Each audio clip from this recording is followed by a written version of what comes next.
Let's finish the season today!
How is everybody this beautiful Friday?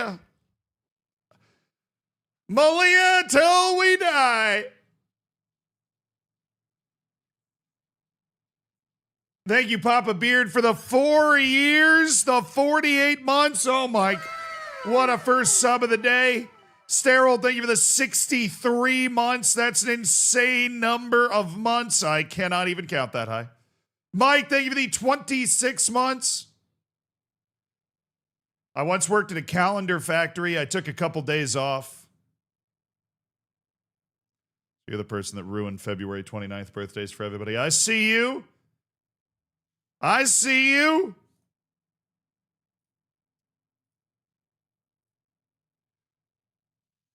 Nasty, thank you for the 15 months of the prime. My freaking dude, closing in on your second Twitch child. Bo Jakin with the 5 gifted subs.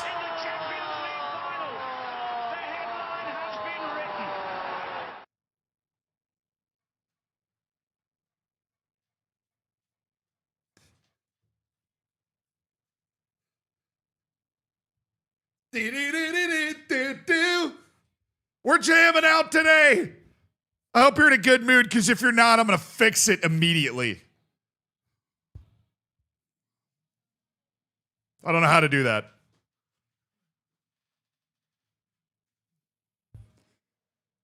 Welcome to the Hammers, Mavros, Gate Netter, Kells, Several, Kona. Enjoy the bacon, enjoy the emotes, enjoy the lack of ads, the pure, unfiltered Zealand for the next month. Be sure to say thank you or else you get banned. Connell, thank you for the 19 months. Welcome to the Hammers for nearly 20 months. You actually, it doesn't even count until you get to 20 months, so that's really good that you're starting to close in on that. That'd be great. Fix me, Z? Is that what this is? I could fix him. One of those, it's just that meme over and over again. Hi, YouTube. Can we win a title today? Probably not. Let me look at the table.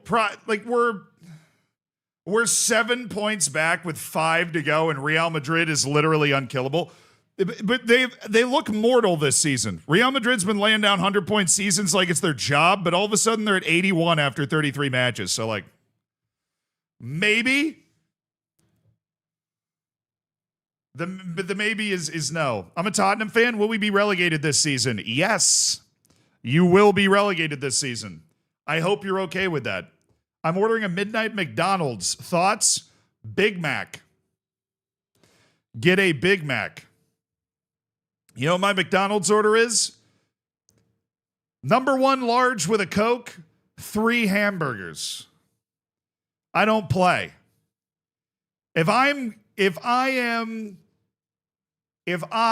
have demeaned myself to the point that I am ordering McDonald's, I'm going all in. I've run 2 marathons. Leave me alone. I get that probably once a month. There's about once a month where I'm sitting there at 1 a.m. and I'm like,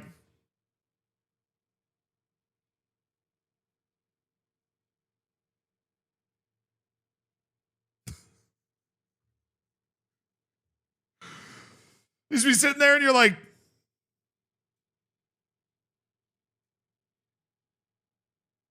you know, I've been good. I worked out. a couple times this week. You know, I deserve this. I deserve this. I deserve this. You just got to send it. Peed in my pants. What's up, dude? Can you talk to your cousin Zealandism about doing a video about the Minnesota Wild winning in the playoffs for the first time in 12 years? Only if the Lightning win.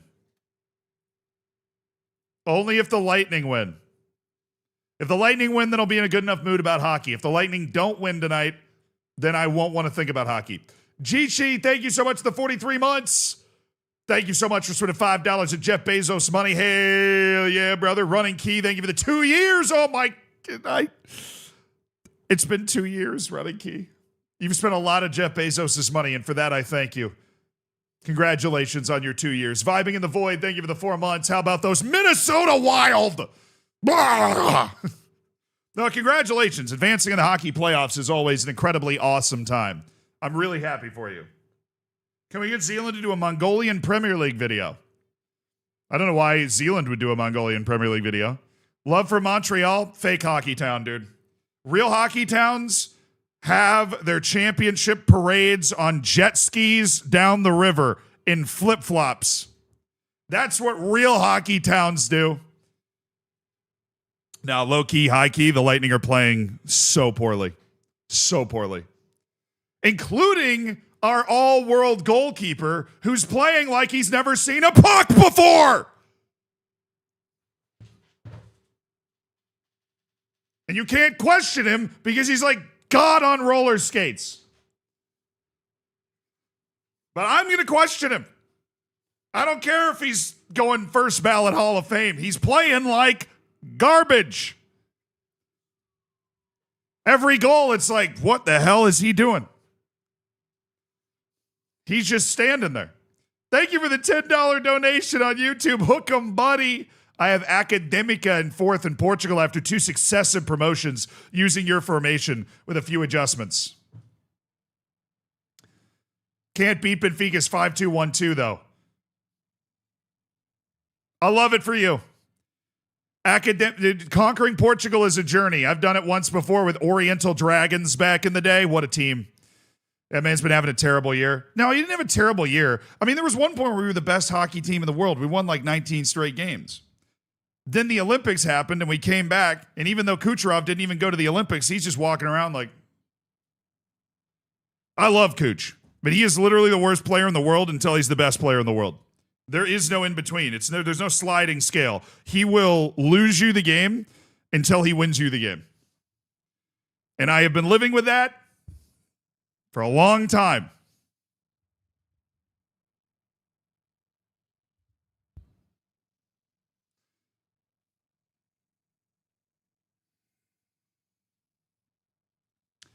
Okay.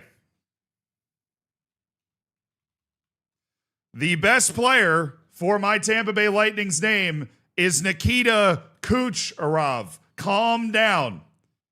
Calm down. Calm down. Relax. He is referred to as Kuch. Nikita Kucherov, quietest superstar in the league. Literally quiet in the playoffs. He doesn't do anything. He just stands there and looks pretty. But hey, look, I'm talking all this trash about my team. I'm talking all this trash about my team. They've won 2 championships. Most people would be lucky to get that in a lifetime. So I really at the end of the day, if you deep it, I love and appreciate all of these guys. I don't know if this is the last year for the Tampa Bay core. Nah. People were saying that a while ago. They're still not that old. Like, Cooch is only 32. Yeah. How old's Hedman? I think he's like 33. Oh, he's 35. Well, he's not even here. That's the thing. We're missing our best defenseman. Our best defenseman. Vasi's 31, and goalkeepers can play until they're 40. But he's so freaking terrible right now. Yeah, Lightning did strike twice. We actually made 3 straight Stanley Cup finals, 3 straight championship games. We lost the third one. We had a chance to be like an all-time great team, and we lost the third one in 6 games. It sucked. What do you think of Jamie Benn retiring? Good riddance. We played those guys in the final 1 year, and he annoyed the hell out of me. Hope he has a happy retirement. The concept of playing an ice sport in Florida makes no sense to my European brain. Most popular team in Tampa, dude. Sold out like 500 straight games. Everybody in Tampa is a Bolts fan. But, man, we can't get out of the first round all of a sudden. We couldn't stop winning cups, and now we literally can't get out of the first round. We have these amazing regular seasons that we just can't get out of the first round. Yeah. No, I mean, Stamkos was too old. I still would bring him back, though, because he was just such a good captain. You have Corey Perry. You're losing the cup final this year. That's not true because we had Corey Perry last year, and we lost in the first round. But we lost in the first round each of the last 2 years because we had to play the eventual champion in the first round. It was stupid. Now we're playing Montreal, who's been bad for a while, like last couple of years. And then now they're like, we should be beating them. We should be beating them. We're just not because we can't make a pass or save a shot. Like even in the last game, we hit the inside of the post twice. And we lost, like, the goals we gave up, you're just like, dude, are you even paying attention, you know? Then why haven't you? Because we suck.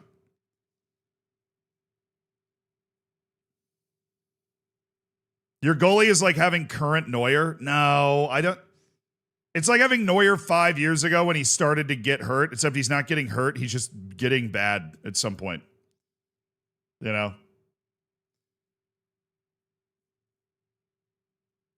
No, I think that I've seen this movie before. I think it's Bolts and 7, but I will tell you this, something about the core of players we have, we are very good at losing a pivotal game at home and then winning on the road. Very good. Very good. Like, we lose pivotal games at home and then win games on the road that people are like, oh, they're not going to win that game. I'm more worried about us winning game 7 at home. You think Bayern will offer one more year to him? Maybe not. I think they probably will because they'll want to do like a send-off year for the great Manuel Neuer, but yeah. No, we're better on the road than we are at home. I would rather play in Montreal. I would rather play in Montreal. So there's like some heebie-jeebie about us at home. Hear me out on this. This is like the craziest stat ever. In our last 13 home playoff games, we are 2-11.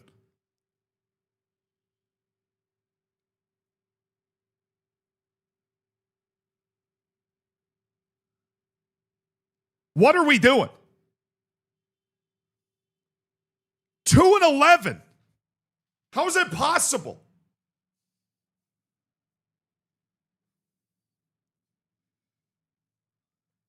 We make it up on the road. It's the reverse home ice advantage, dude. Bolts are soccer players diving all the time. Oh, don't you come in here with the Kucherov thing again. That was a cross-check.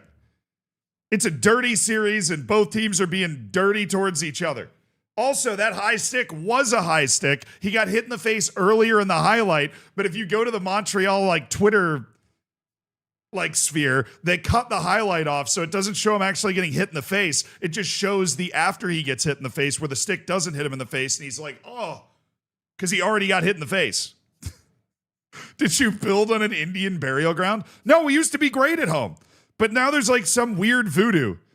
We've always been weird at home.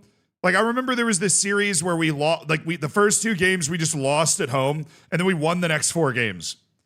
3 of them on the road.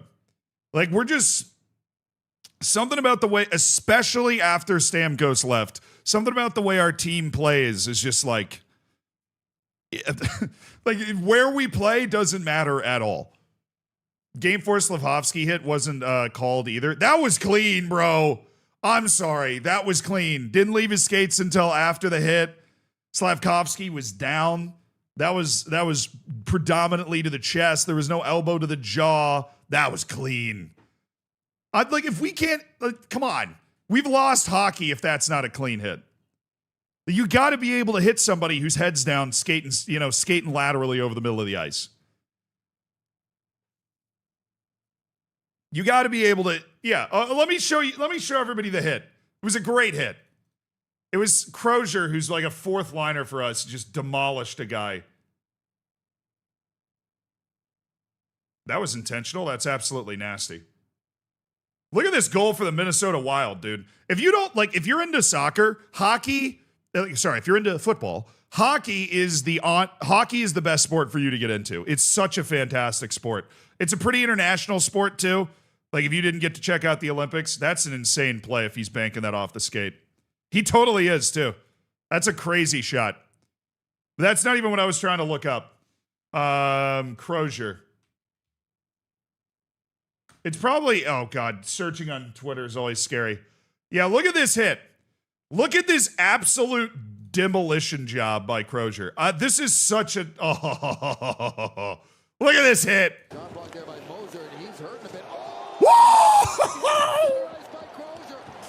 Oh, that guy's a piece of work. The guy that gets hit, the guy that got hit deserved it.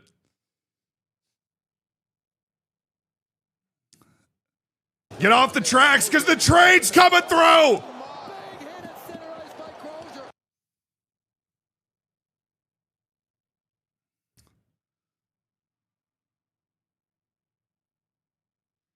Slavkovsky today on getting hit. He got a good hit. Good for the guy. He doesn't play much, so maybe it'll help him play more. Got to take it. It doesn't matter if I get hit or anything. It's about how I come back. That's fair. Except he got literally one hit KO'd in a fight in the previous game, too. So he's just having a really rough time in this series.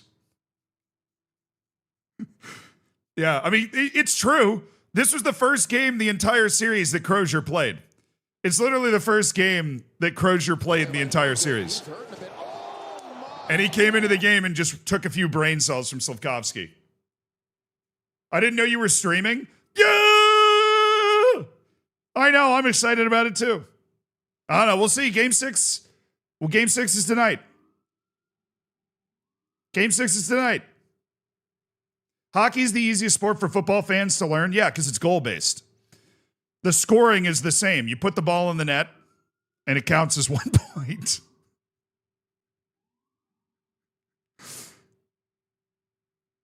What's an American sport without the players having a concussion every game? The Canadians are also involved in this one. But that type of hit is rare in hockey. That type of hit is rare. Then you have to explain icing. Yeah, I mean, there's also offside. There's an offside rule, but the line is always in the same place. It's painted on the ice.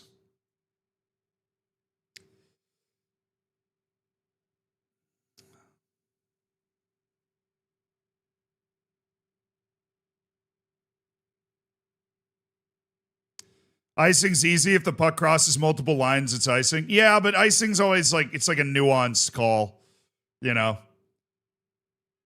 Is next week going to be pure Malia? True. So this is our final stream before the 100-hour stream week. The plan as it stands is to basically every day do a 15-hour stream. One day we're going to do a 10-hour stream, but that's it. We're just going to stream like 15 hours every day. We are going to play Malia every day, as far as I understand it. The final plan is going to come together on Sunday. We got a lot of ideas. We're going to play a lot of other games, too. I'm just going to be on every day. So whatever you're doing, whatever you're around, you'll be able to hop in, and I'll be playing something, and you can come in and hang out with me.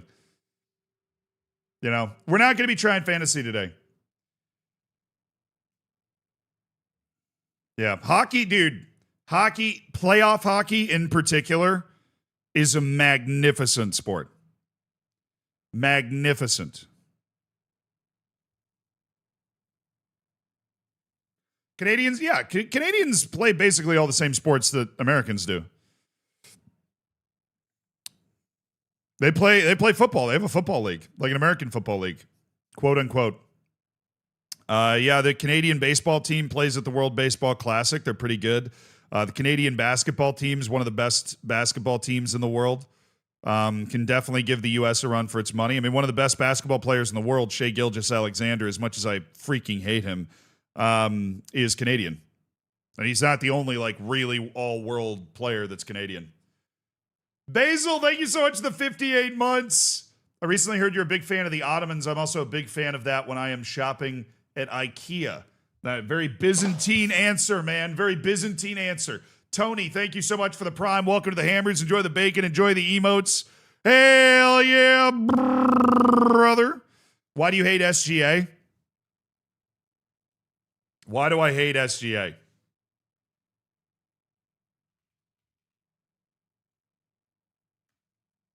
Oh, boy.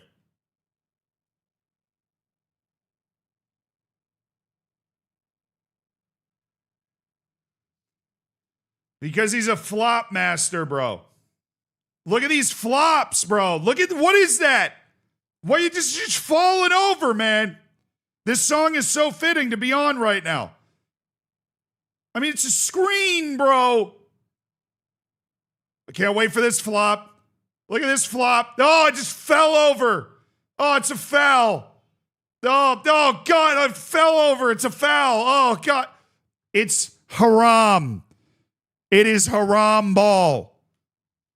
It is the NBA's version of haram ball. It makes my eyes bleed. It's why nobody wants to watch. It's diabolical. You hate easily? Yes, I do.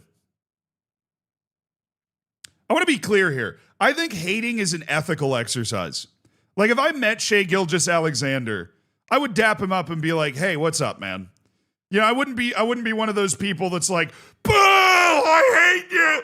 But I will also sit here and talk about how I think the fact that he flops is just, like, it's incredibly annoying, the way that he plays the game of basketball. It's for content? No, I don't really think it's for content. I think, honestly, I sit on the fence a lot of the time. I just think that, you know, he flops a lot. I mean, in this particular instance, Shai Gilgeous-Alexander has always gotten on my nerves because he always flops.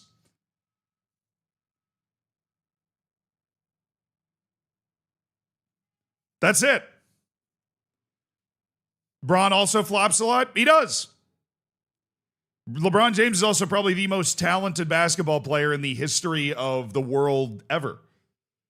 Shai Gilgeous-Alexander's a free throw merchant. I mean, the person I used to hate on before was James Harden, but now that's like, it's too easy to dunk on James Harden. Because James Harden's just counting down the days until the season's over so he can go back to the strip clubs in Houston, all right? Like, James Harden doesn't even care anymore. So you got to hate on Shai because he cares. No LeGoat slander will be taught. No, I think he's the best basketball player ever.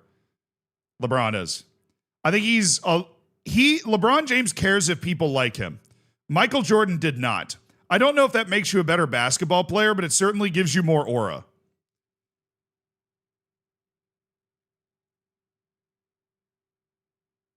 LeBron James is so overrated. Dude, when LeBron James was drafted to the NBA, I was so young, I don't even remember it. He's still playing at a, like, not a role player level. He is, like, still a star player. I don't care what you want to say about Michael Jordan, but Michael Jordan did not, his peak was like half the length of LeBron James. LeBron James is, you know, he's the all-time leading scorer in NBA history. Like, the dude's literally been playing in the NBA since I was 7 years old.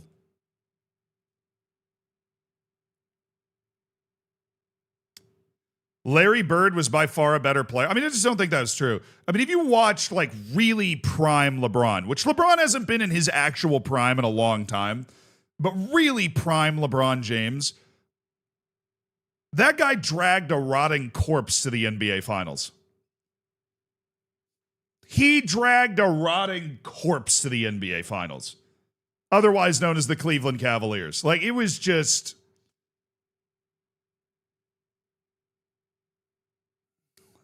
He has played with 37% of all people to ever play in the NBA. That's a hilarious stat. That's an incredible stat.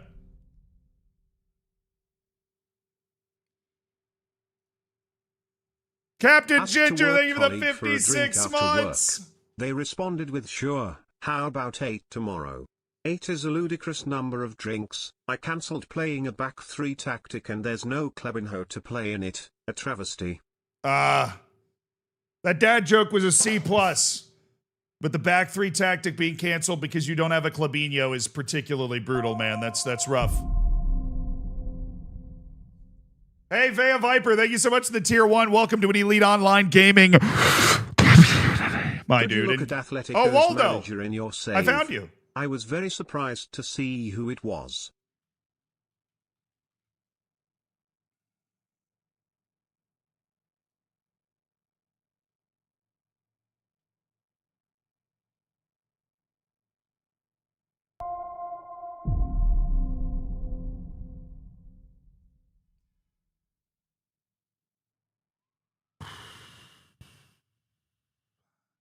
Ryan Mason is the coach of Atletico Madrid.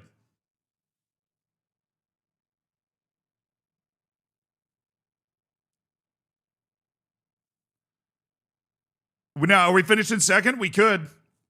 We got our 5 matches left. It's time to cook. We talked about that in chat yesterday. Okay, well, I missed it. I appreciate Waldo pointing that out. Thank you for the 34 months. Moose, thank you for the 10 months. I appreciate the prime, brother. He's had a great career. Crystal Palace for 6 years, jumped to AC Milan, and then skipped over to Atletico Madrid. 41 years old, English manager of Atletico Madrid. Somehow that does feel fitting. That feels like an on-ramp. That feels like an on-ramp. All right. Welcome to the UD Malia journey today. Enough of that American sports nonsense. It's time for the real men.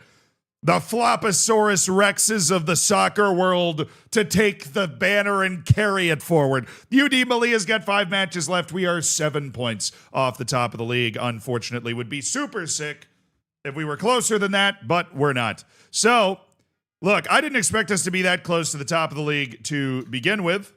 I'm very happy that we are here. We have guaranteed a Champions League qualification rather comfortably. We're putting together the best season in club history.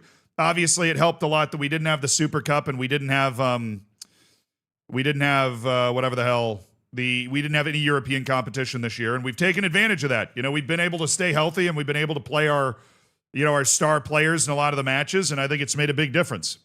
Thank you for the 2 months. Tventi Hank, welcome back to the Hammers. Hello from Porto, Portugal. Love your wine. Your team is also fun. Welcome to the stream. Let's talk more FM. Yes, sir. We're onward and upward. We got Real Sociedad and the Fighting Mikel Oyathabals coming in down today. Bessie Runolfsson. That's what I'm talking about. Look at that improvement from Bessie Runolfsson, Icelandic international that we brought in to play on our B team. Look at that performance from Bessie Runolfsson. Kier, thank you for the 2 months. Hashtag save the caps. So I'm keeping up with that, but like from a distance. One of the MLS teams, they're like trying to relocate it, which is so stupid because Vancouver is like one of the real tenured teams in MLS because they want to put a team in Vegas. And I'm like, okay, if you want to put a team in Vegas, just like have a new team. Just put a new team in Vegas. Like, why?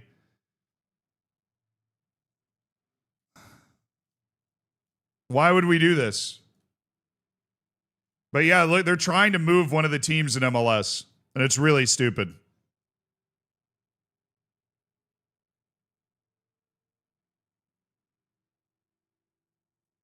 Yeah, the Vegas Lights. I actually have a Vegas Lights jersey. There's a USL team in Vegas already.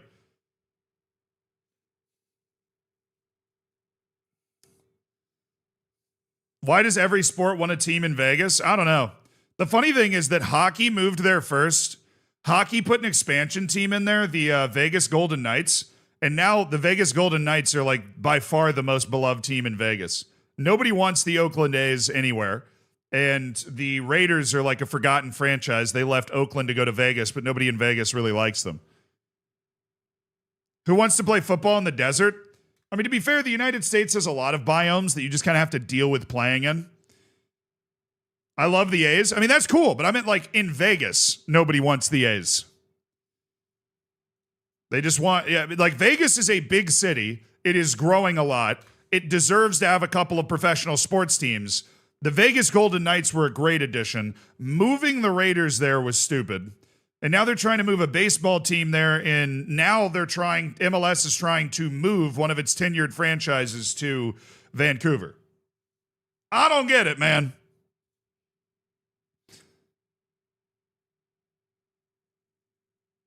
Is the MLS not a summer tournament? No, it's moving to winter. Put a 1 in the chat in YouTube and Twitch if you did not know that MLS was moving to a winter calendar next season. Surprise. They are moving to a winter calendar, which is going to be fun, but there's going to be a pretty prolonged winter break to make sure teams like Minnesota and Colorado don't get absolutely snowed under.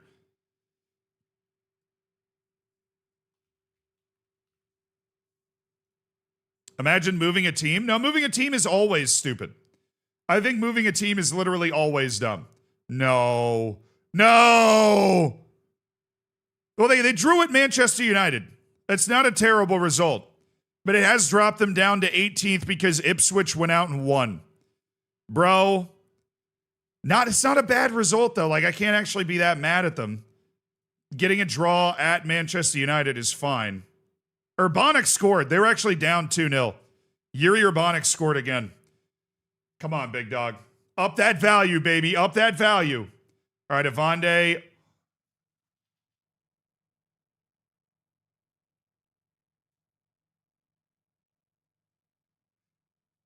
Please. Please, Man City. Manchester City's interested in Danny Avande. Please. I'm begging you. Please. That team's interested in Sergio Otero as well. How is Bongani Van Rooyen left out of South Africa? There's no way they have 4 better fullbacks than that. Lens, Olympiacos, and Celtic want Madu Murcia. We got to get rid of the not at the club filter. All right. Villalba is going to miss basically the rest of the season, we think. 3 to 5 weeks with a moderate calf strain. He's always a guy that's going to struggle with injuries. It is known. So, Panagiotidis. Is Pargueños able to play? Fitness test not required. We're going to let Mustapic go back and play with the B team. But Panagiotidis is going to be available as a winger on the team now. That is the point of him being on the team. All right. So, Cucurella, Van Rooyen, Cañete, Tsurai, Sessa. I'm gonna throw Gutierrez out there again. Give him a few more developmental opportunities. And Subiaga is going to take Sessa's spot for the moment. Lopez is going to take... Now, we'll let those 3 guys go. We'll let them run. We'll let them run. You guys go out there. You have fun now. You have a good time now. I just want to see Jaime Gutierrez making good plays defensively. That's all I want to see. You want to make my day? Let me see Jaime Gutierrez playing some solid freaking defense, all right? That'll make my day. Ballnore's here. Yeah, YouTube chat had some 2s there. If MLS is down on Vancouver, they should get out of Canada entirely. I mean, if MLS basically went... Here's the problem. Here's the problem very quickly. MLS club ownership is not individuals owning clubs. They own shares in the league, and then the league gives them ownership of the club. So if you own... Like, they might be trying to get out of Canada, but the problem is in trying to get out of Canada, they're going to ruin all the Canadian clubs. If you tried to get out of Canada, it would be Vancouver's owner would just move that team to another spot. You wouldn't just be like Vancouver wouldn't just leave and go to the Canadian Premier League. You'd have to restart a new team in Vancouver. And they would move the club from Vancouver to somewhere else and move the club from Toronto and move the club from Montreal. But to be honest, those clubs are where a lot of the best Canadian players have come from. Alphonso Davies came up with the Whitecaps. That was the club that developed him. Canadian footy be dead? No, I mean, there's the Canadian Premier League, which is doing, like they have an actual Canadian league now. Dazzer, thank you for the 4 months. Just bought a laptop cooling mat fan. Dude, I need to get one of those. I'm pretty sure I've almost melted an airplane fold-out table before with my laptop. All right, here we go.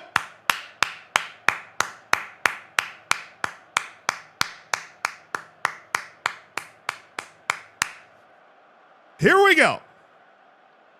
Real Sociedad coming down to North Africa. First match of the stream as UD Malia looks to finish the season strong with the new Big Three intact. The new Big Three.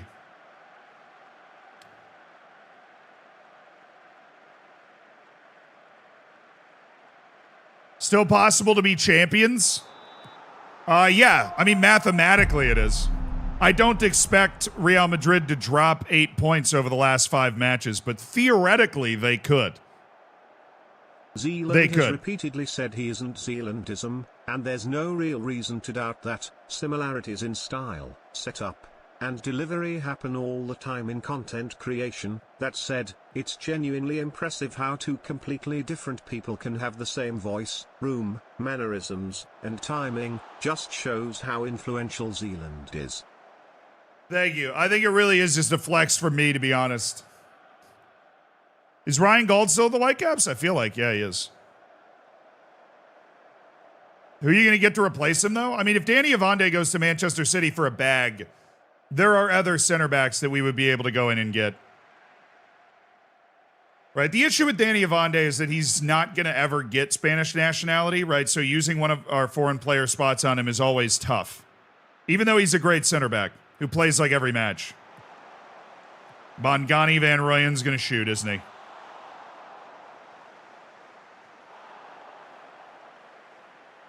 Sorry, Beyonce. Just want to get to the Khalid song. Will you eventually do a women's save? Yeah, probably. I don't know. I treat it like any other league, dude. Have I ever considered a cease and desist against Zealandism? No. I think imitation's the sincerest form of flattery.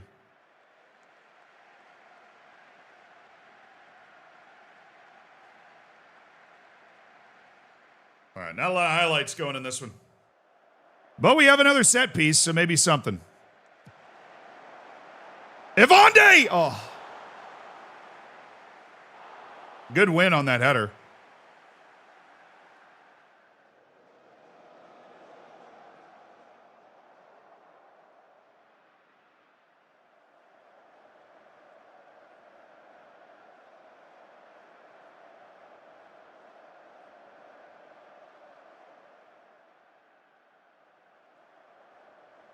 We are not playing well, front three-wise.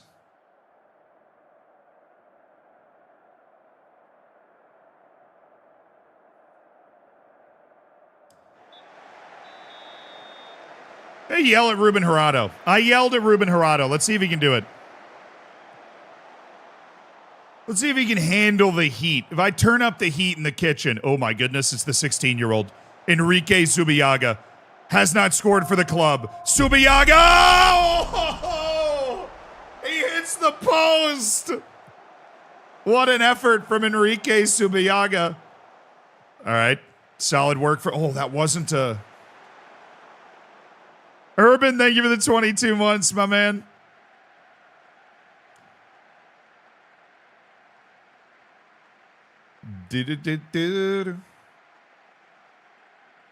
All right, we gotta shake things up here.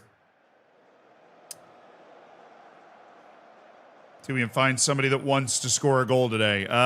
What about, and I'm gonna go deep cut here, Gregoris Panagiotidis.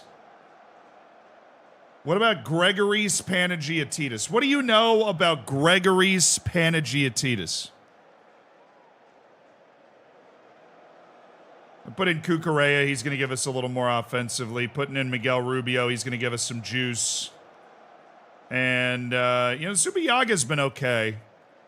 He's certainly been around in a few plays, and he's taken a lot of our set pieces. Oh, we're there. Great coverage by Otero. That's just Rolls-Royce center back stuff. He had that red. He's there in stride.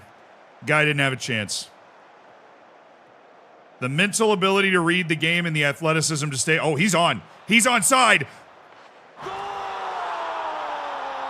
No, he's not. He's not onside.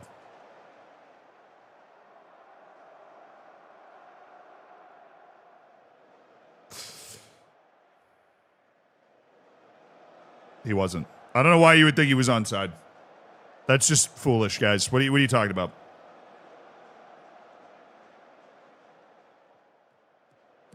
Nice. Come on. Come on. Come back.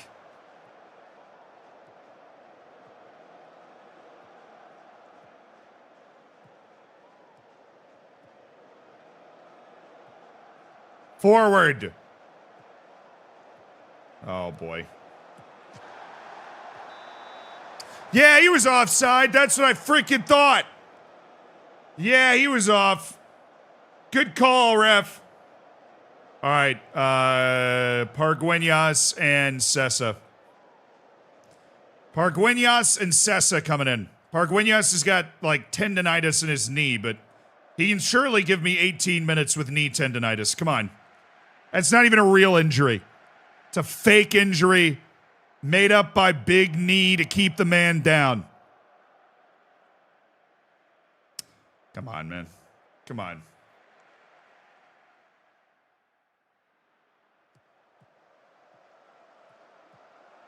Oh, Sarai, you had him.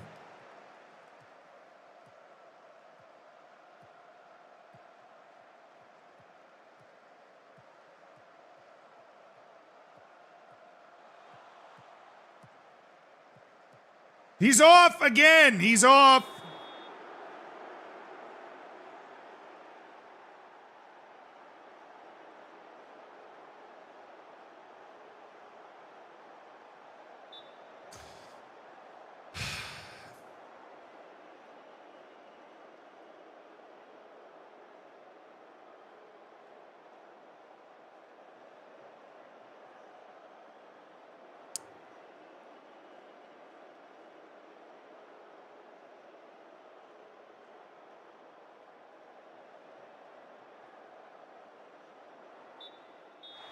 Great.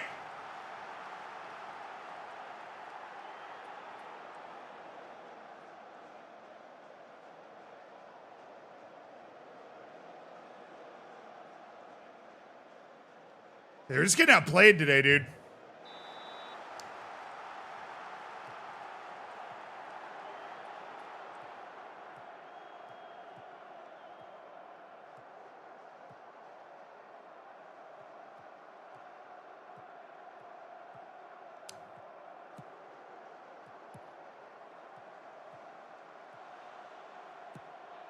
Yeah, Manchester City can come get him anytime they want.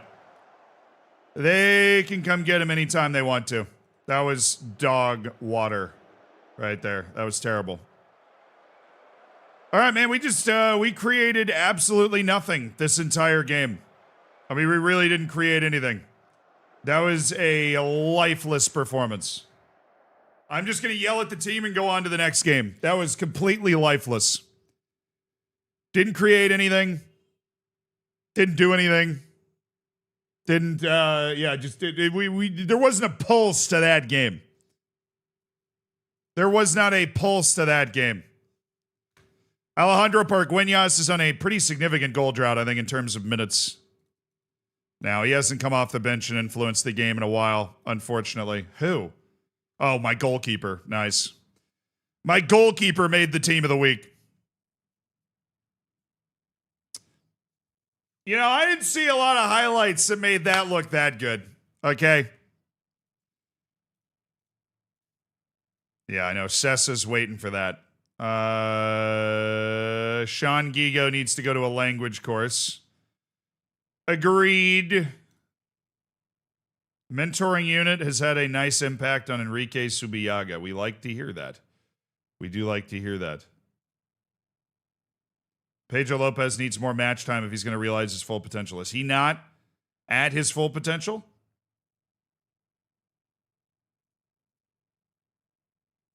Ian Barca could become better than Kelvin Mbambo. Well, at some point, he's going to have to figure out how to kick a ball. Like, I realize that he's had that potential and he's my nephew, you know? But at some point, he has to not suck.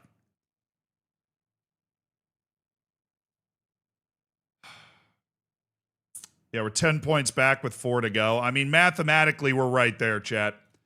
Mathematically, we are right there. How do I have 99 players on this list all of a sudden? In what universe is that happening?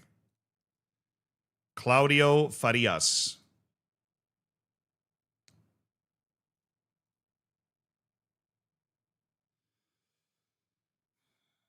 Okay, Filippo Ranocchia.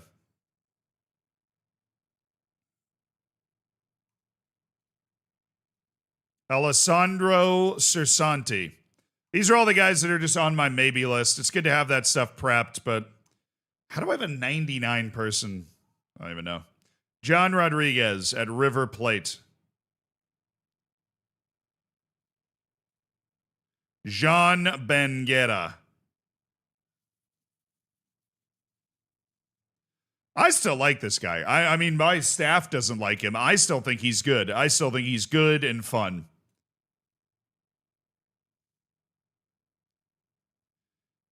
Abel Ormatsea. Francesc Guzman.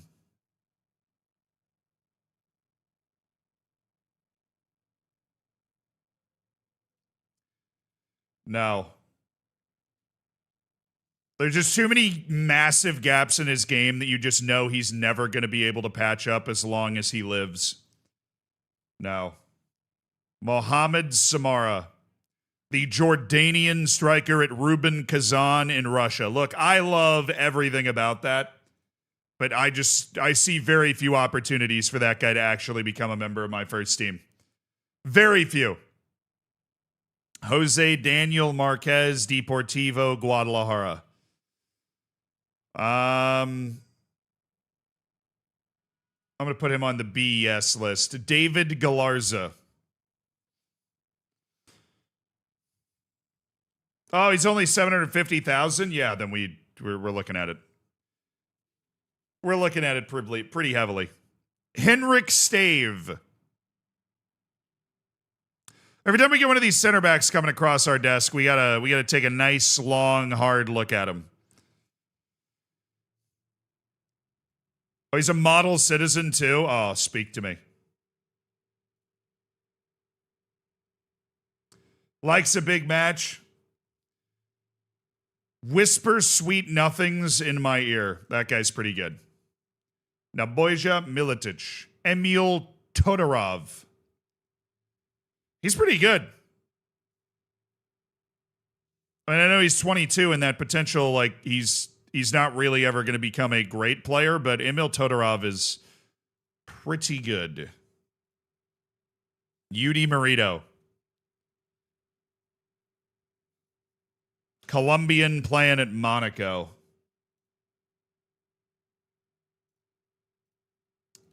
No. Adelaide Bari.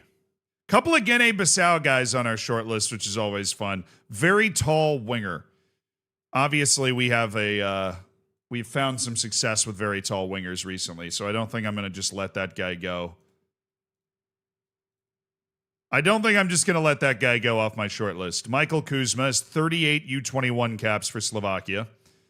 Okay. He's just incredibly fast. He doesn't really do anything else.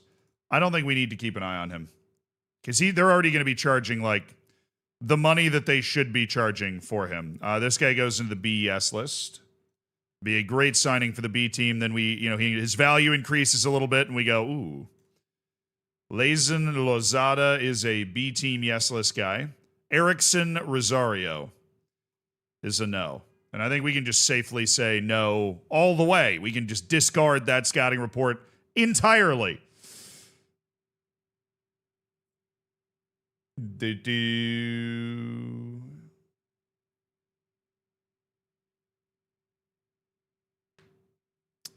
Iri Din Turk.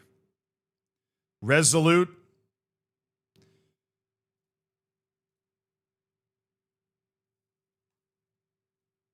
Mehdi Boukris.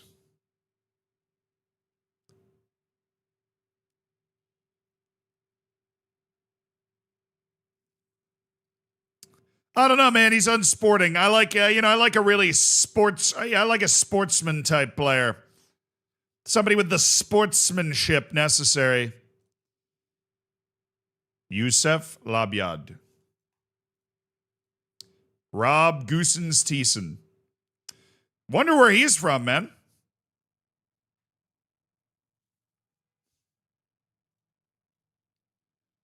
Leonardo Lorenzo. Yeah, he's got qualities. He's got qualities. Carlos Perez, the fullback. Still valued just a little too high for us to want to go after him. And then Saheed Michael, the great Nigerian central defender who just doesn't have a ton of jumping reach. But I suppose could be a guy that signs and plays on that left side of our back three. He would be able to play well, but that composure being low bothers me. Mark Aurel Agua, Jens Kjar. He's still valued a little high. Diego Huari.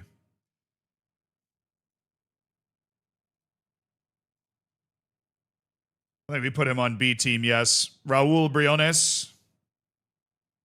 Albertazzi. Ethan Mbappe. Really? He's playing at Pumas in Mexico. It wasn't my first guess.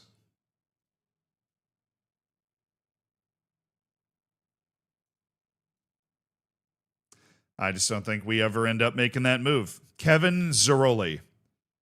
Star player at Cremonese. Contract is... Oh, is it end of contract stuff? That doesn't make any sense.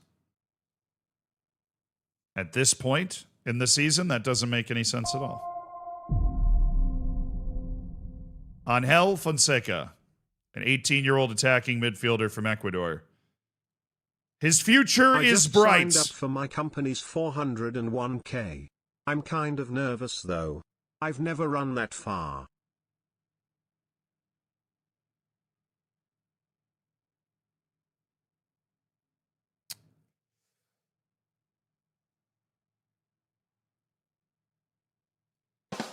B. We're giving that one a B. Final decision. Solid dad joke, though. I'm 30 minutes behind. I just want to say LeBron is absolutely not the best basketball player ever. I mean, I think he just factually is the best all-around basketball player ever. He's a world-class, ball handler, passer. His shot has been really good at various points in his career. He's scored more points than anybody in NBA history. His longevity is insane. His team building and leadership is obviously a big part of it, to his 4 championships or whatever it is. He's won a championship with 3 different franchises, proving he can do it in multiple environments. I think if you were picking one basketball player to win a game of one-on-one basketball, all in their prime, I'm taking LeBron. UD Melia.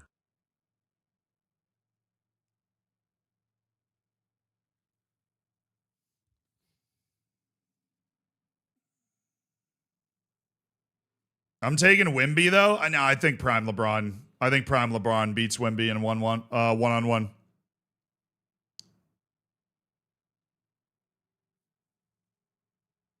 No, you know who I'm taking? Best one-on-one player of all time. I'm taking J.R. Smith when he's paying attention. I'm taking J.R. Smith when he's on. That's my pick. If you can get J.R. Smith when he's on, forget about it.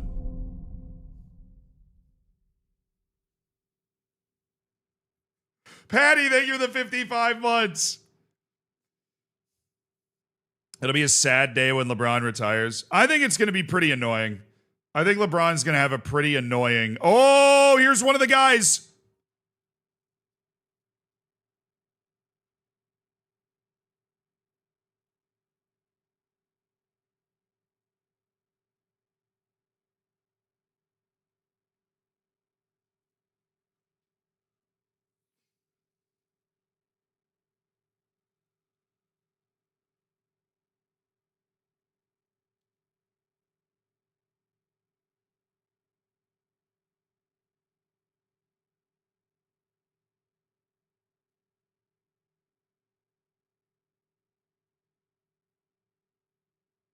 don't know if you're going to be able to fix the speed, dude.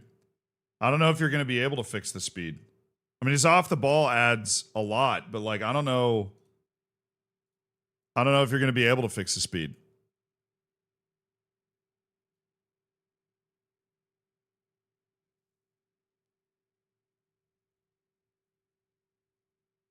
His passing needs to be higher too if he's going to be doing what he's doing.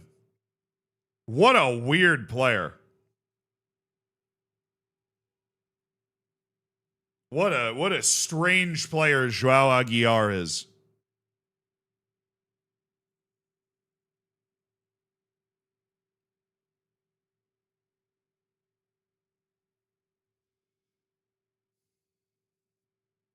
But I mean, he has a unique set of skills that he's world class in finishing, but he has no weak foot either. He has literally zero weak foot.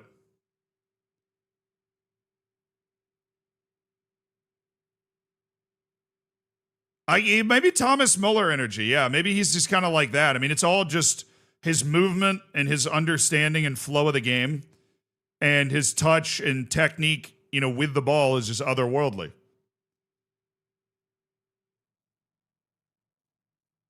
It's really interesting player.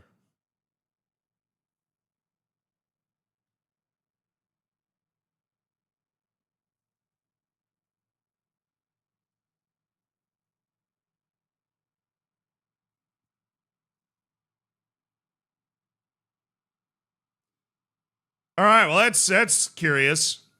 All right, I think we're going to start to scout a lot of the guys that were considered like the world-class wonder kids around here. Oscar Haviland.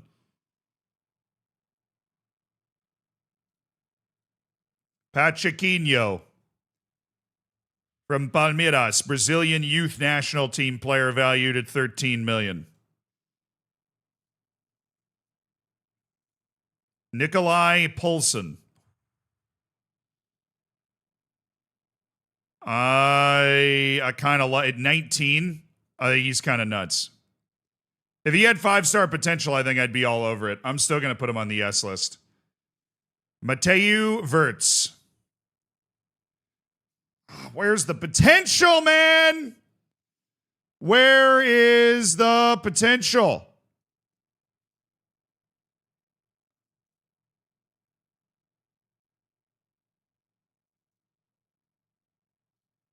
He's good, though. He just ain't great. Kofi Amoako. Santiago Castaneda. Do. All right, Castaneda move over. Leon Lewis, the Trinidad and Tobagoan, on loan to Queen's Park.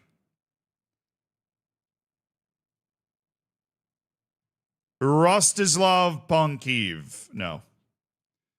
Get him off the list. Joe Uzman. It's not. He's fine. He's fine. So we have that there. Luke Baboom. Top 5 favorite noises. So, I mean, there's that. Khan Farad. Oh, you suck. Okay. Saeed Al-Wade. The problem is he's a non-EU guy, and I don't see that changing. Oh, Jesus Rodriguez got his scouting report updated. Douglas Nunez got his scouting report updated. We still love Douglas Nunez. I think Douglas would be an incredible pickup. Enjoys big matches. He plays a great overlapping center back on the right. Solid size, good athleticism, mentally, could love some higher bravery, some higher composure, but I don't think he's pure world class, but I think he fits our tactic really well. And I think that's nice. He doesn't like big matches. Jose Alejandro Picon.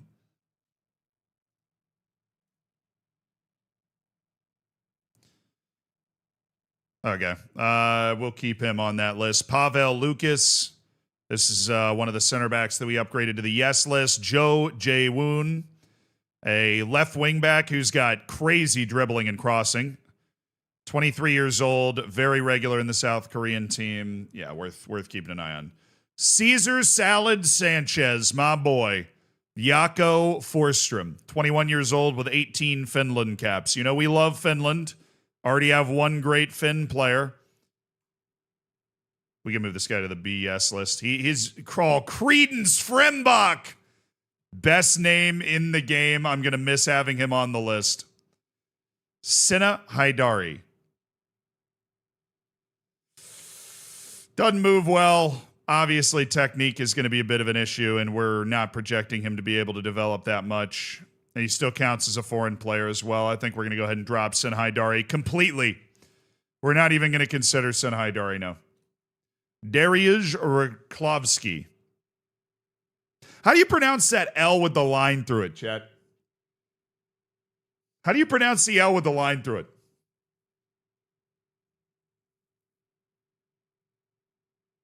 Rakowski? Dariusz Rakowski? Huh. All right. You could just write a W and then put a V where your W's are, but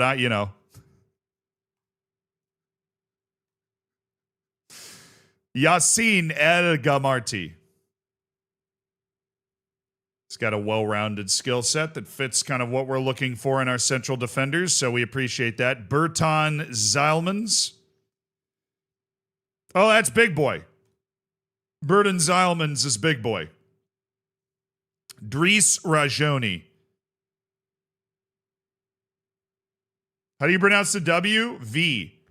It's like a V.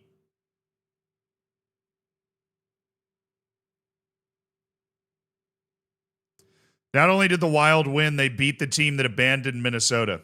Love that. That's holding old grudges right there. The North Stars back in the day. I totally forgot about that as a relevant part of that matchup. Johan Longveal from Slaven Belupo. Oh, he doesn't elevate. He's a 5'9" goalkeeper who's at the level that he needs to be at right now, to be honest with you. George Kameni. Ooh, I like a guy that can play all the way across the back line, but he is sneakily unathletic. 12 speed, 12 jumping reach. Does not move particularly well. Positioning is a weakness for him. But there's still a lot to like. Anderson Louise Finn. It's a defensive midfielder with good size and heading. Great, determination. Very driven lad. William. Yeah, he sucks. Joshua Hauswald. He's on loan from Manchester United. I don't think a guy on Manchester United should be sitting on our short list as somebody that maybe we consider signing. Matthias Vandenbroek. Fran Vialba. All right. Guy's an athlete. Needs to knock the ball past opponents, but he's got some sauce. Emerson Santos from Nach Breda.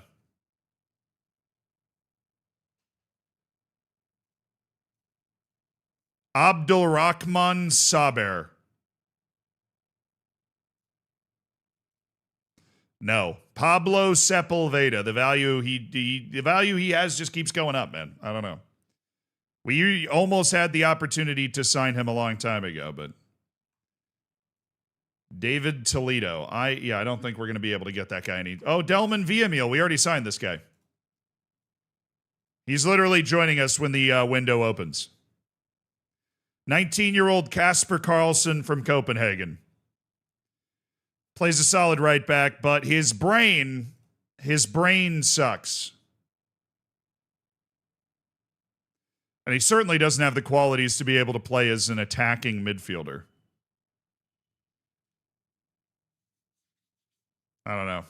He confuses me, makes me cry. He gives me a headache.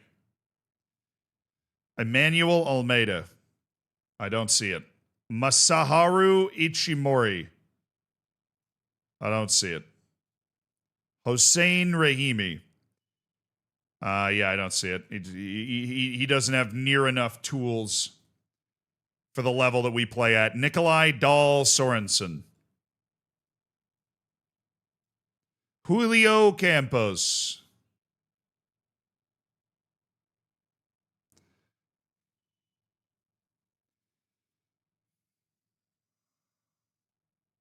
Then move him to into contract.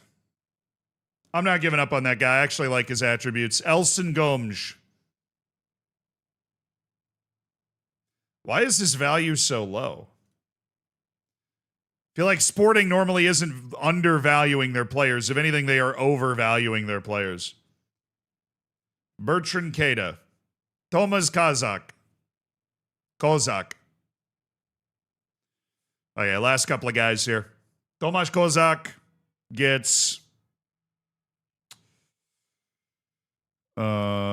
he's on the yes list right now.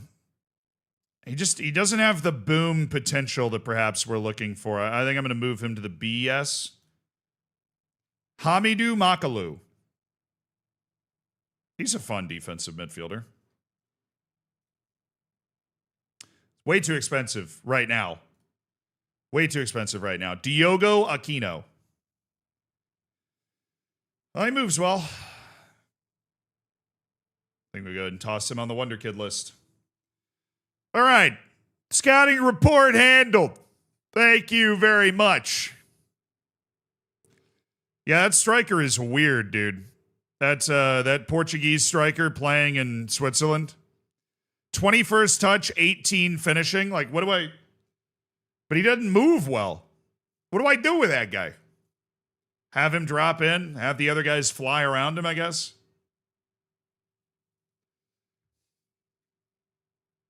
Lamine Bay, I mean, not a guy we're going to go in on to buy, not a guy that's going to develop at all, and somebody that's locked into a situation where his value is just going to be higher than what we'd ever want to pay for that. He poaches. He poaches, he says. How? He can't move. 11 pace.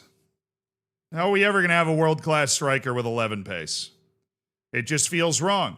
Meanwhile, the B team, by the way, still first in the league on goal difference right now with a match in hand against Celta Vigo. It's a crazy run-in for the boys. Crazy run-in for the boys. You say Fox in the box, but he's more of a deep-lying forward, and he drops in and he has like incredible teamwork and incredible decisions, and like he's very good at dropping in and kind of layering passes. But he only has 13 vision. So he plays really well within the system, but he's not somebody that's going to be like incredible at opening things up.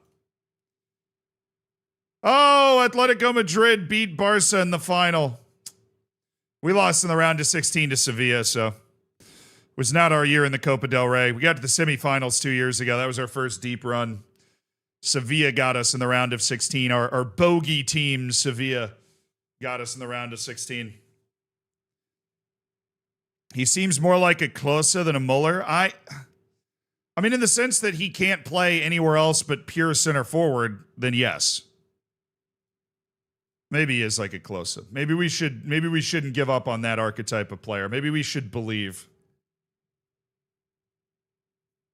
I've always liked Pablo Benavent. He's a perfectly decent player. Exactly the point of this B team. Ty never play Noonan. His value is still... Dude, we could get a big deal for him this summer. We could get a big deal for Ty never play Noonan this summer. Alberto Machuca. This guy's a pure defender who does not have the size to be a pure defender. God, if he was just 6'3", then he would be the guy we're looking for. Really? Another intermediary? I mean, where did these people keep finding my phone number? It's like spam calls. Herman Cano? Okay, well, he doesn't enjoy big matches. He's not, yeah. Herman Cano is just, there's a reason we don't have him on our short list anymore. He wants to make the jump to Europe, but our level is now too high for Herman Cano. I'm getting all these spam calls from all these intermediaries offering me up players that used to be on my short list that I don't care about anymore, man. It's getting ridiculous out here.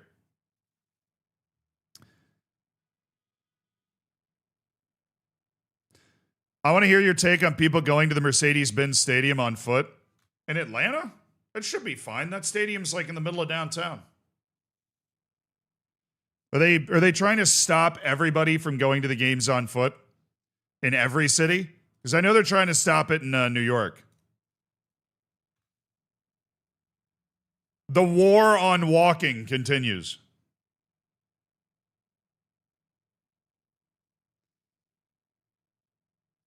Worrying number of center backs with seemingly bad passing. I mean, yeah, it exists in real life too. How else for the Uber sponsorship kick in? No, that's when you pay. To be fair, a lot of the host cities are providing like free transportation. But unfortunately for those in New York, that transportation is not going to be free.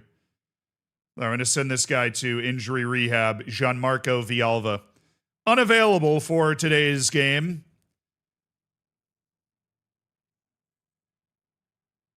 Why would you stop them from going to the stadium by foot? Because to be perfectly honest, a lot of American stadiums are not designed to be gone to by foot. They're designed to be driven to.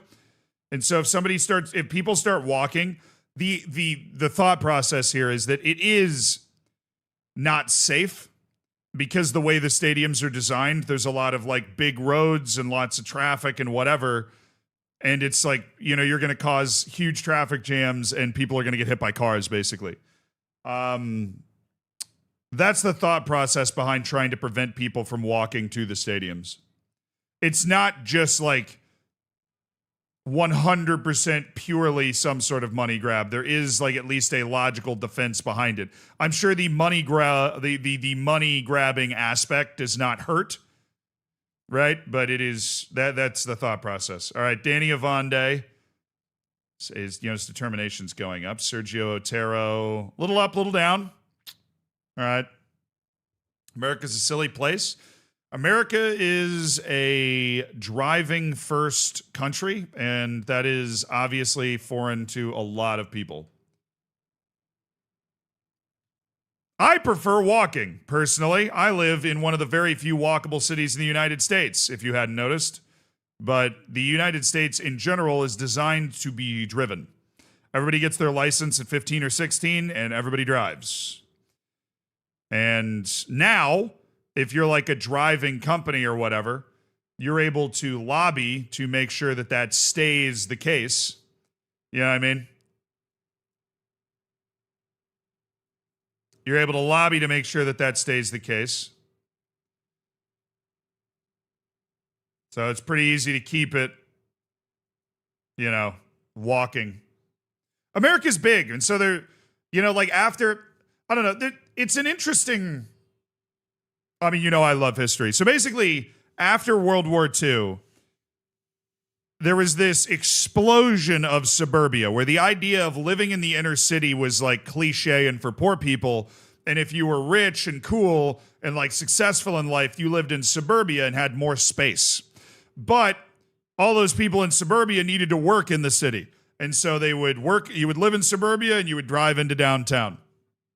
And the whole flow of U.S. society then became, from like 1945 to 1970, the entire flow of society became everybody aspired to live in the suburbs and then commute in and then drive out. And all of the cities developed in that way. And there were different like little towns that would be the suburbs around the city and then the big city in the middle. And it has some advantages. There's a lot more living room. There's a lot more like of a local feel, even though you're in a big city. The disadvantages being that some people literally drive 45 minutes to an hour each way to go to work and come home every day. I had a friend's mom growing up that drove like an hour and a half each way. That is not uncommon at all, because that desperation, that need to be in suburbia because that's where you're supposed to be and that's what the idea of living downtown, of living in the middle of the city, it was pretty foreign. And then over the last like 25 years, that change has started to happen, where like my hometown of Tampa, downtown Tampa is now a really hot place to live. A lot of younger people are buying condos and townhouses and whatever and living in downtown Tampa and not kind of going to the suburbs as much. So there is kind of a transformation that is happening that is leaving the suburbs and going back to the city in certain places. Yeah. But the result of that is that all of the sporting stadiums were built for cars because we don't have a lot of public transit. Like in my hometown of Tampa, there isn't public transit. It doesn't exist. Like if you want to get from the suburbs to downtown, you are walking or you are driving a car or you're Ubering if you can't afford a car. It's silly. There should be public transit. There's not. It doesn't exist. And so if you want to go to an NFL game, you drive. You drive to the game.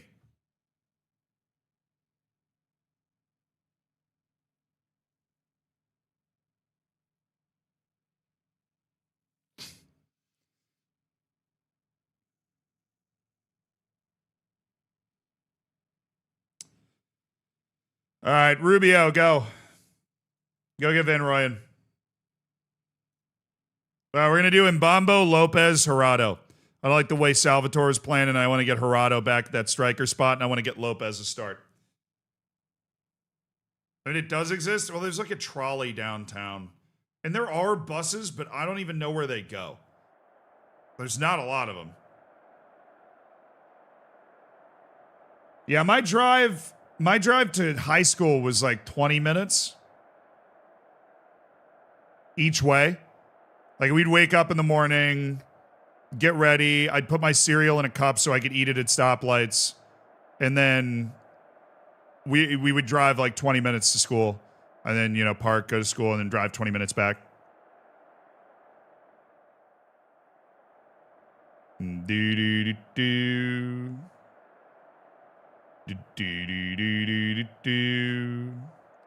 Yeah, I mean, like, look at the stadiums. They're built to drive to.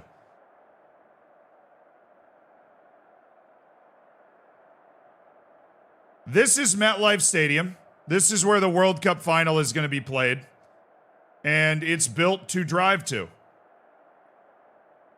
Mall, parking lots, highway. New York's over here. It's just in big, flat area. Right? Indoor arena here, stadium here, parking lots all the way around it. Highway, mall.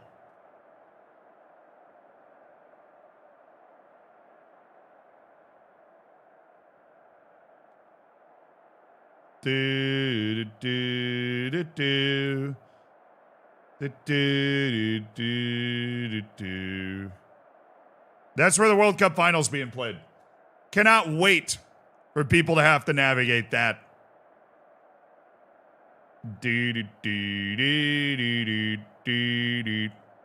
mean, the U.S. has some really beautiful stadiums, but if you look at the outside of a lot of those beautiful stadiums, it looks like that. I say the World Cup shouldn't be played at professional sports stadiums. It should be played at college football stadiums. I think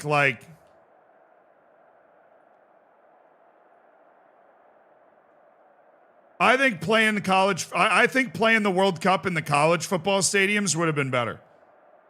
Because they're more integrated with like the campuses and stuff. Like, look at that. Like, that's pretty.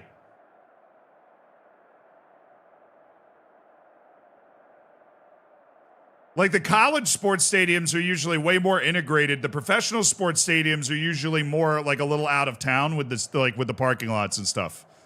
Because for the college sports, you don't need as much parking because, you know, the students and the alums are usually like, it's way more walkable. Yeah, and the college stadiums are huge. Neyland seats over 100,000. You could put the World Cup final in the Big House.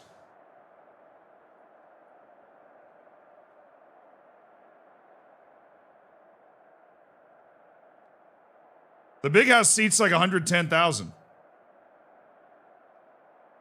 That's the Big House, like, from the side.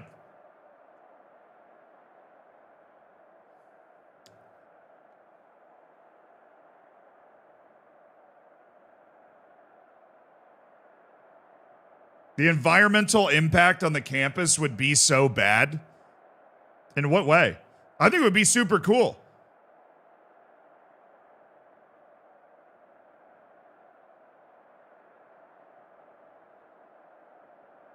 Is Gillette Stadium the same as MetLife? No.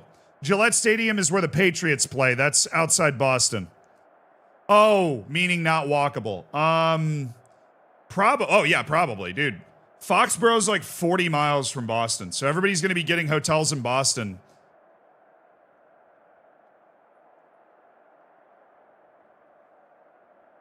It is a 28-mile drive from downtown Boston to Gillette Stadium.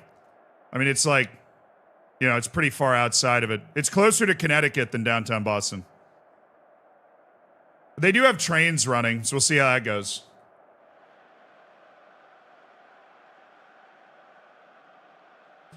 Yeah, I think putting the World Cup matches in the college football stadiums would have been better. Just as like a cultural exercise, it would have just exploded these small U.S. towns, The problem is a lot of those college football stadiums are in small towns, and the big cities want to host the events, and the stadiums that are in the big cities are NFL teams, Like New York doesn't have a college football team that's going to have a stadium that can host the World Cup. Come on, boys!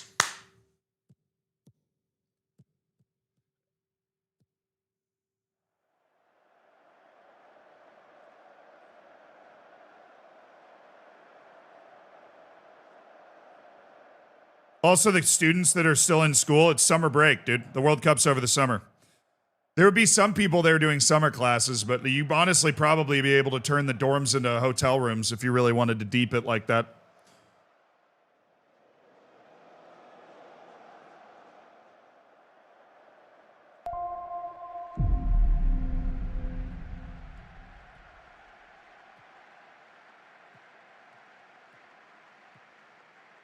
All right, Cañete, Mbamba, well-controlled, Jurado, Rubio, Tsurai, Rubio. Oh, that's a good ball! Oh, my.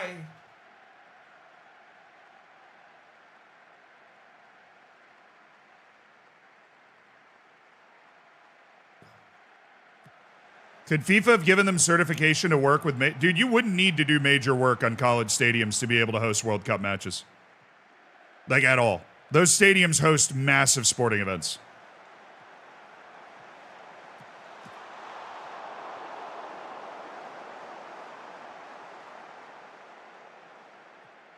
Back it up. Navas holding it up for Garcia Pascual, and nobody's paying attention. Okay.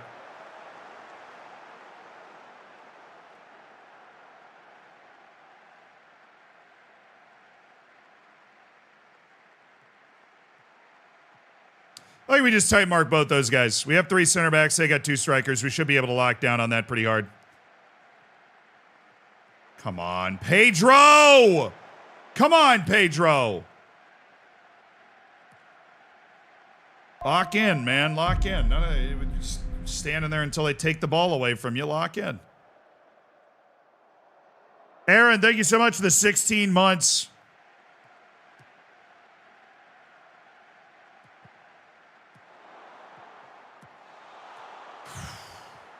That was a really good shot.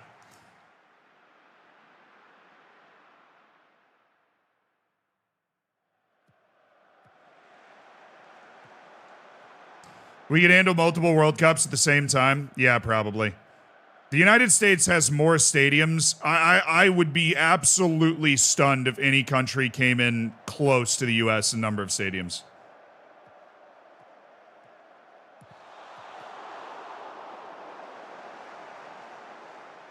Like, is that Googleable? That was a hell of a save by Sosa, and we were playing completely terribly for the second match in a row, so I'm a little worried about that.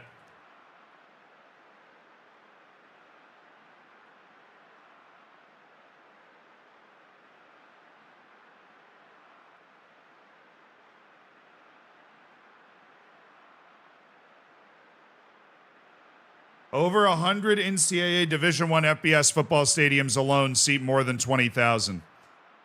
Before factoring in any of the 4 major sports in the U.S. or MLS stadiums.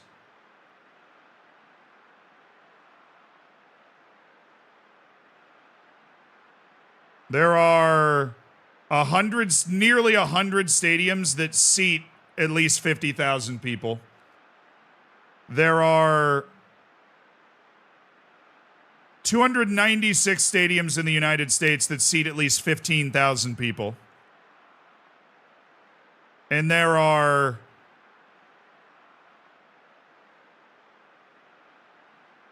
437 stadiums with a capacity of at least 10,000 people. There's a lot of stadiums. A lot of sports.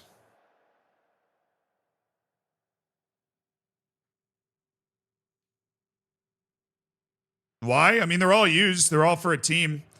You got all your college sports, college football and college basketball. Those arenas are both going to be over 10,000. Like, let me make sure.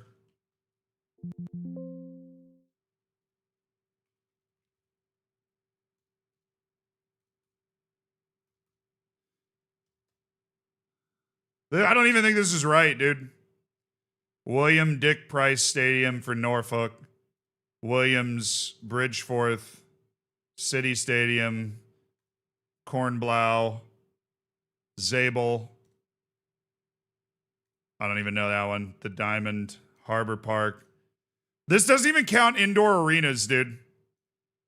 This doesn't even count indoor arenas. If you factored in indoor arenas with over 10,000 capacity, that number would be 700. Like, every NHL stadium's indoor. Every college basketball stadium's indoor. There's going to be at least 100 college basketball stadiums over 10,000. Probably more. What are we doing, boys? I'm enjoying this conversation, but what are we doing? Basketball stadiums are generally small. Yeah, but I think you'll get 100 that have 10,000. High schools. There's a good number of high school football stadiums in Texas, Florida, California, Ohio that have over 10,000.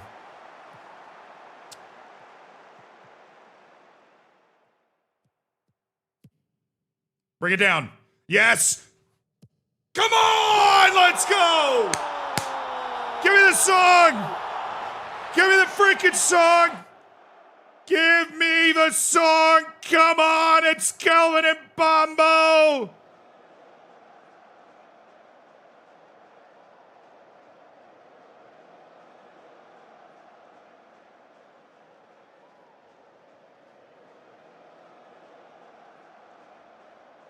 Colin.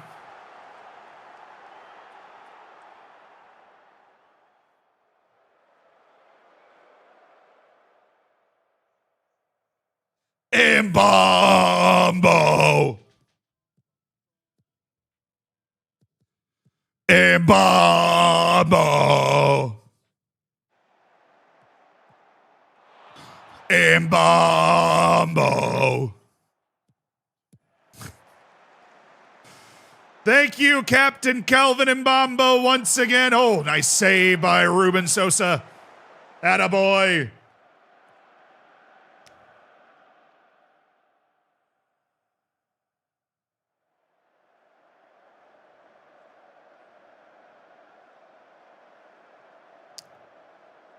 Does Cañete get an assist for that? Technically the La Liga record, even though we know it's not. All right, Lopez is going to keep playing to stretch his legs out. Sarai's not playing well. We'll throw Duran in there. Gutierrez is dragging, but we'll let him keep playing to stretch the legs out. Parguinas and Paul Duran coming in to try and help us take control of this. We're certainly not playing our best ball right now. You know, we're not playing our best ball right now. 4 matches left in the season. We seem to be sleepwalking a little bit. We're like Atletico Madrid coming into the end of the season, where you're just like, yeah, we're kind of floating in that Champions League spot. Guys, come on. There you go, Rubio. I wanted this to be a good guy's highlight. Kelvin and Bombo. We're already playing his song. Angel Cañete. Kelvin and Bombo. Good 1-2 to Angel Cañete.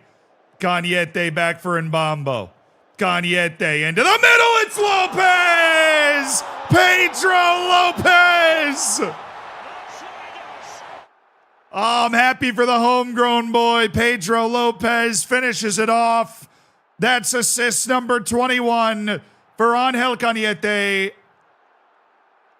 Maybe. Either way, Angel Cañete has the most assists in La Liga in the last 10 years.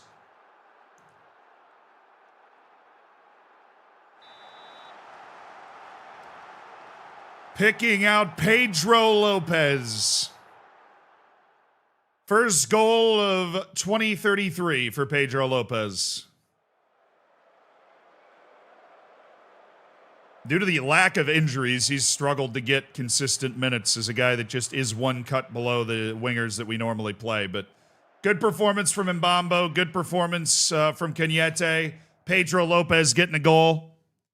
Good performance from Francesco Sessa as he keeps playing for a contract. He tied the real record. What is the real record?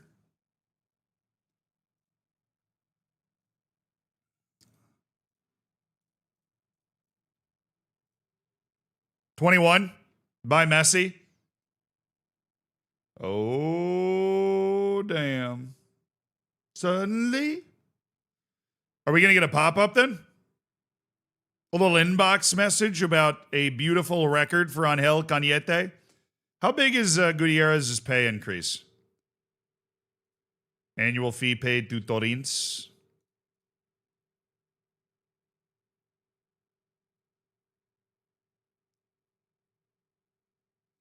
He'd be interested in a permanent move to Gold Stars should it become available. Well, good news. I'm going to set you for release, and you can negotiate that, Joseph and Nkrumah.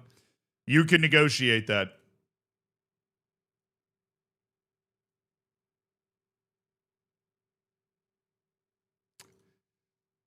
Also, the news of the guy vowing to end the goal drought is my player out on loan. Whoop. Whoop. All right, how's Nottingham Forest doing? We should go check them.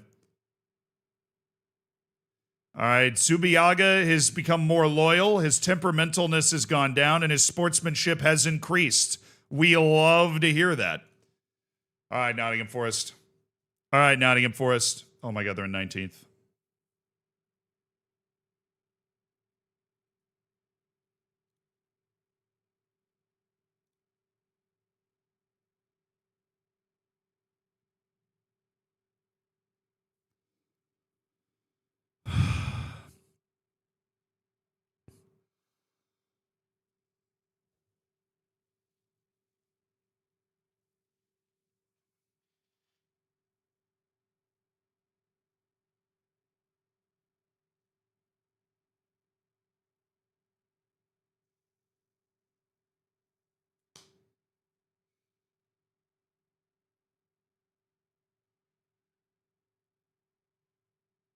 They lost 3 straight.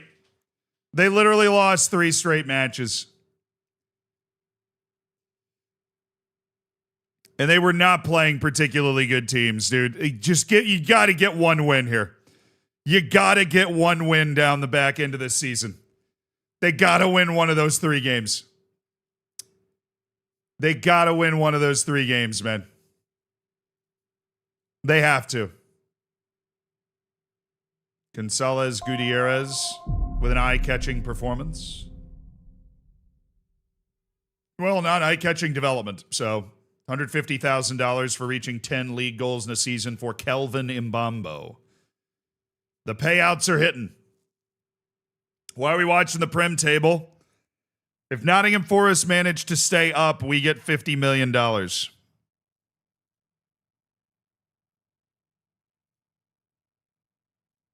If they manage to stay up, we get $50 million. There's a conditional loan to their team for a sale of a player. They play next on May 7th.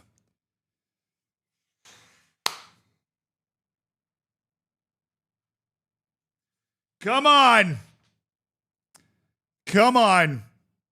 Please. I'm begging you. I'm begging you.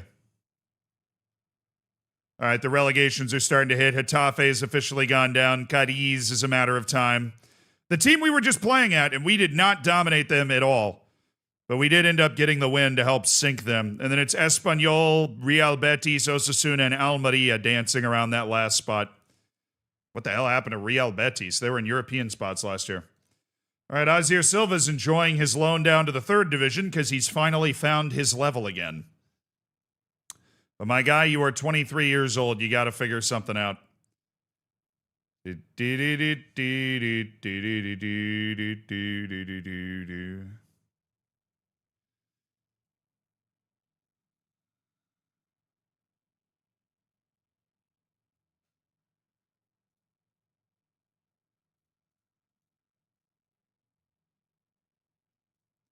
I've already signed all of our youth candidates.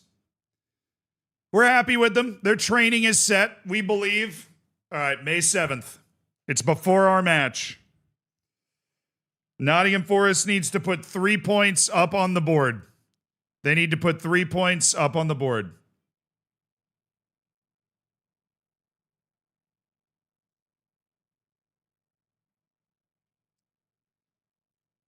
Bop Gay.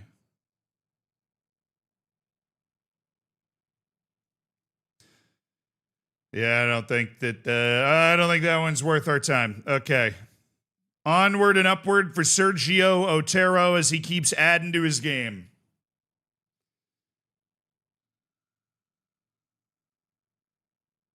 Flamer, thank you so much for the prime. Skip the Malia match and go to Nottingham Forest Stadium. They play tomorrow. Oh, Mark. What are we doing, Mark? Oh, 3 to 4 days. Okay. He has a bruised thigh, man. Calm down. It's not that serious.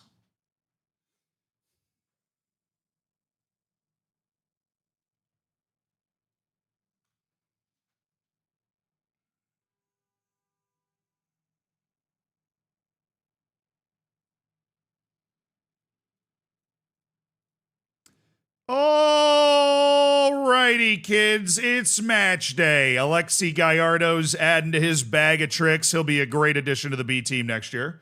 Ruben Gerardo adding to his bag of tricks, getting better as a player. We just love to see that. Even though he's been quiet the last couple of games, the all-time leading goal scorer in a season for UD Malia in his opening season. Where is he in the Golden Boot race? We actually should have looked at that. 3 matches to go. He might have an opportunity to bring home some serious individual hardware. Maybe.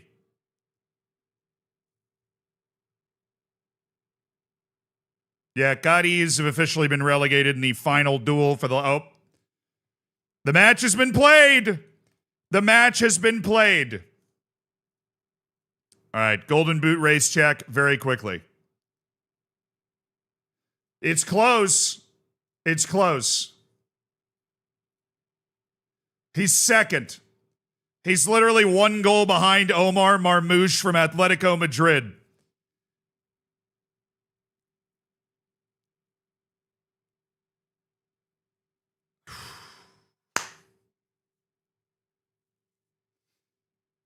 Come on, Ruben. Come on, Ruben.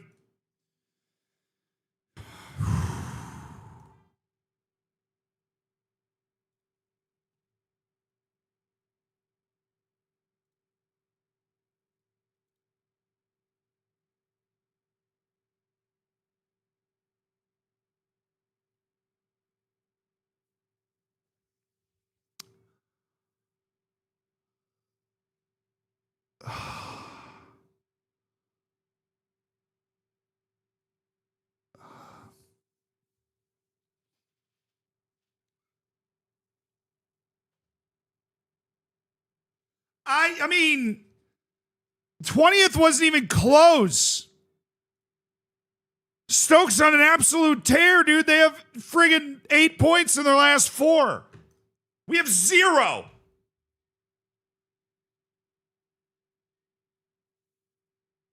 Just need 1 game.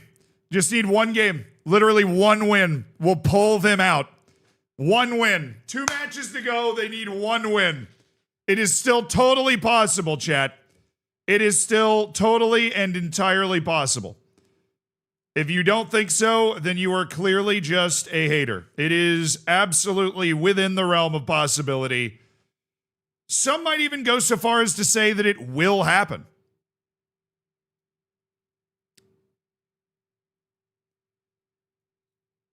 All right, you're going to play over there. I'm going to start Gregory's. Nope, wrong guy. Pargueñas.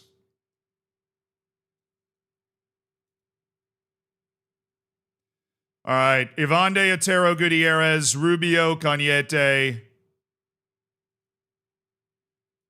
I'm just going to go back and forth with those guys. Sarai, Sessa. Give me Subiaga. Where's Girona in the league? 9th. All right, Enrique Subiaga. Let's see what you got. Pargueñas is going to run with Gerardo and Mbambo, who we are expecting to be able to save us, but we are certainly not playing well, obviously, because we're just spending our entire training session paying attention to what's happening over at Nottingham Forest with our 3 boys from the first team. Rojas, Yuri Urbanic, and Abbas Jahangiri are all over there.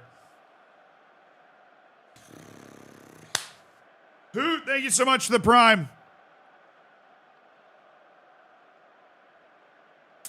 All right, boys, here we go at Girona.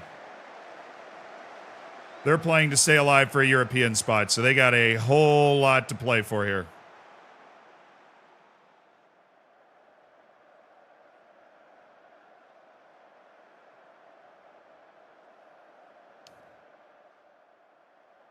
Top 3 would be our best ever finish. We finished 8th, 4th, and 8th in our first 3 years in La Liga. We've already guaranteed Champions League qualification. And I think we're already guaranteed to finish out of Sevilla. So, trying to reel in Barcelona. 3 points behind them with 3 matches to go. 6 shots to none is a pretty sick start, but we have not hit the target once. I'm just daydreaming about Nottingham Forest right now. Daydreaming about Nottingham Forest right now. Gutierrez. I mean, I can't think of something that I would want less than Jaime Gutierrez playing that pass, and I am not surprised that it has ended up totally screwing us. He literally has the trait, plays short, simple passes. I can't even begin to tell you what just happened there. The man has 2 passing. We're not built to play direct like that. Tactically, I have no idea why he's done this. And they get the ball up the field really quickly and end up popping it over the top of Jaime Gutierrez, and that was just terrible. It's their only shot of the game. Okay, good. So that one at least makes a little more sense from Gutierrez. That's a clearance. Oh, yes, Pargueñas. What a play. All right, short, simple. Thank you. Mbambo. Elaborate and complex.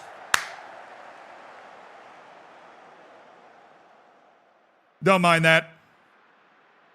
Good directness.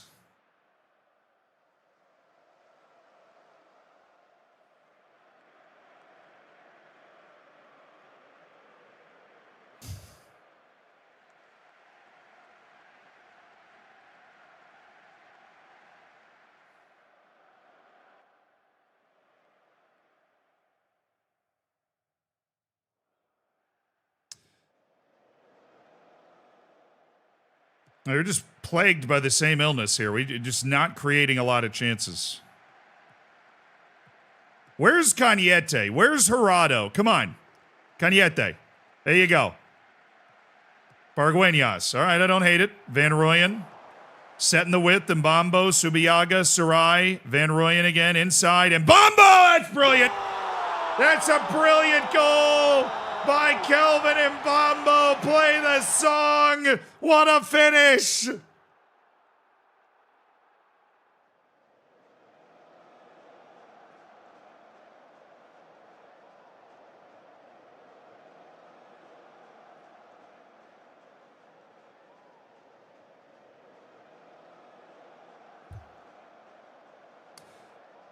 What a goal for Calvin Mbambo, his 11th league goal of the season.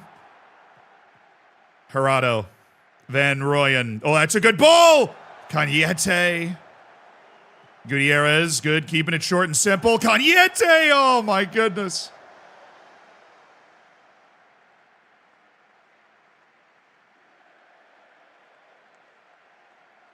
Mbambo.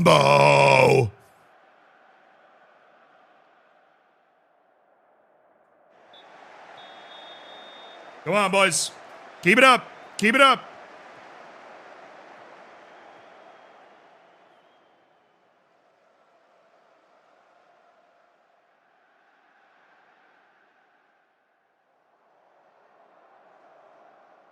Somebody find Ruben Gerardo, please. Because I seem to have lost him. Short and simple, short and simple, short and simple. Good. Wait for him to show. Good. Short and simple. Mbambo. Cañete. Enrique Subiaga. Cañete. Pargueñas. Mbambo. Cañete. Cañete. Oh, that's a great move. Oh, what a touch! Somebody...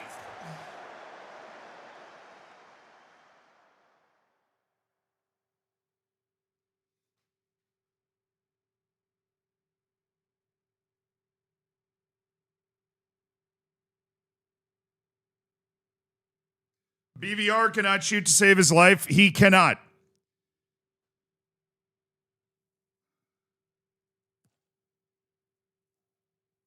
Do you know you can talk to and encourage the lone guys at Forest? We should do that. Yeah, Van Rooyen is a terrible shot. Okay, come on, boys. Come on. Enrique Subiaga, the 16-year-old. Pargueñas up to Subiaga. Subiaga to Sarai.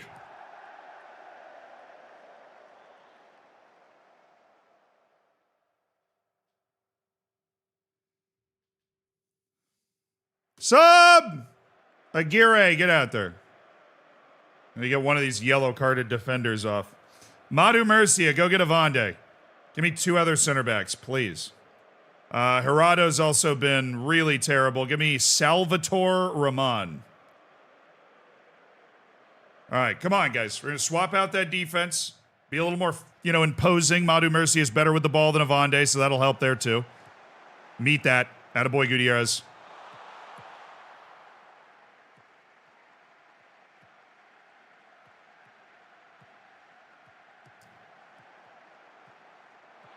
Man, Van Rooyen, he cannot,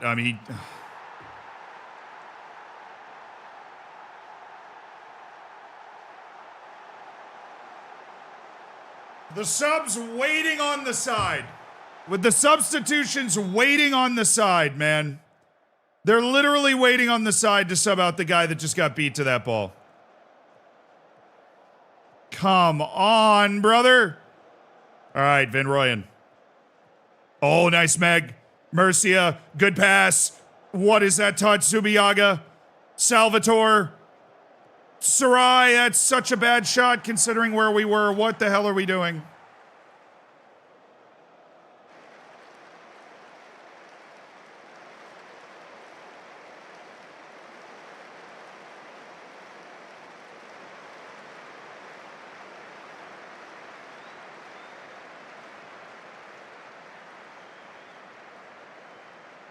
Absolutely sleepwalking right now.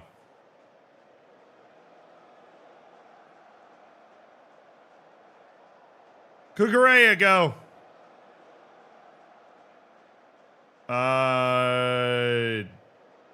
Duran. And I'm going to do something a little wild and put Subiaga at the playmaking spot. Sessa, you go.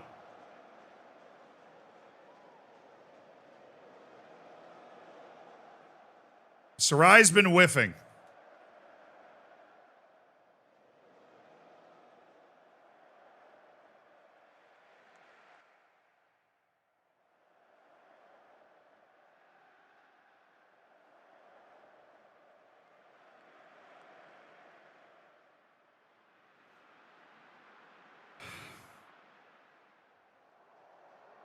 All right, full send.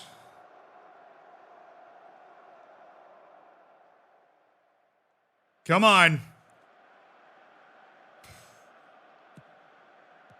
Oh, he saved it.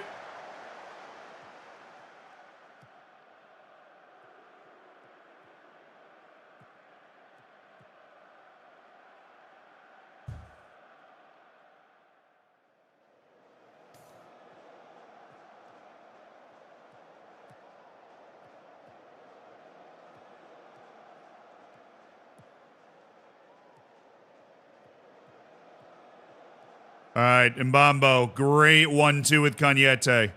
We're in space. Cañete's dribbled his man. Cañete! It's saved.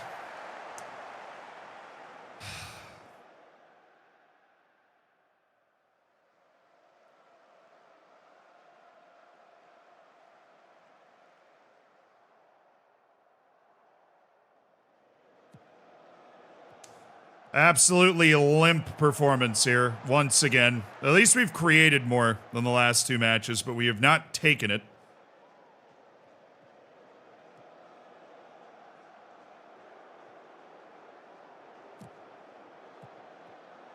All right, Roman, that's so far off. Like, why are we...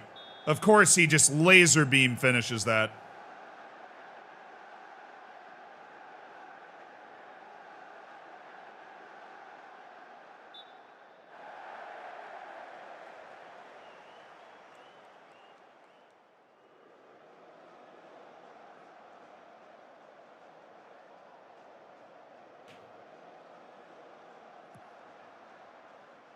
What are we doing?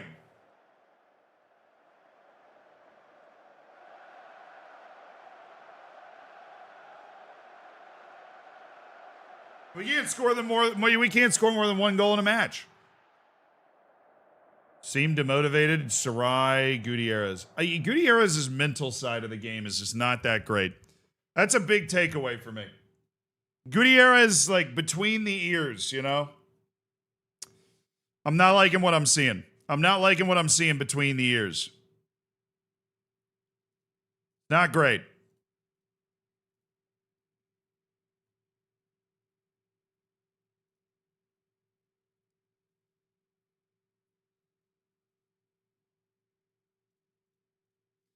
And Real Madrid have won the league, and we have officially fallen back behind Barcelona just a little bit. Well, I would love to get to 80 points. Oh, now Jose Yanez is scoring at will. Okay. Good work, Jose Yanez.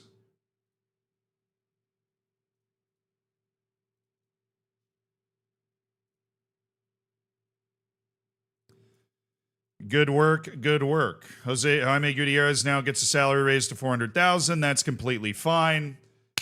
All right, Nottingham Forest. They've got a road match against Middlesbrough. They have a road match against Middlesbrough. Oh, wow.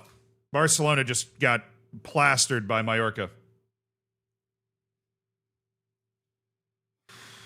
I'm more emotionally invested in what's happening with... In part, this is to protect myself. But I am more emotionally invested in what's happening with the Nottingham Forest team than I am with my own. Connor Cody's got his Continental A. He's becoming a better and better coach for our B team. Let's send him to go get that Continental Pro license. Let's send him to go get the Continental Pro license. The scholars have been announced. Glorious. We love a good scholar. 87? Man, we're scouting our butt off. Okay. Otto Rosengren.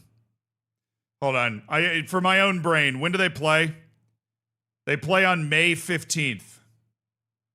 What a coincidence. I also play on May 15th.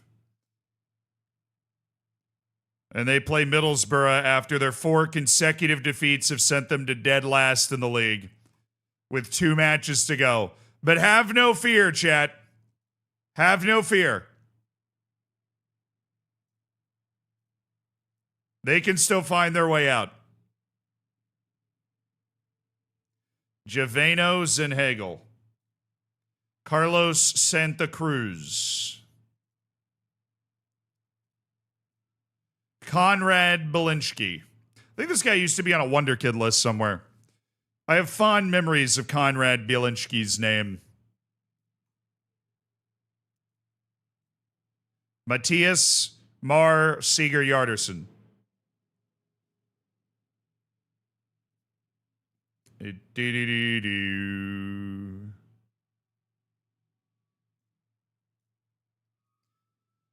Fabian Baus from Hajduk Split.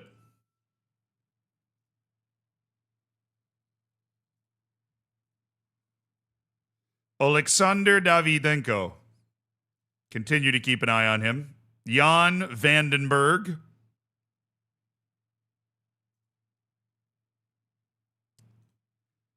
Keep a keen eye. We are not going to keep that guy on the Wonder Kids list. Terayuki Nishimura. I don't know. At 18, I feel like he might be done growing. In which case, that is a problem. So is the forward determination. So B team yes turns into nothing. Iker Valencia. Oh, he's only valued at $123 million. Well, if Osasuna gets relegated, that could very much change. Alexander Vasilyev counts as a non-EU.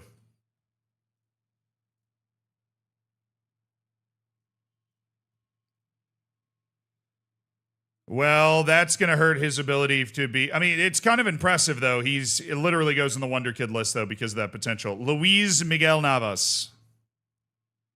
$42 million. Would you look at that?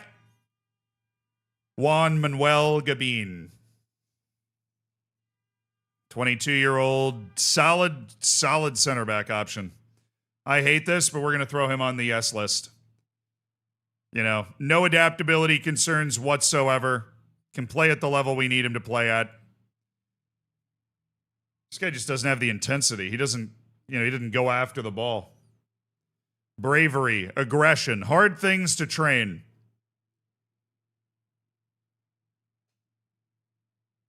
Might be a relegation release clause in there. You know, there might be. That could open the door for us a little bit. Justin Vonderhitz goes onto the maybe list. Sekou Traore from Duisburg. That is a vintage yes for the B team. Richard Partida.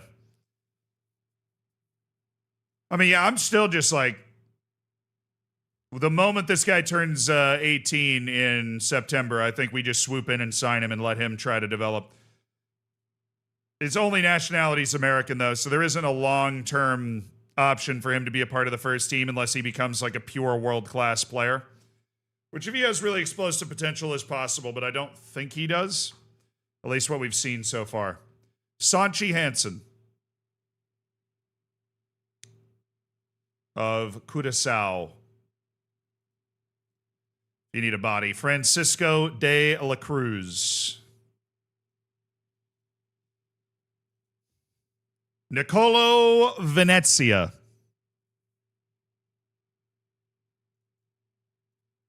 Sucks. Noble Mendy. Still just hanging around, man. Just remove him from the default list as well. Still just hanging around. Thierry Demeyer. Yeah, I mean, he has a terrible relationship with Juventus. I think we'll move him to keep a keen eye, though. Jeremiah Debra. Still a player we very much like, and still a player that doesn't look like he's going to be made available at all for anything. Alcides Martinez goes to the B team yes list. Patrick Abanizio. Well, we found the cap on his potential. Isaac Bazukis. Enjoys a big match as well. Edgar Lopez, James Jones.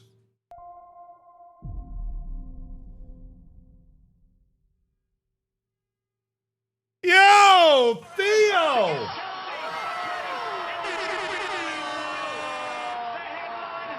Theo with the 25 gifted subs. Oh my goodness gracious me. Let me reach the 300 mark with one go. That's incredible, dude. You've hit 300. Career gifted subs, and you've made 25 people's days. You've given them the bacon, the emotes, and a lack of ads.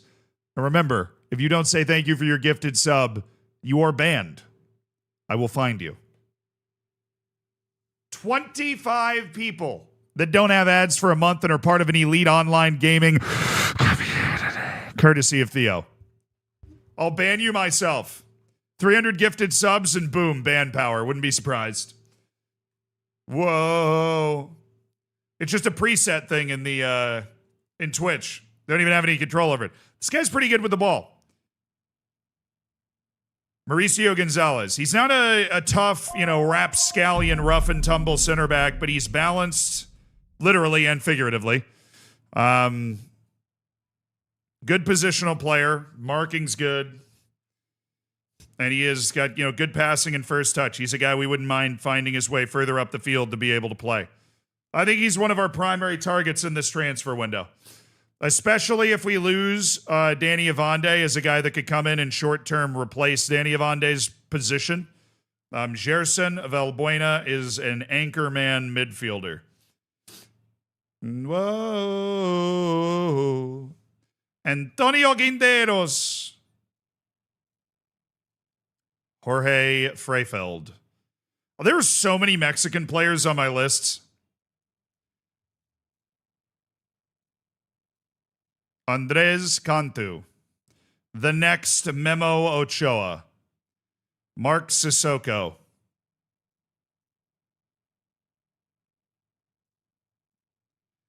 Not really high on that guy. Tyler Hilliard Scowen. Siabanga Guala. Vintage BS list. John G1. I already know this guy. I recognize his name and everything. Richard Vick.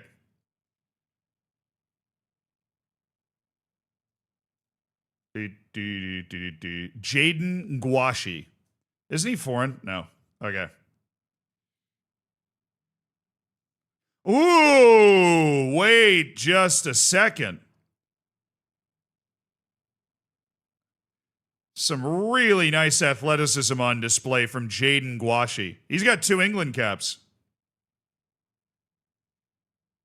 Sees the field pretty well. Good with the ball. What stands out to me is he's good with the ball. I think he's not an immediate signing, but like a pretty primary target.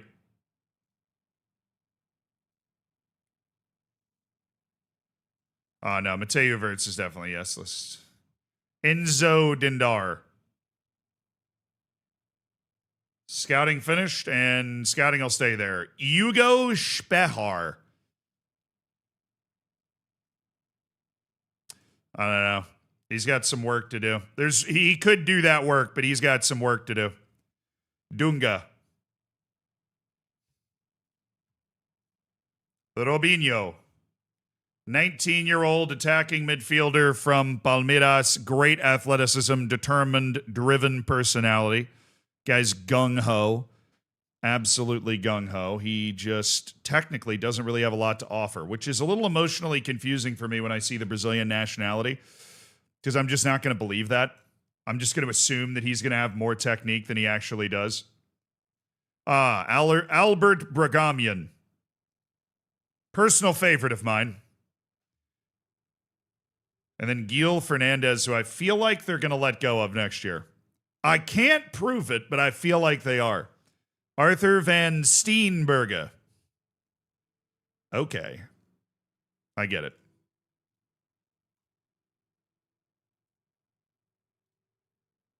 Yeah, I don't like big matches. Elton Hyseni. Okay. Ivan Angione. Who are you? Oh, you're the spine guy. I always liked you. Ahmed Al-Shamari. Guingame's star Qatari player.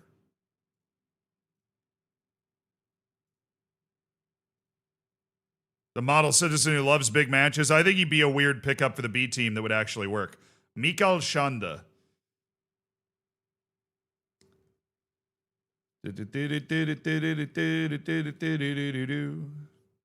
Pericles Karabetsios. All right, he likes big matches. That's worth keeping an eye on.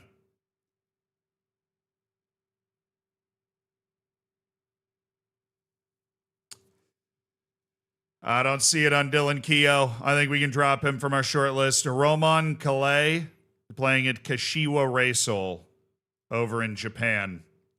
No, Adama Diakite. I still want Adama Diakite.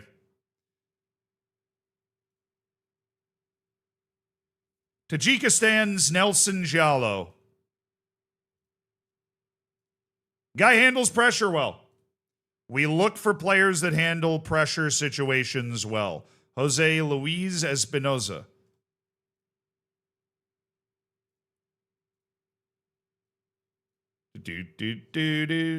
All right, Javier Bettinelli. Thomas Baldini.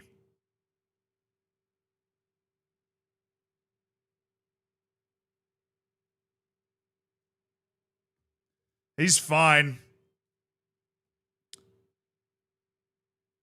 Marco Orlovich. Marco Orlovich. We've already sold Marco Orlovich. We got no interest in that. Watching Idaro from Monaco. Oh, he broke into the French national team. No kidding.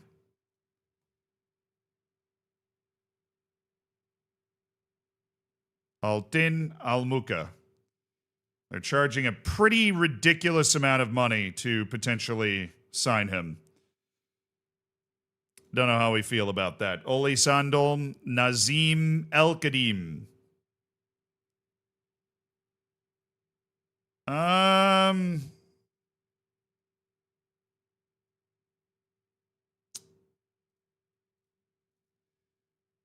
The keep an eye on people shortlist thing. We might need to start refining it a little bit. Like our parameters for how that's going to work. Gabriel Juplasti. A lot of people want me to pick up Juplasti. He has 4 jumping reach. I've decided I don't hate myself enough. David Sedlak. Victoria Pilsen, 18 years old, attacking midfielder. I mean, he would go to the B team. I'm assuming based off the level he's at in the game, he would kind of just be okay with that.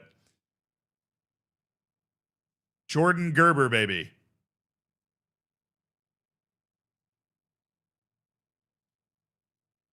All right, Bruce Zulu, we already signed. That guy's joining our team. And we're happy about it. Marius Beardes. Mallorca's right back. Is one of the guys that was on the Wonder Kid list. Fabian Veloso. And he didn't have size or speed either. It's not like he's a good passer, though. He's just kind of a deep-lying playmaker that for some reason can play center back. Like it's his positional profile tells you he's going to be one thing, and then he's another thing.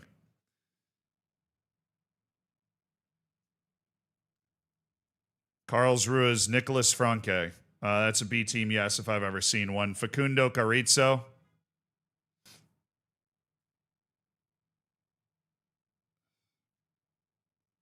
Just an explosive runner. I'm not going to fully cancel him. I think he could at some point in his life become somebody good, but Jimmy Blom, 16-year-old Norwegian goalkeeper. Well, I mean, he's huge. He's 6'5" at 16. He's already starting for Hamcom, if I remember right, too. And then Bo Talon is valued at $10 million, and literally same boat. Couple of great Wonder Kid goalkeepers, though. All right, we play on the same day as Nottingham Forest. Apparently, I have the ability to go talk to my players out on loan. This is not something that I have ever done before, but I think we might take that opportunity now. Hello, Abbas Jahangiri, who's averaging a 6.59.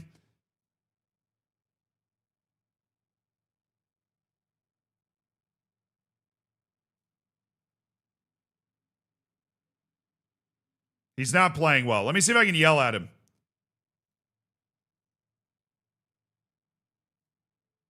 Come on! Kick on, Jahangiri. Kick on. Push forward. I'll work hard to improve. Thank you. Yuri Urbanik. He's played 8 starts, 11 total matches, has just 2 goals. He's not been good either. Interesting, Yuri. Come on. The development. I'll show you what I can do. Yes. Yes, you will show me what you can do. You're going to go make me $50 million. Rojas hates me. I don't imagine me talking to him would help anything. I can't imagine. Yo, Sebadan, thank you for the 11 months. Looking forward to the 1 year next month. Captain Ledros, thank you so much for the Prime. Enjoy the bacon, enjoy the emotes, and blitz those. Thank you for the 3 months in the Prime. My freaking dude, congrats on cooking your bacon.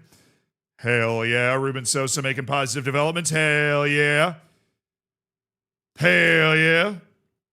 And people wanted me to sell him for less than $30 million up front, you know?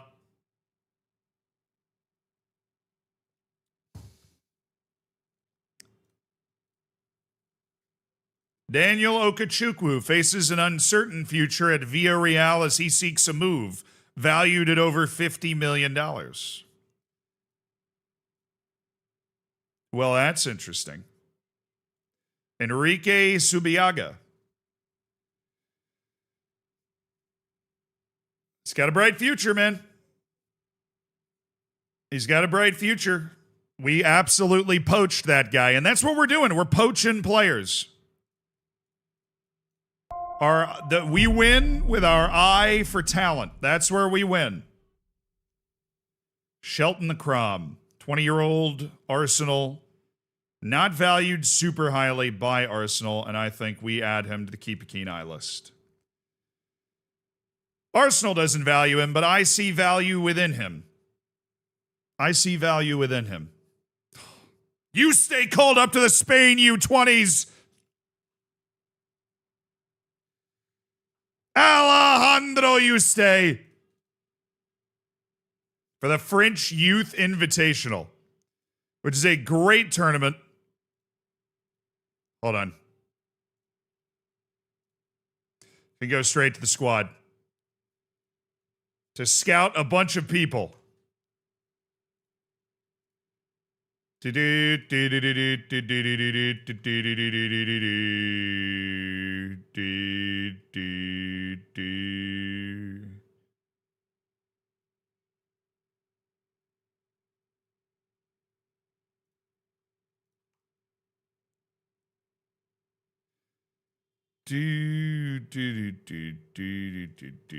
Okay.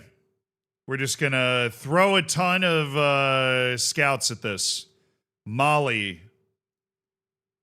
They do have a 15-year-old here. Abdoulaye Fafana. Gualadio Ba.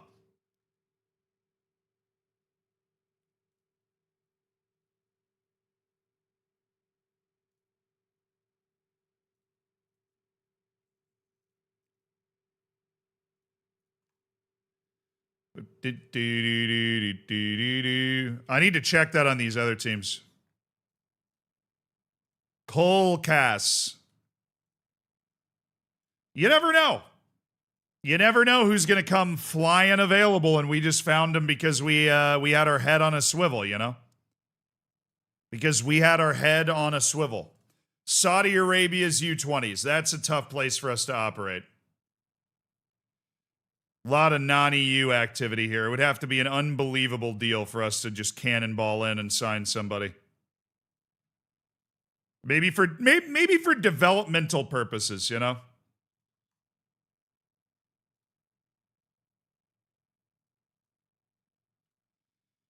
All right, nobody there. Japan's another tough sell for us. Nobody's coming into contract either. They have a great pipeline for developing players, too.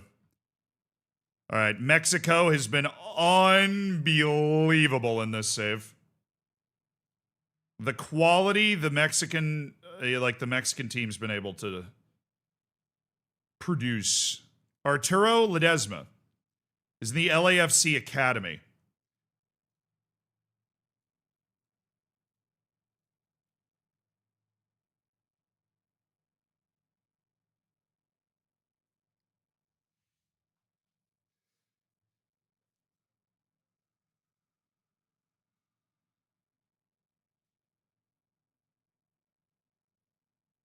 It's got to be worth it. There's a lot of big money Mexican teams out there, too.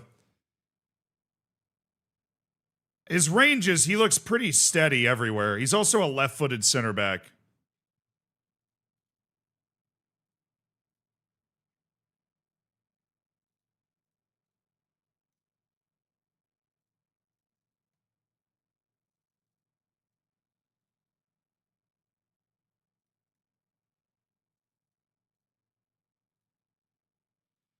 All right, he's taking a $300,000 deal to leave the LAFC Academy. Seems like that's a good deal to me. That's a good deal to me.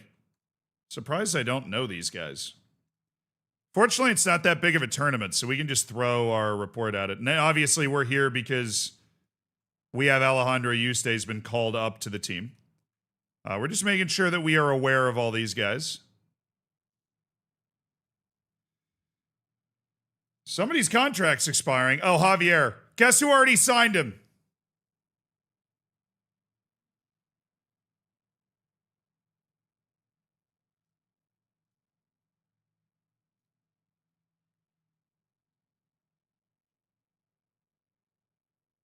How you doing?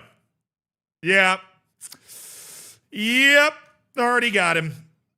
Already there. Old news. Old hat. It's old hat, really. Australia.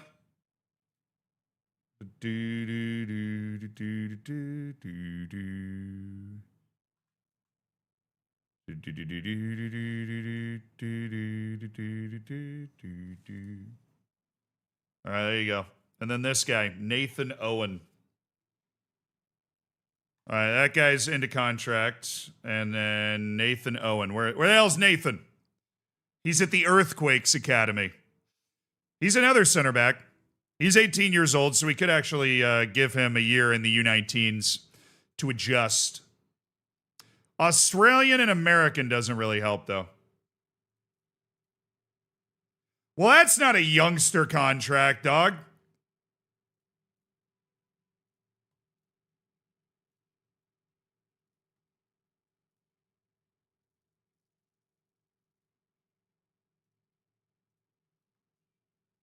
We'll give him huge escalators if he breaks into the first team, which he won't. And, he doesn't know that.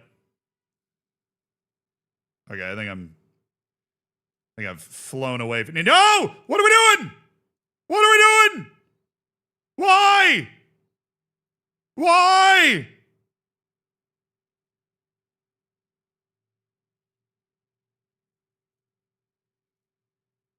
What are we doing, Alejandro? You're getting better physically, but you're losing your technique. What the hell? That's scaring me. Okay. That's scaring me.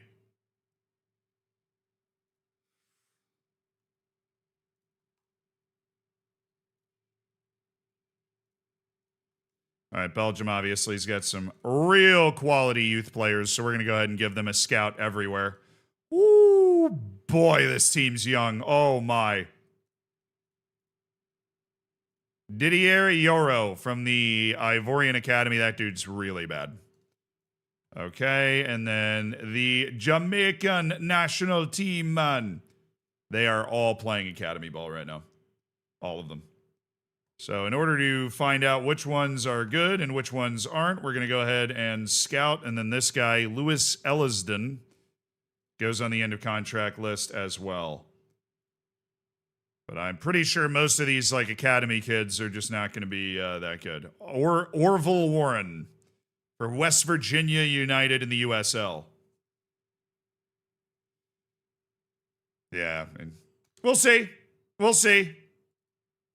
We've signed Owen, the Aussie, who will spend 1 year with the youth team and then maybe be promoted up to the B team, or we'll see what happens. $90,000 a year for Nathan Owen. Welcome to UD Malia.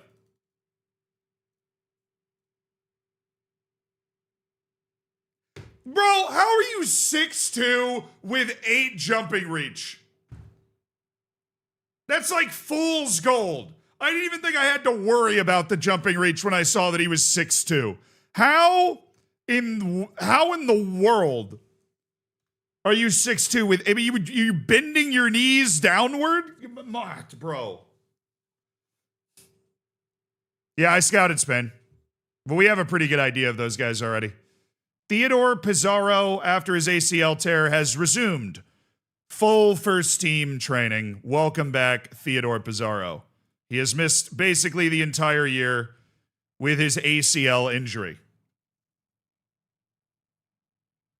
His Achilles didn't get a visa. Nice. Do. All right, boys.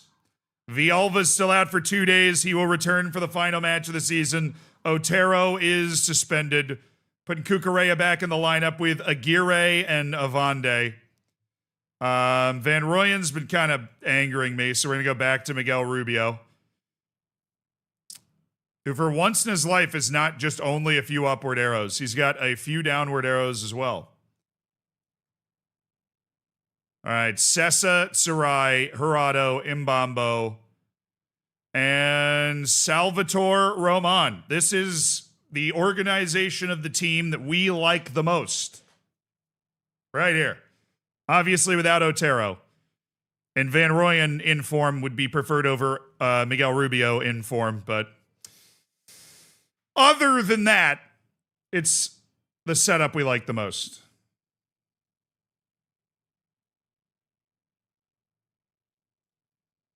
All right, we'll just leave that spot open. Like I said, I have Solani Mazibuko, who's been loaned back to us for a year, which was kind of a waste of time because he's just been used as deep cover, but we've been very healthy all year, so we've never really needed that deep cover. Yeah, the B team had a match the same day, and I'm assuming, I mean, you know, those are big, high-pressure matches they're playing in the second division right now. There's no pressure on any of us, boys. Come on. At home at the Tingus Pingus against Espanyol, coming off a loss-win, loss-run in our last 3 matches. And even the win was frustrating. Would love a confident performance against Espanyol. They have not been one of the better teams in the league this year. And of course, Nottingham Forest is playing at the same time, and we are very much rooting for a Nottingham Forest victory. Cannot wait for a Nottingham Forest victory.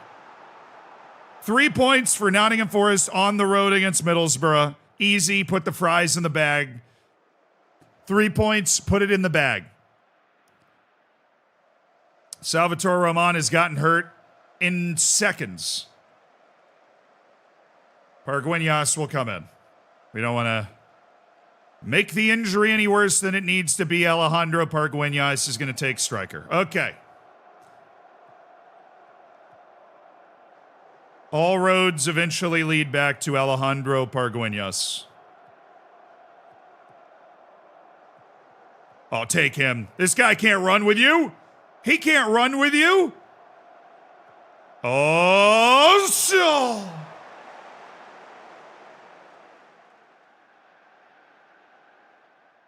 Perfect little layoff.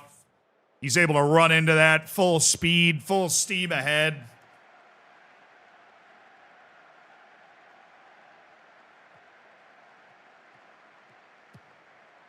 We're there. Avande's all over it.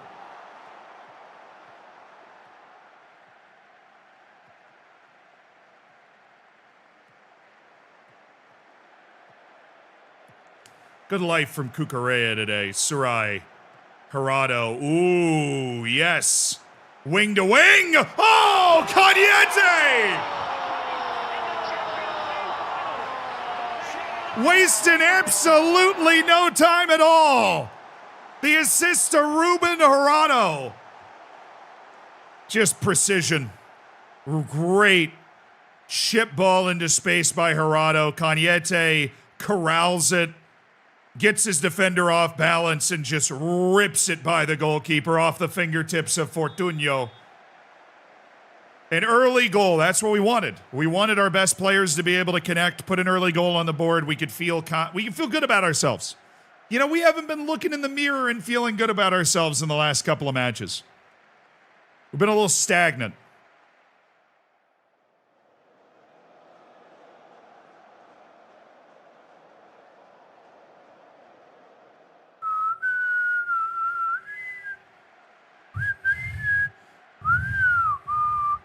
Gerardo's also in the race for the Golden Boot. Ooh, Sessa. Underratedly large man, Francesco Sessa. Mbambo, Cañete. Cañete looking. Gerardo collects. Oh, 1-2 with Rubio. Gerardo. Mbambo! Kelvin Mbambo!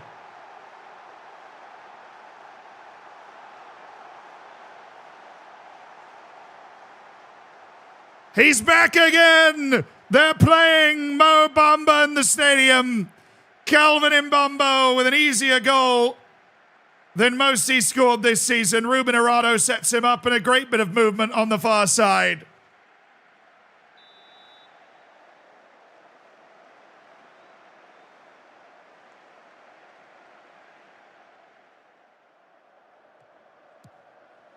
Mbambo! North Africa is bouncing and a 2-0 lead over Espanyol.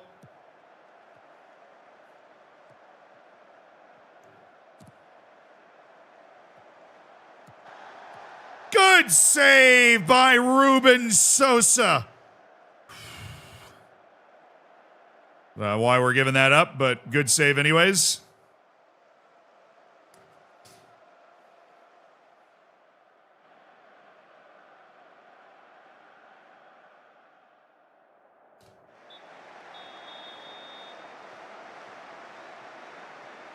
Mbambo's kind of been hard carrying late in the season.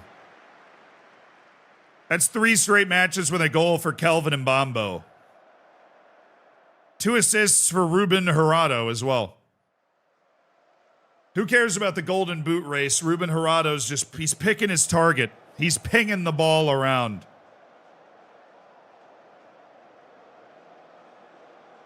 Like a good vice captain should. Exactly. Rad Lad, that's a sick emote. All right, hey, sub.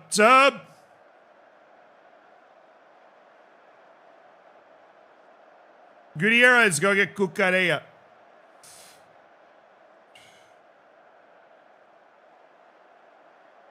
Duran. Van Rooyen.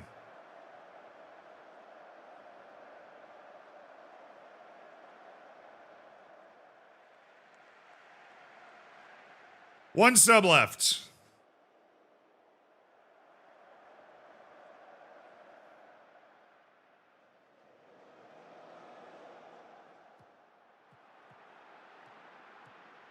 Nice hustle, Gerardo. That's winning ball right there. Mbambo. Kelvin Mbambo. Cañete. Jaime Gutierrez. Sessa. Duran. Ooh, very good ball by Duran. And into Pargueñas!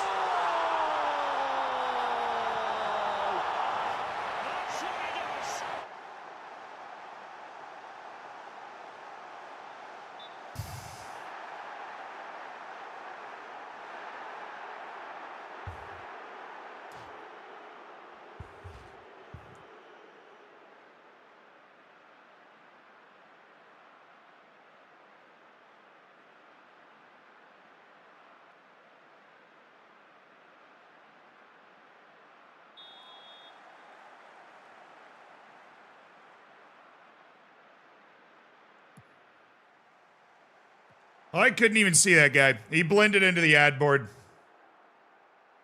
I thought he just passed it straight out of play. Nice ball into Duran. Gerardo slipping underneath Van Rooyen. Oh, great ball out to Cañete. Pray for this defender. Pray for this defender. He actually did incredibly well. Never mind. Did a really good job defending that. Oh, it was a penalty. Mbambo was shoved from behind. It's a penalty. Ruben Gerardo will take it in his quest for the Golden Boot. Yes, good pen. Good pen. Ruben Gerardo for his 24th La Liga goal of the season. Yes!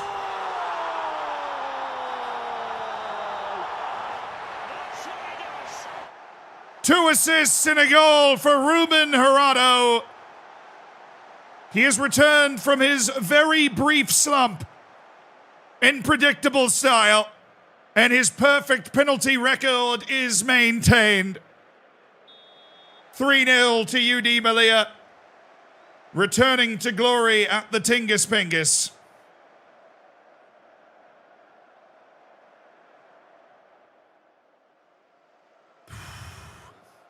This is what we needed. This is literally exactly what we needed, just a match where we're in control, we're scoring goals. Oh my goodness.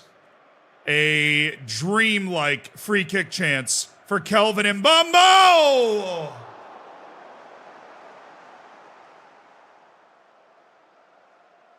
The Finnish superstar can't quite find it.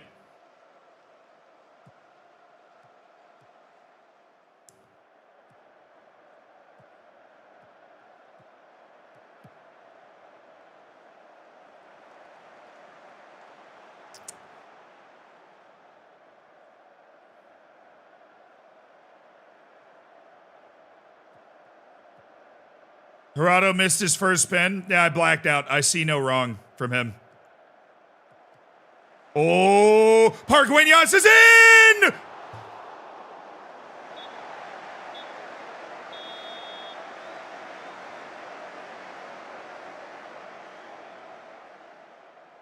And Alejandro's goal drought continues.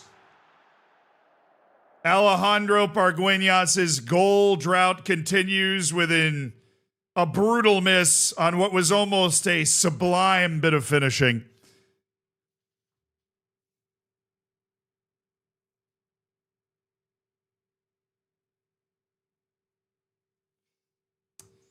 Damn. Ramon bruised his ankle. He'll be back for the last match. Dominance turned into victory.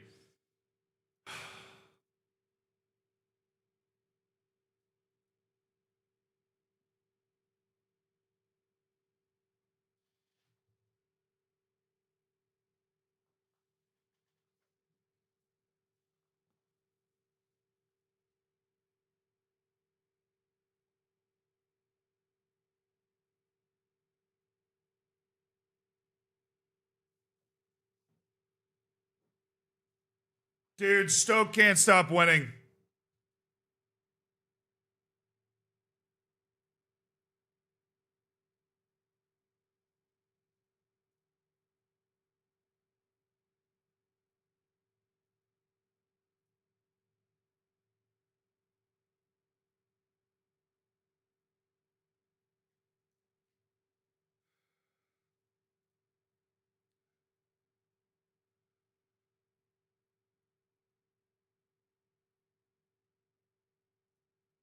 They need to win, and they need Stoke, Everton, and Ipswich to all lose.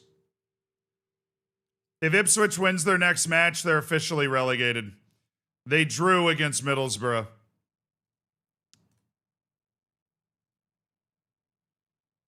John Geary scored in the 81st minute. We're trying. Our guys are trying. They got freaking... Oh, that's Middlesbrough. They have Chelsea away. Nottingham Forest has Fulham at home.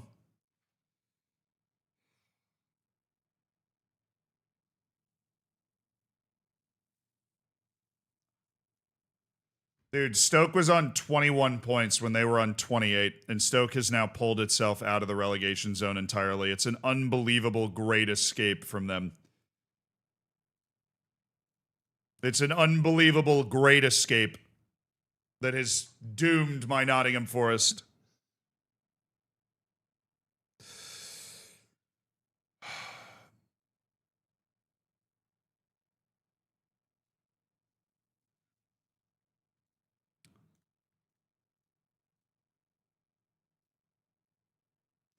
There you go, Silvio. Keep adding to your game, man. Keep adding to your game. We probably got to make him a part of the first team rotation next year, I think. He's been unreal with the B team. He has balled out for sure.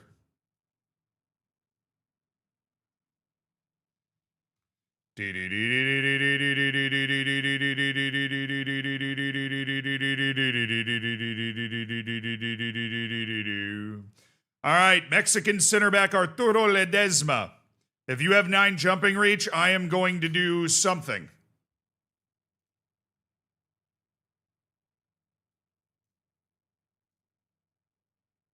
Thank you.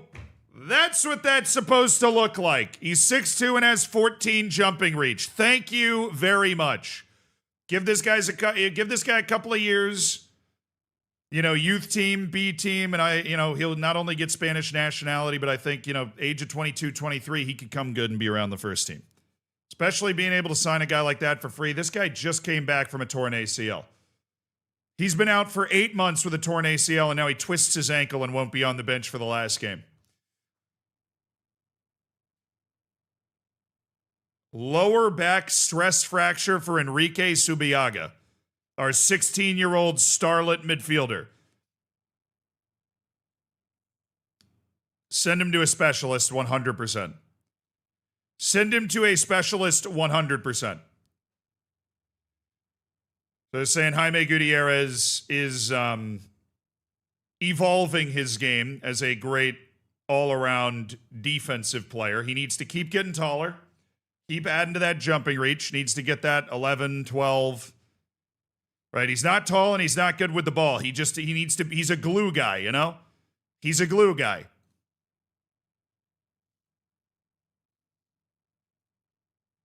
How's Sean Gigo doing? He's not really doing that much. But he's made 13 appearances for the B team, so that's fun for Sean. There's got to be value in this. We bought him for $750,000. We'll be able to sell him for more than that. Although his potential is evaporated, so him being a prospective first-team player doesn't seem super likely now. But that's the point of the B team. We give these guys opportunities, and some of them take it, like Mustapic, where he didn't develop super well for a couple of years, and then we went, you know what? B team boom or bust, and he just went, sure. How about boom? I'll be in the first team next year. Thank you very much. Who touched Cañete? How does he have a concussion?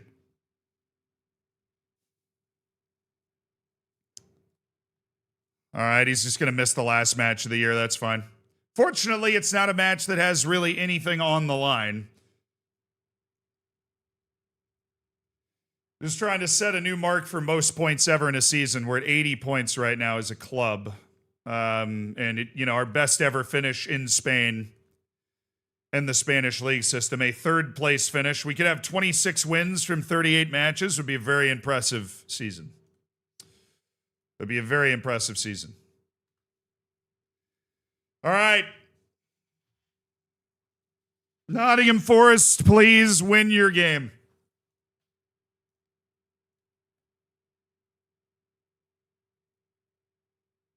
Oh my God, Ipswich won. They're already relegated.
Well, there goes the money.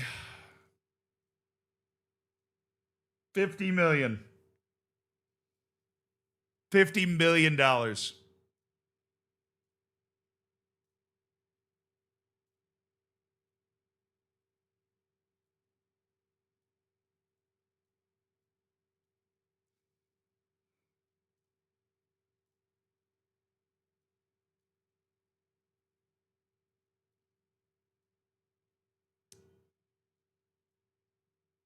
Ivande, not attracting interest from Manchester City anymore. A lot of Middle East interest in Sergio Otero, which is interesting.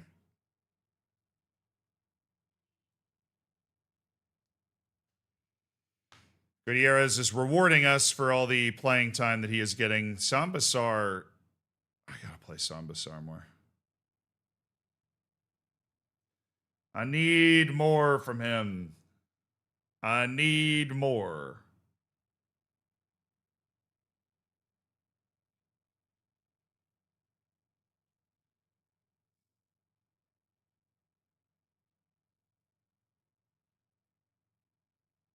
Bring you stay up.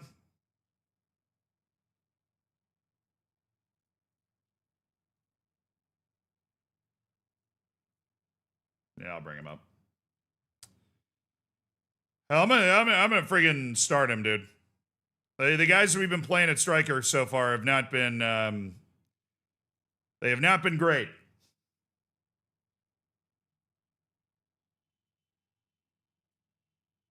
We're gonna put a pretty juiced team out there and hope that he's able to just deliver.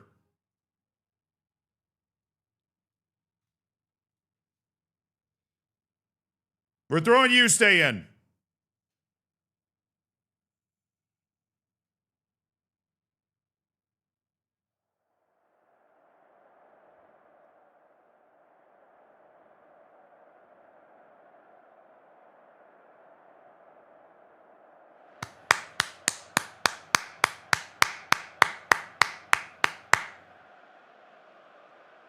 At Villarreal, it is UD Malia.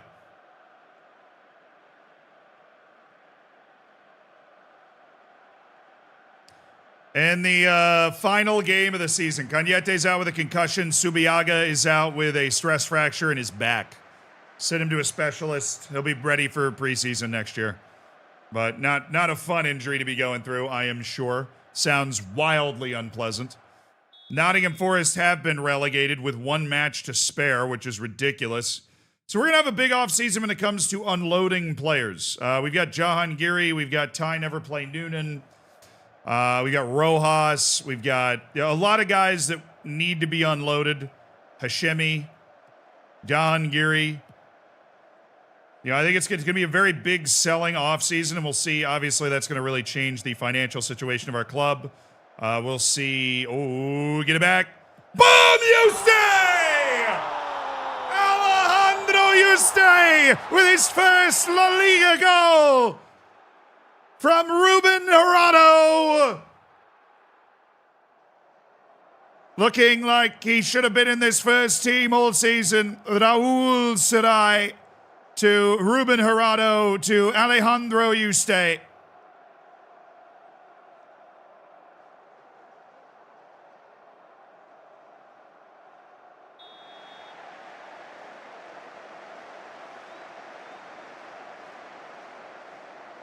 It is a sublime introduction to La Liga for UD Malia's 16-year-old starlet, Alejandro Yuste.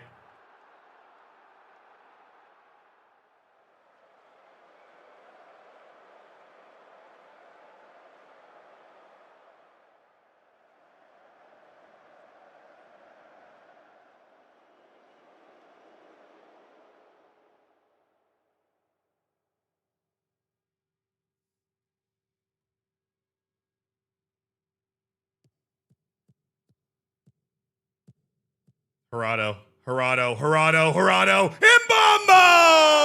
It's 2-0! And the goal scoring streak continues for the vice captain of the club, Calvin Mbambo!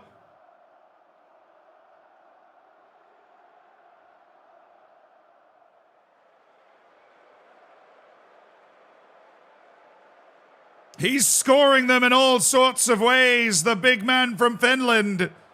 This time it's a header on a clip ball across. 2 assists again for Ruben Jurado.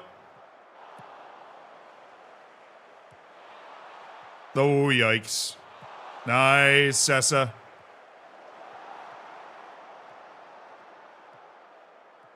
Mbambo.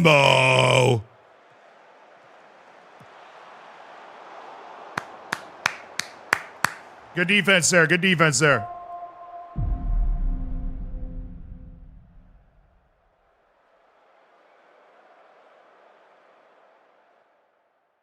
Boom boo. Doc of the Bay, thank you for the 40 months, says Mbambo. Damn right. Oh, Sambasar. That sucks. That sucks for Sambasar. Gets a chance to go out there and play, picks up an injury. Hopefully it's not too serious and he's good for preseason.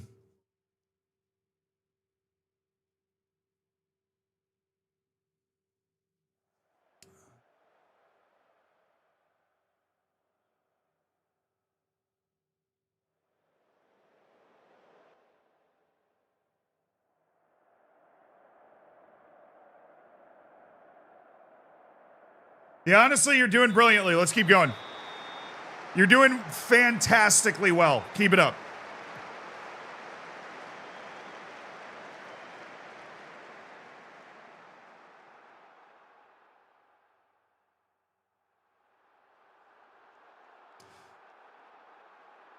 Dude, we need Gerardo to score again, or else he has zero chance of winning the Golden Boot.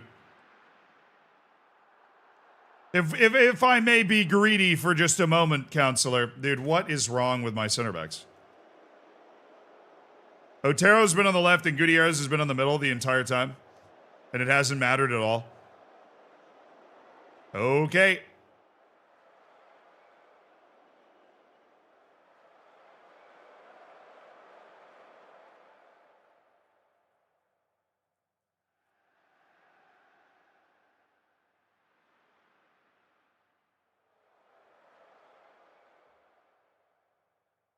That's 5 straight games with a goal for Mbambo.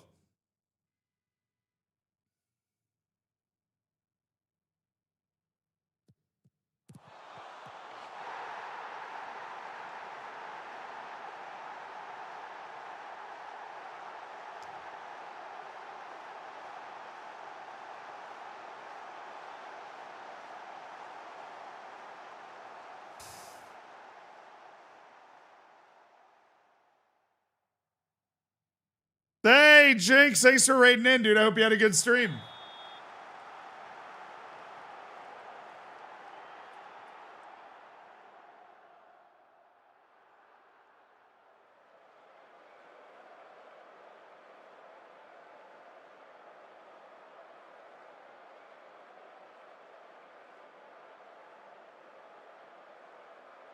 Ramon. Get him, Bombo. He's tired. We don't want him to pick up some sort of injury going into the rest of it. Going into the offseason. Nice, Cucurella. Nice. Cucurella. Roman. Cucurella. Oh, it's looking pretty. What a pass by Sarai. Salvatore. Roman. Sarai. Roman. Cucurella now. It's Mark Cucurella. It's Salvatore Roman! And it's surely a Malia win into the offseason with a club record 83 La Liga points and a Champions League qualification. And what a brilliant, well-worked goal down this right side and a lovely finish by the Italian Salvatore Roman. Hope the Malia journey's going well. It is. It is. We're having a nice little send-off to the season right here. Didn't have the juice to contend for the league, certainly. Oh, Rahman with the chest. You stay!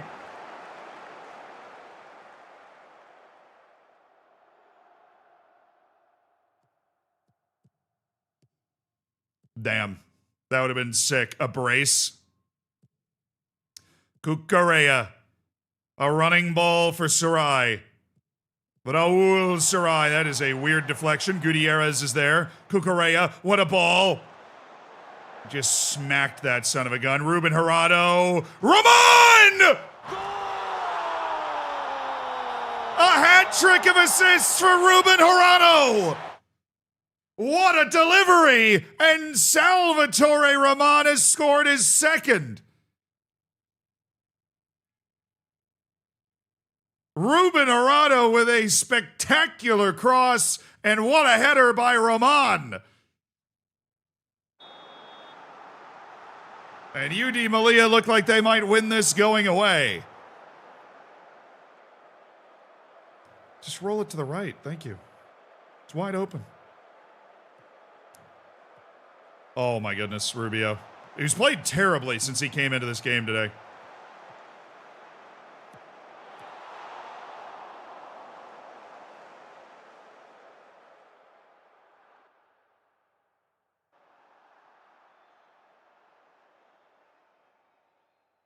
Let's go, let's go, let's go.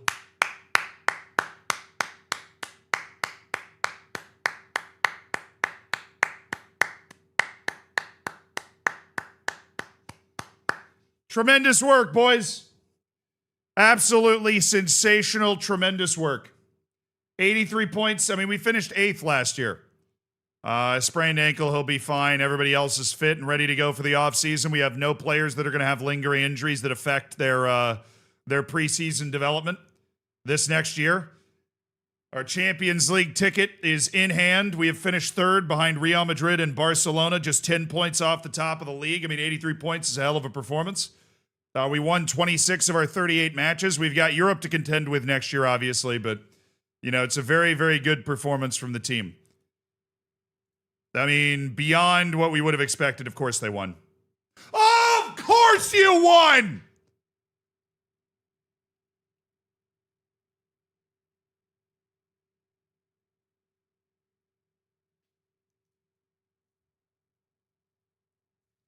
Freaking cost me $50 million by laying a massive egg.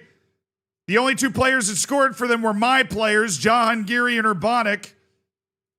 I mean, who was on this team before my guys got there? How the hell were they not dead last by a million?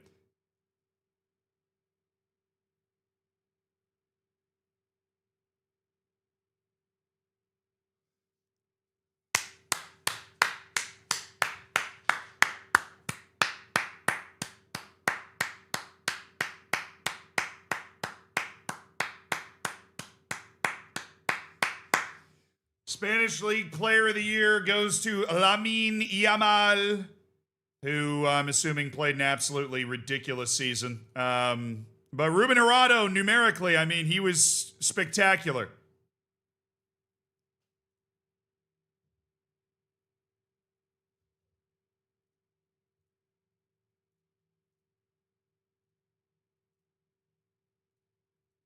Hey, congrats, man. I mean, it's an all-time season from Ruben Arado. He produced 24 goals and 18 assists, and he probably very nearly won Spanish League Player of the Year. He just wasn't able to quite get there. But I won Head Coach of the Year, so congrats to me. Player of the Year goes to ya boy, Lamine Yamal. Arado wins Goal Scorer of the Year. Goalkeeper of the Year is Mile Svilar for Barcelona. I'm Coach of the Year. All right, and a big offseason begins, chat. And a big offseason begins. He gets $500,000 for being top goal scorer. Bro, I am not mad. I am not mad at all that we have paid out. We paid out over $1 million in bonuses to Ruben Arado this season. Magdalena Eriksson is now fluent in Spanish as she continues to work her way towards a Continental A license that will make her an even better head of youth development. Former Malia favorite Francesco Varela, beautiful. Varela hails Arado. Hails him. All right, we've already handled a lot of our transfer business, but the money's going to be a little tighter because we don't have the money coming in from the Jahangiri transfer yet. Malia Best 11, where are they now? 3 members on the team are retired, but some are still playing with us. Madu Murcia, Paul Duran, Kelvin Mbambo, and Sergio Otero are still at the club. Colin Amani is currently playing at Shabab Al Ali, and Danny Yanez continues to play at Olympiacos. Shabab Al Ali, he's playing, played 19 matches in the UAE Pro League, played 13 continental matches. Asian Champions League. 6 clean sheets for Kola. Ebenezer Atkinson Miro is at Lecce, where he made 34 appearances last season. Love that for him. Majid Hashemi is playing for Başak Şehir. Marvin de Lima continues to play for Real Oviedo in the second division of Spain. Love me some Marv de Lima. Jeremy De Leon is playing for Coruña, where he made 32 appearances, although 26 of them were off the bench. And Bogdan Ungrianu is still on. Really? Bogdan Ungrianu is still on the team. He played 40 matches in the Spanish second division. So he's carving out a really good career, Bogdan Ungrianu. He's coming into his end of contract, actually. Willie is still at Lejoas. Willie! Famous for his one unbelievable season in the second division with 18 goals in 33 matches. And then went on to score 2 goals in La Liga to crown the amazing turnaround from non-league to the top of the game for Willie. Edu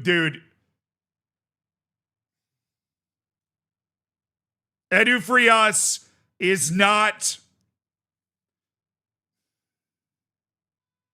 How is he in the best 11?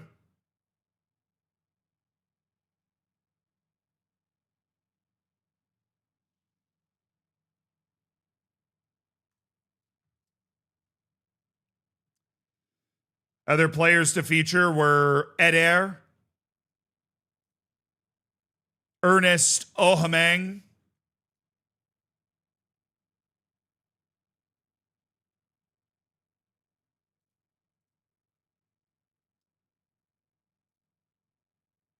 Eric Holt, Sergio Santos, and fan favorite Francesco Varela. Fan favorite Francesco Varela. Team of the week, Gerardo and Roman made it. Bundesliga newcomer of the year. Okay, these are just guys that are on our short list. Destination for our preseason camp. Switzerland, Scotland, Germany, England, Portugal, France, Austria, Netherlands.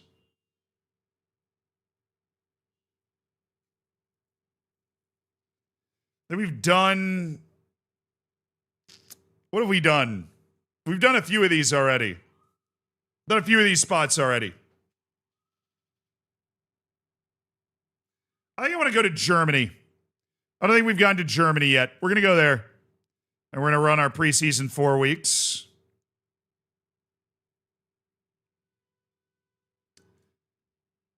All right. Great club atmosphere. End of season team meeting. You know, not the right time to talk about our aims for next season. Just sending you guys off. Have a good one. We're on course to satisfy work within the payroll budget, be competitive in the Champions League. Let me negotiate. So we have work within payroll, play defensively solid and counterattacking, make the most of set pieces, play entertaining.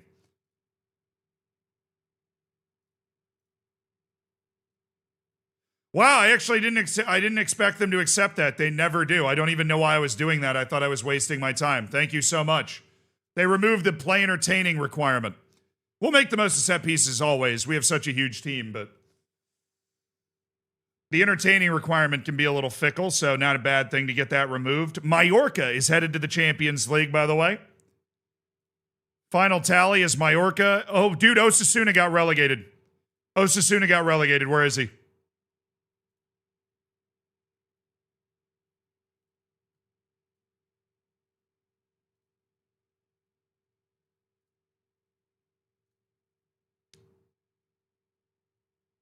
Was this the guy?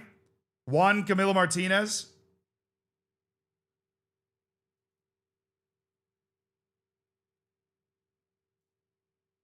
I think it was.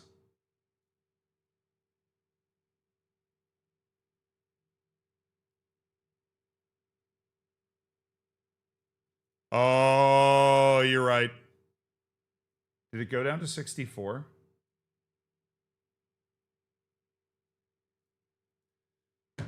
His relegation release clause is $64 million! What the hell?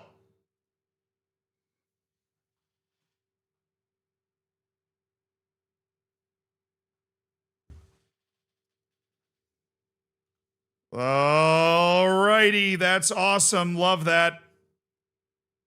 Love that. Just use the Jahangiri money. Do you want to get banned? Do you? You look like you want to get banned.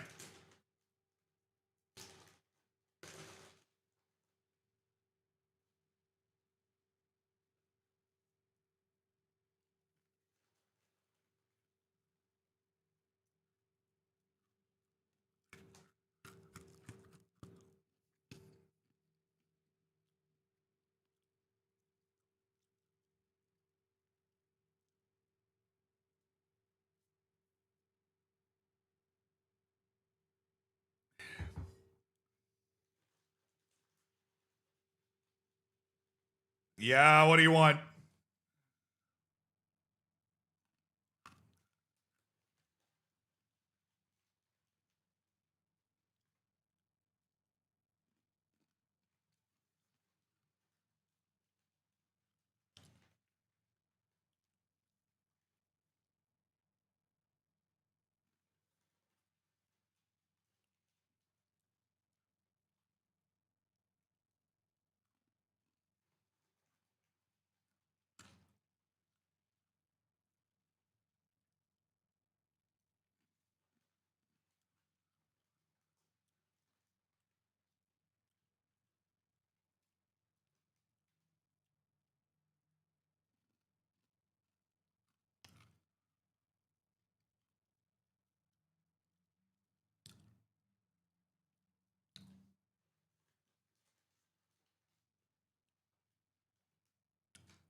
On Saturday night, oh, let's hope to die.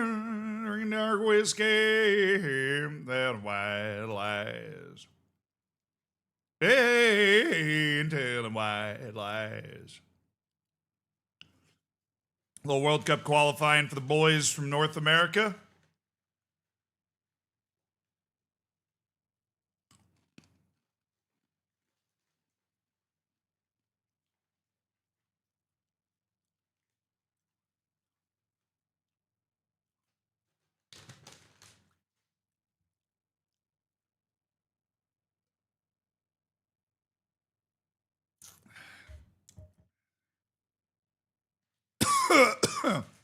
Sorry. Just snagging on some granola real quick.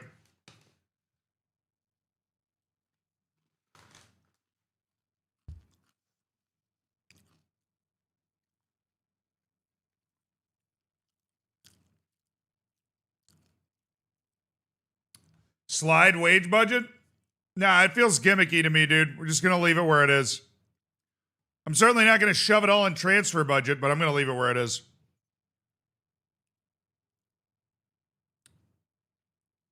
No transfer stories today. Look, if El Rayed shows up with 120 million for Otero and he wants to go, Otero's just not worth 120 million. I mean, that amount of money, like, you can buy 6 $20 million wonder kids for that. Like, we would obviously take that. It's just inflationism. I think we're going to give Sessa a new contract. I got 10 more days to decide. I'm going to take that time, but I think we're going to give him the contract.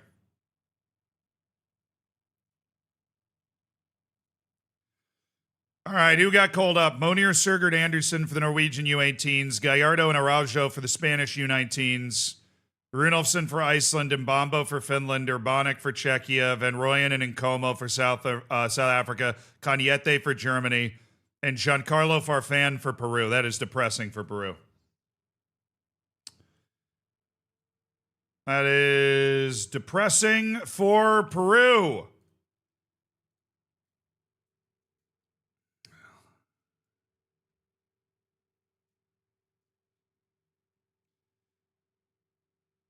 Okay.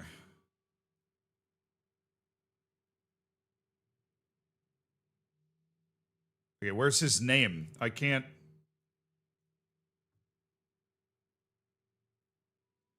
$21 million they're trying to sell striker Kiyomitsu Mikuni of Japan.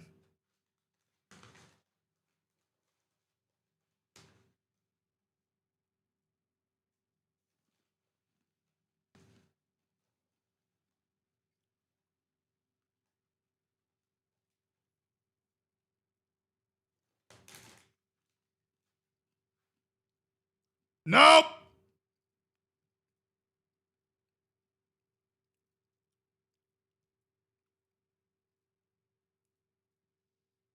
Exactly where I was going to put him already. Jorge Marina of Real Murcia. He's receiving an offer from Derby County.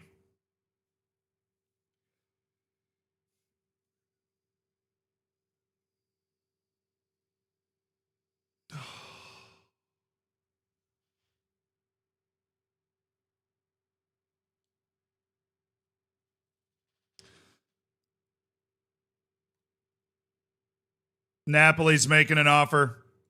Al Ittihad's apparently looking at Van Rooyen for 23 and a half. For 20? No. Absolutely not. Absolutely not. He's way more valuable to my team alive than dead. All right, what do you got? Not talking Van Rooyen to Al Ittihad. They got to pony up. They got to pony up with some cash.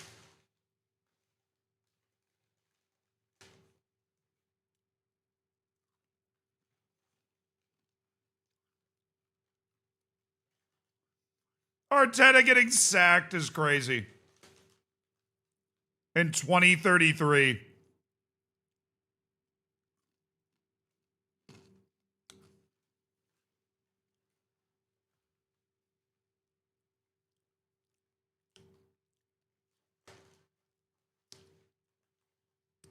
How is his value going down?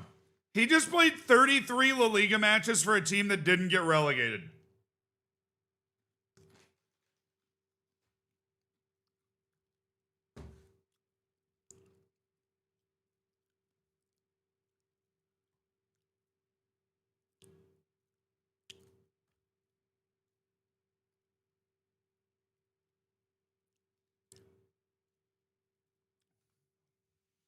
I'm linked with Liverpool. I'm being linked with Liverpool. Yeah, I saw Jahangiri. Give it just give it some time. Just give it some time, man. Just give it some time. Yeah, I'm not talking any transfer stories today. Okay.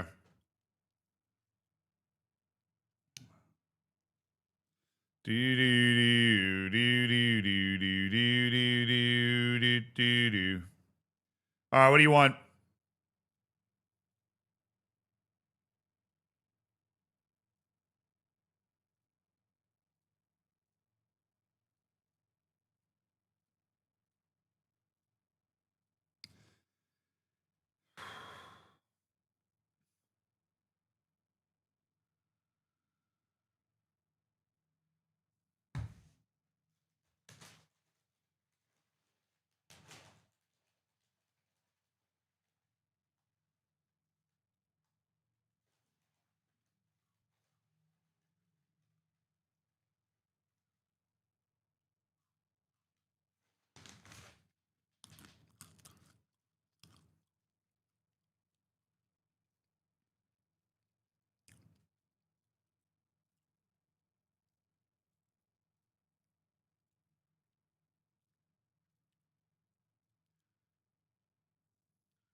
All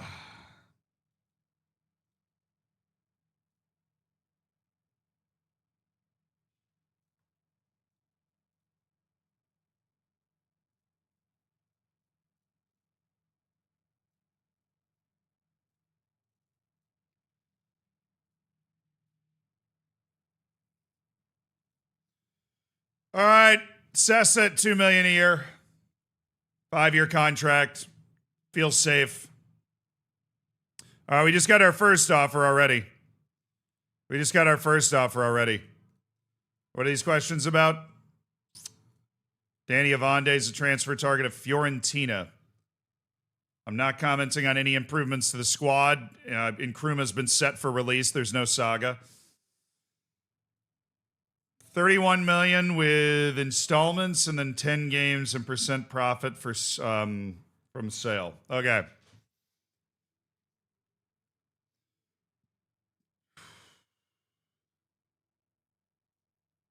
I don't want to sell him.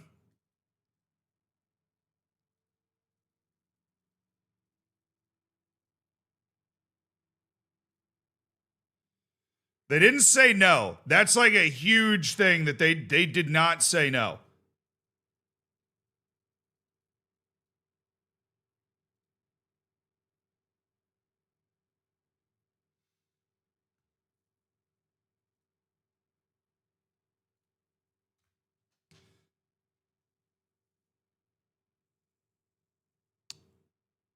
I think the max value we could probably get up front for that is like, I don't think they have a ton of upfront money right now. It'd probably be like 50. But they do really want him.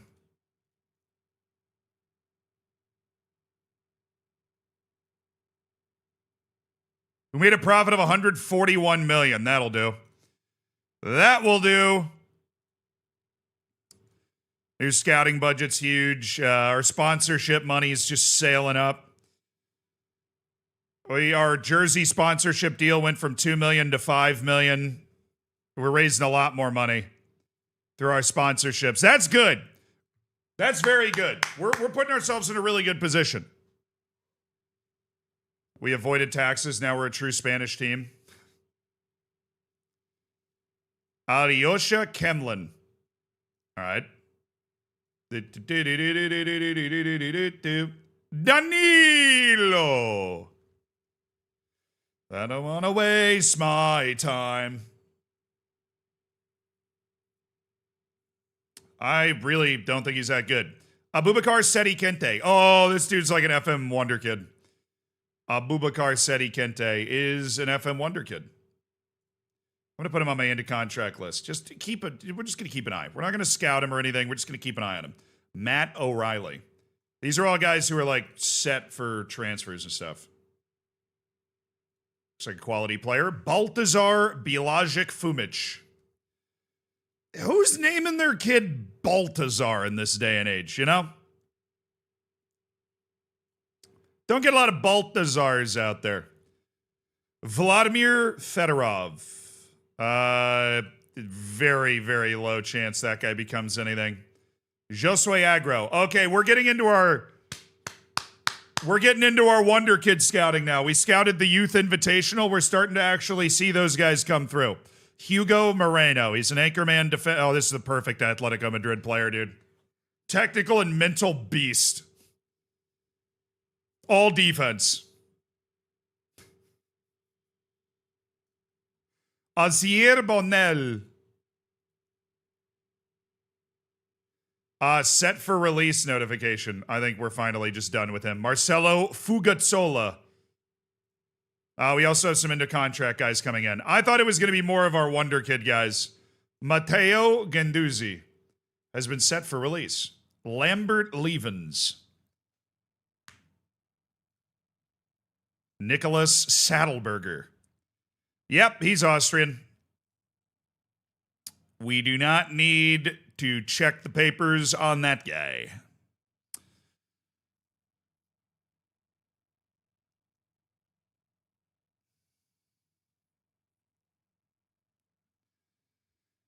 Oh, Mr. Saddleberger, I'm not sold. Daniel Johann Skarud, $23 million no.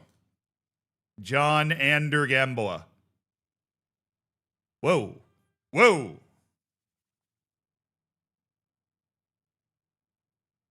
Okay, Trackstar.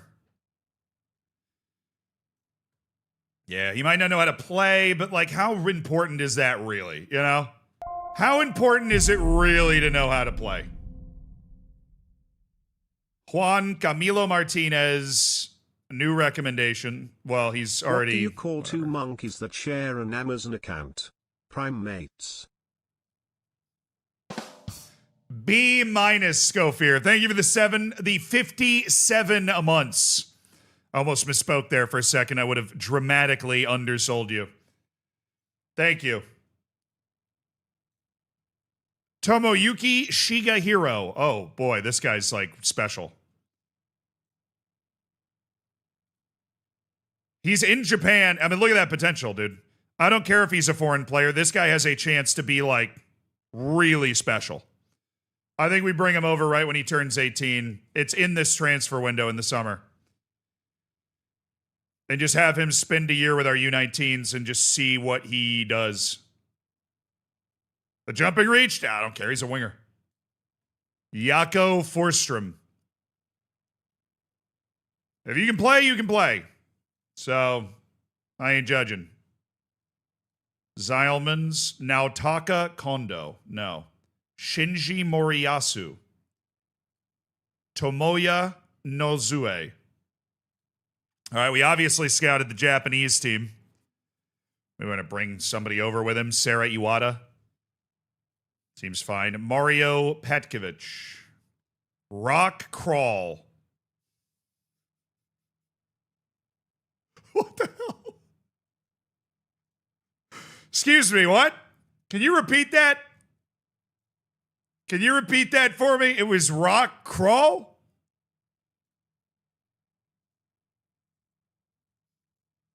Just making sure I heard it right. You know, it's loud in here. Sorry, it's really loud in here.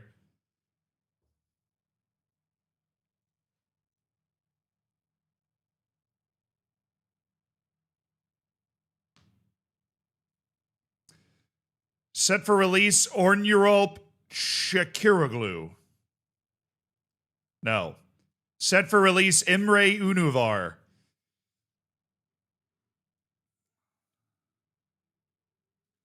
With me. Oh, he doesn't like big matches. Well, get out of my face. Luis Gomez Palapa. Ah, the youth team needed a left back. I see what's happened here. Abdullah Al Jubaya. Ali Al Malki. Mamadi Gnosoa. Sungalo Traore. Dude, why are there so many Malians at Barcelona?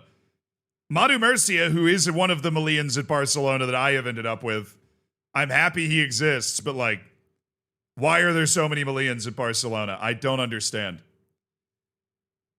Ugo Brun. Don't worry, that guy's not ever going to reach his potential. He's not ever going to get anywhere close. Gerard Ducasse, set for release. No. James Gibson of Montenegro. Yeah, I have questions. I have questions. English, French, and Montenegrin. Okay. Ronan Capacchio. I like the name. I like the position. I like the fact that you count as EU for me, and I think at 26 million, none of that matters. Is what I think. Saeed Al-Safari. He's pretty all right.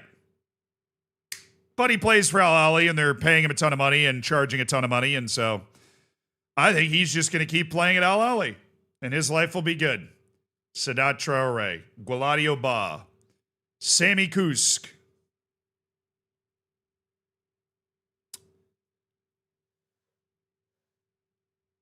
Well, he's got 20 determination. That's fun. Julian Ponceu, Sebastian Diaz.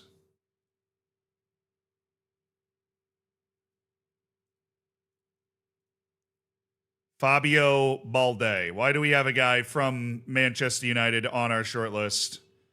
Because we believe we can fleece them. It's happened before. Hussein Lugmani. They're charging $22 million. It's a little ridiculous. Hanif Wall. You know, I'm looking at this guy and he's like kind of all right. And you're telling me that he sucks. And it makes me sad. But I believe you.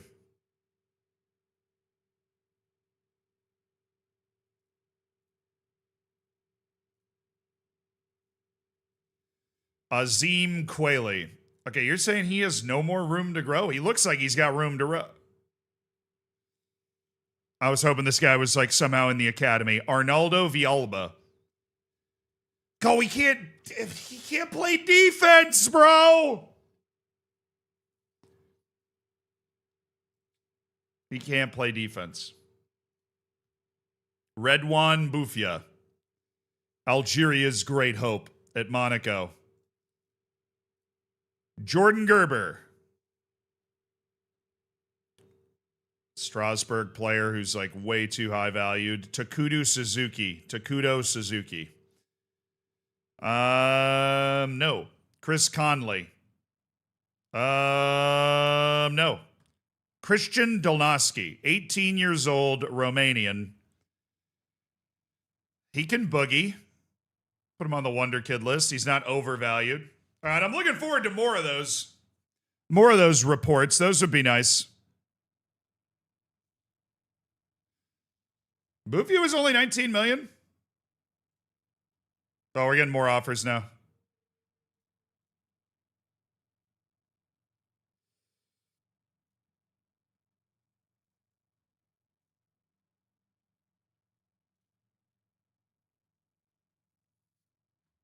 All right, come on. You're a club in the UAE, dude.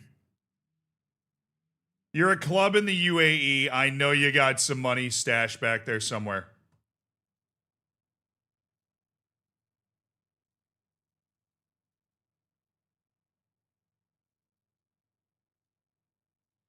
$2.5 million for Madu Murcia. He gets to continue his career somewhere else.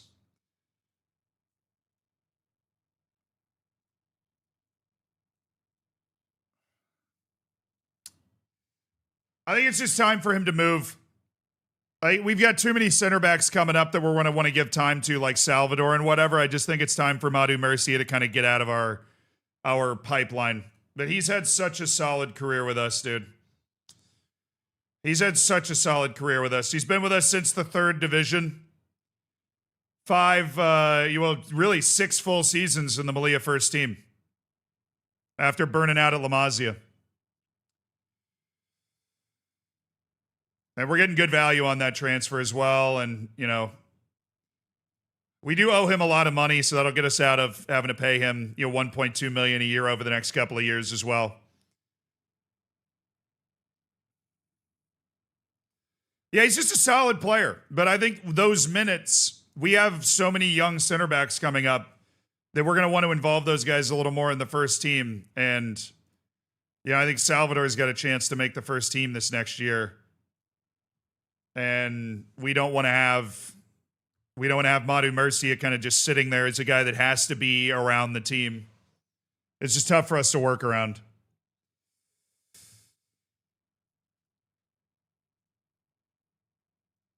Who got called? Corenses, Roman, Otero, Revert, and Salvador with the U21s of Spain. How is he not in the first team yet? So De Vriet, Pose, Juan, and Janssen, goodbye. I don't understand it. Raul Gomez.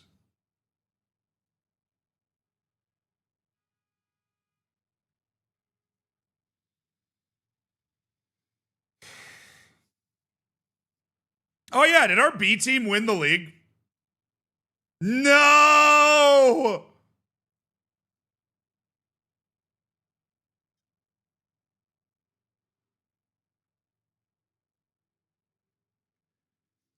They lost it down the stretch to Celta Vigo. They finished second.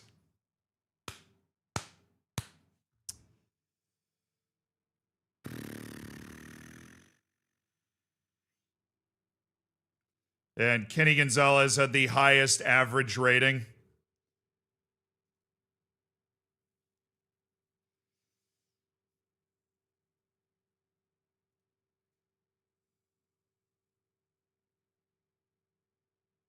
Minnesota wants Salvador on loan. We do have some valuable players down here. Obviously, Silvio Mustapic is incredibly valuable. We have Marcos Perez, Leonardo Silva. Tobogo and Como, he does have transfer interest.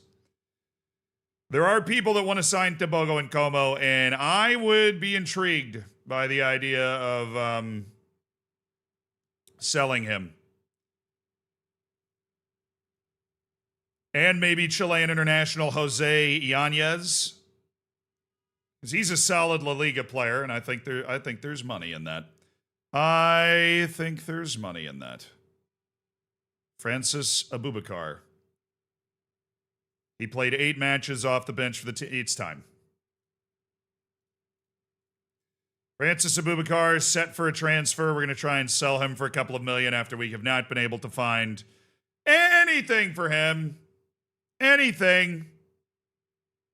Wow, our B team blew it. Build the notepad depth chart again this season. Let's get the guys back first. Well, that's embarrassing. It's just really low. I think that's the non-negotiable offer.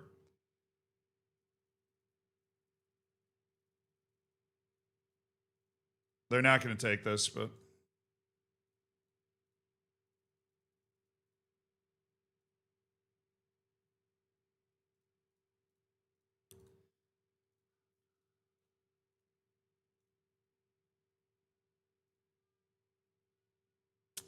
Tottenham are going for Hilliard Scowen. Probably a matter of time until somebody like that pops up. Why non-negotiable? Because it gives me a better chance of getting it accepted, and I really don't want to negotiate below that, but I have a feeling they're not going to want to go near it. Dude, Pizarro just got called out, fresh off the ACL tear, hasn't played first-team football in like a year, just got called up by Switzerland. Alrighty. The board's incredibly satisfied with my leadership of the club, as they should be. Oh, nice. Just got a random check for $130,000.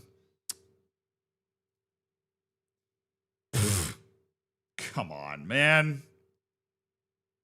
Gregory's is worth at least $2 million. This is Parma.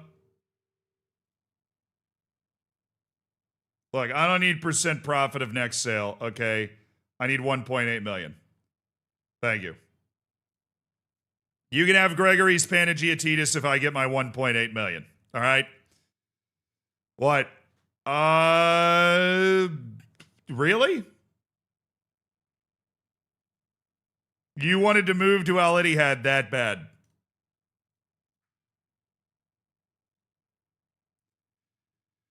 So Marko Orlovic hit his international appearances, and we got another $130,000. What a great deal. And he only played 11 matches for them in the league this season. What a great deal. All right, they've transfer listed František Botka, and we like František Botka. A quality player. Czech national team guy would help Yuri Urbanic as well, just being around. All right, Bongani, let's... I don't think Klee's going to be able to talk him out of this. Let's talk. Would have appreciated being able to talk with Al Ittihad. How much is he getting paid? You're already getting paid $1.2 million a year. I'll let you go if they come back with a more reasonable bid for you. All right, I got 2 shots at this. 28.5 million's a reasonable bid for him. That sucks. That's way, way below what we... I mean, he's been valued at around 50 to 60 million for a lot of his career. So that sucks a lot.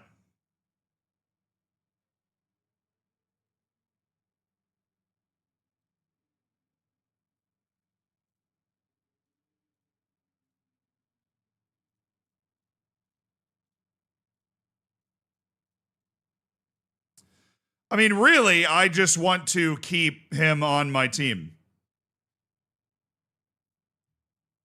He plays both of the wingback positions. Do you know how hard it is to have a guy that's good at both of the wingback positions in this formation? I really just don't want to sell him. Great.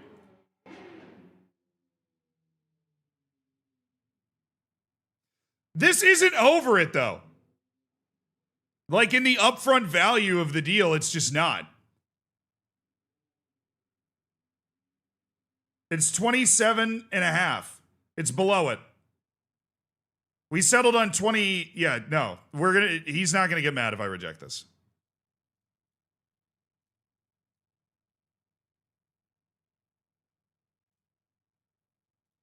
Time to sell Panagiotis. It is absolutely time to sell Gregoris Panagiotis.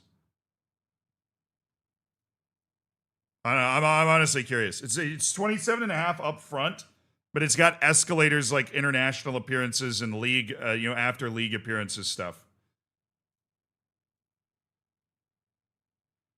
Now, obviously, like the guaranteed money is below, but I would be surprised if he didn't come to me all mad anyways. I feel like just knowing Football Manager, he's going to come to me all mad. Be all upset about it.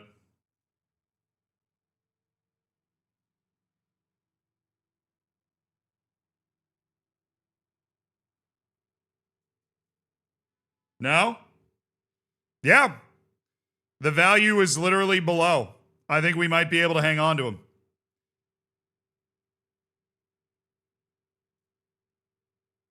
Honestly, he's under contract for a while. We might just try to ride this out regardless of what happens. Once Al Ittihad loses interest in him, then it'll go away and we'll be fine. And as the reputation of our club goes up, the value of our players goes up.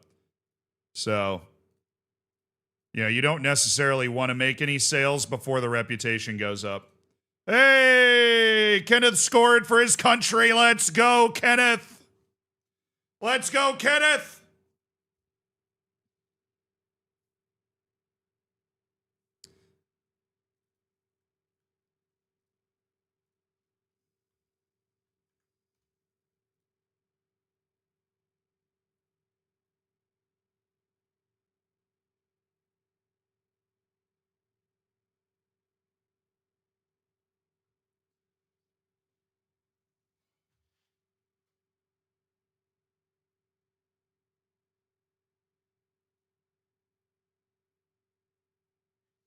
The season is over.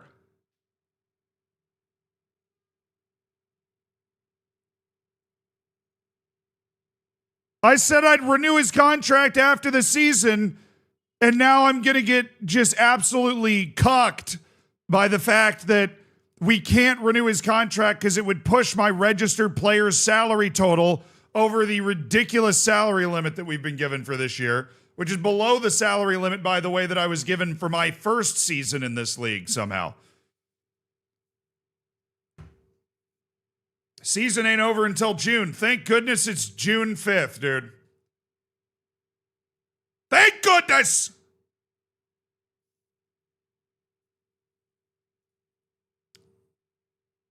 All right, hopefully we got a lot of young players that we've scouted in here.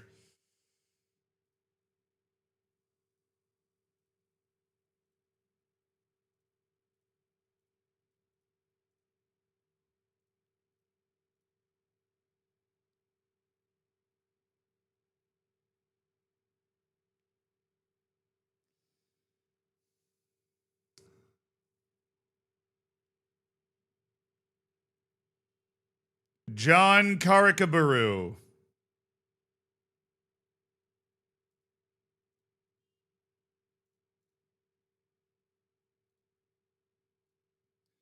Arjun Marmulaku.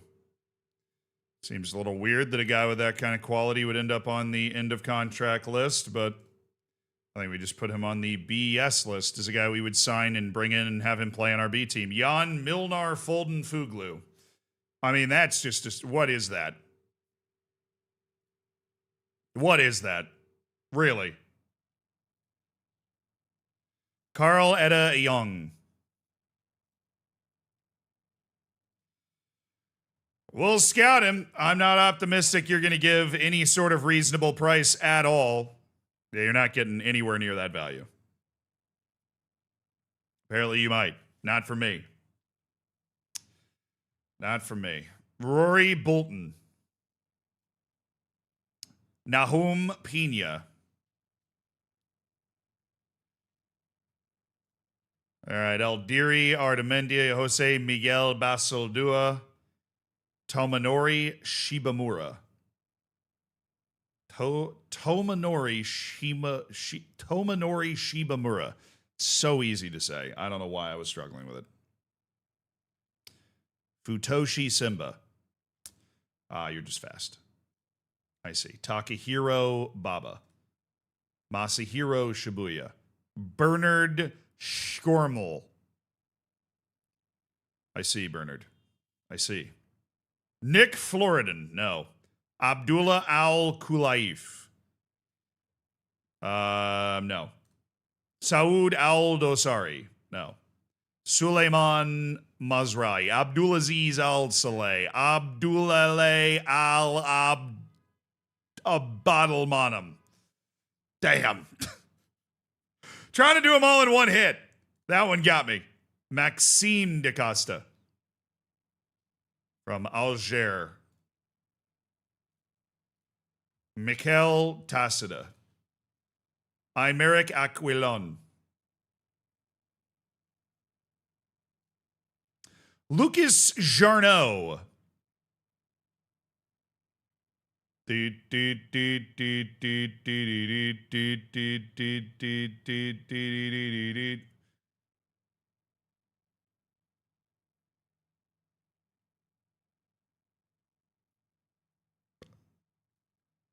Ibrahim Suleiman. That dude's big and dribbles well and cannot move. He just has great jumping reach, but he has no bravery. There are holes. There are holes. There are holes. There are holes. There are holes in this. George Bejic. Now, I'm not going to lie. We are not finding nearly as many, of this type of guy, Mohamed Hussein. We're not finding nearly as many of these types of guys as I thought we would. Mario Sauer.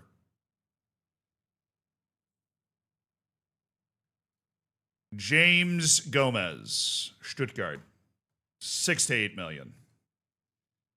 Jaden Ngwashi. I really like Jaden Ngwashi. Wait.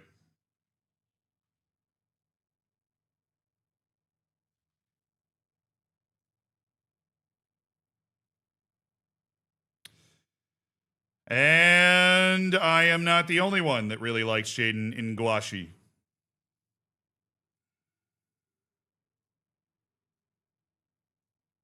Go! We don't have we do not have the money for it right now. We're just gonna try to do it anyways.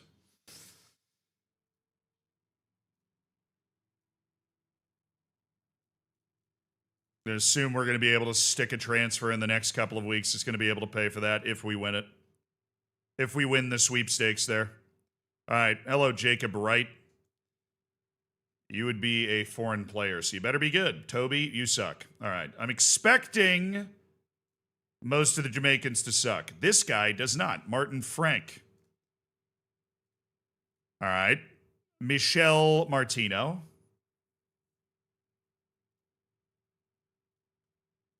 Get at him to the B team. Arek Otsea.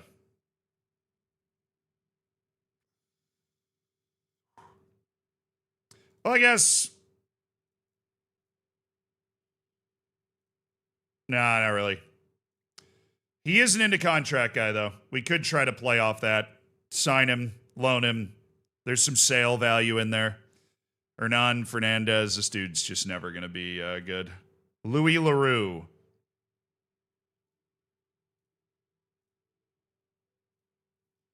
Sebastian Martinez. This guy's he's already the fully formed product, and it's not a product that we like very much. 23 years young. Ollie Hopasal. Oh my goodness.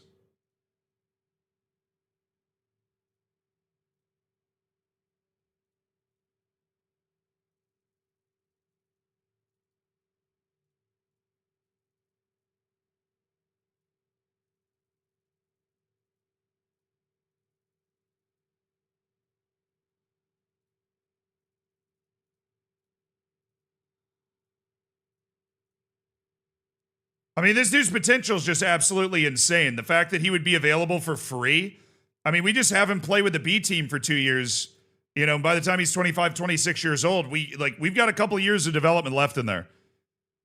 He could, you know, we're just going to make him a late bloomer, man. We're just going to make him a late bloomer. That's an immediate, I'm flipping over my skis to make that signing.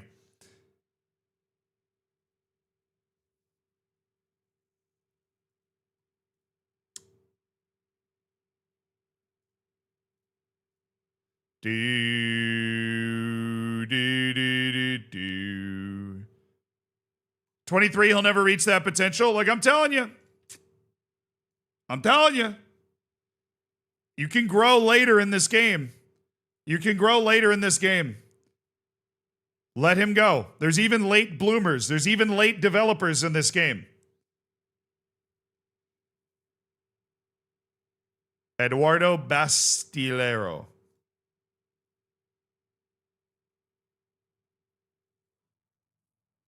Can't tackle at all, dude.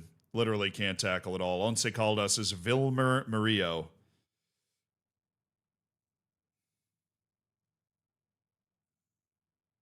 Yakubu Karamoko, no.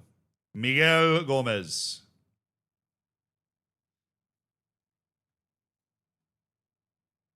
Antonio Estacio. All right.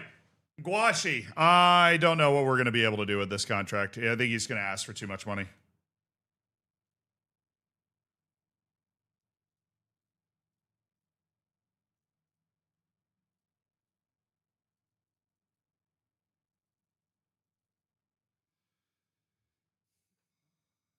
We can make this work. We can definitely make this work.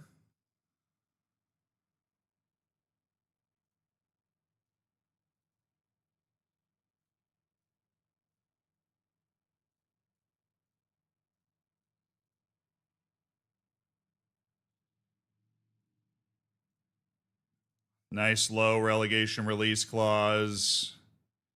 La Liga esports.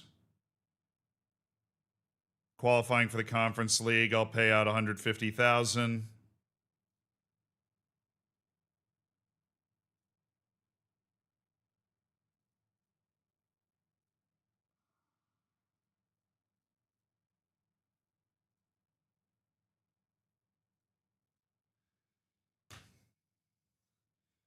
Come on, man. Come play in the Champions League with UD Malia. Come play in the Champions League with UD Malia. The door is open.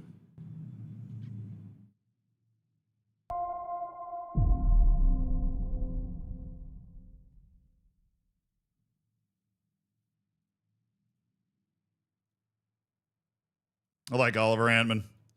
All right, what happened? We got another question. No comment. No comment. Thank you very much. No comment. What the hell? Villalba didn't get called up by Mexico? That's insane. I mean, I actually don't mind it because he could get hurt. He's pretty injury prone.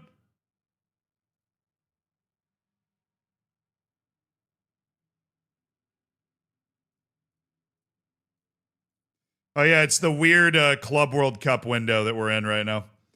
Gianmarco Villalba misses the Gold Cup for Mexico. That's a stunning omission. Rodriguez, Gonzalez are going. Avande and Noonan are going. Have fun at the Gold Cup. Douglas Nunes has made his move to Napoli. It seems. At least we're getting notifications that that's what's happening.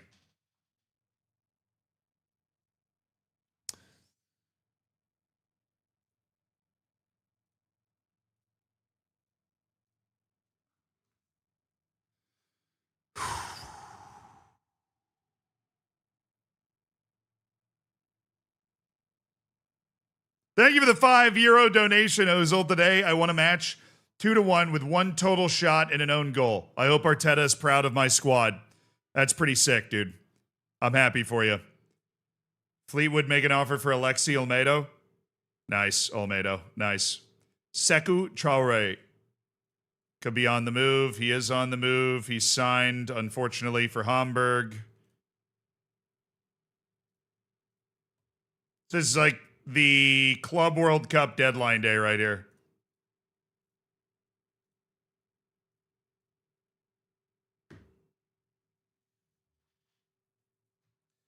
We wouldn't have been able to do it anyways because this deadline day forced it to happen. I liked Ngwashi. He's going to be worth a lot there.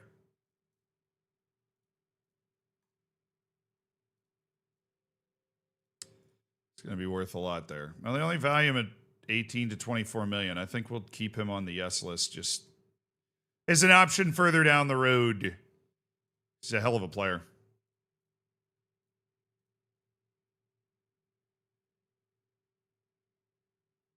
They've given me more time to negotiate my contract with Sessa.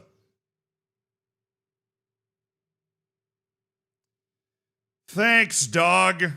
All right, we've sold Gregory's Panagiotidis.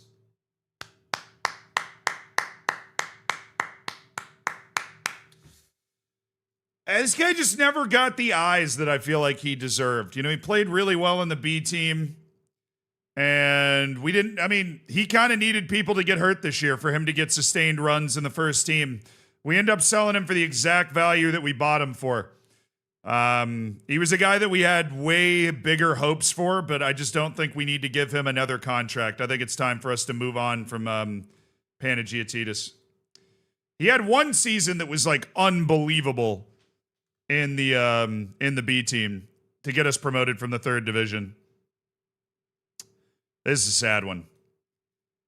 This is a sad one that we have coming up here. First, a happy one where we sign Ali Hapsalo, who will join the club on July 1st. And I believe with a couple of years of seasoning in the B team could turn into an actual first team player. We will see. But he's clearly at Chelsea has just not gotten the opportunity to play a lot of first team football, and we're going to give him that opportunity. So we're glad that they let Hapsalo go. This, though, is what I'm talking about.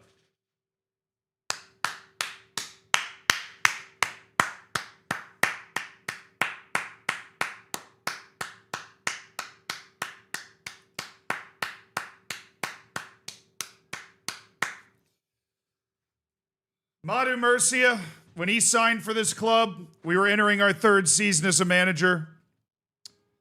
We'd just been promoted to the third division of Spain. He signed with us. It was a regular starter for 5 seasons, including 3 seasons in La Liga, before he became kind of an impact sub this season. He went from, a lost 19-year-old who had barely played any first-team football to a regular inclusion in the Malian national team who's going to go make life-changing money playing in the UAE.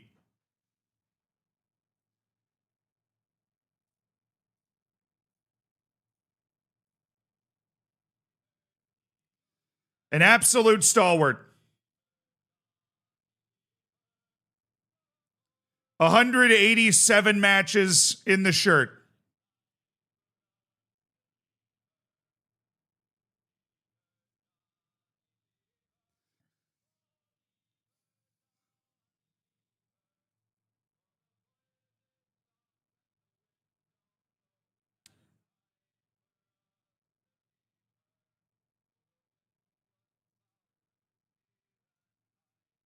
Leave her, Johnny, leave her.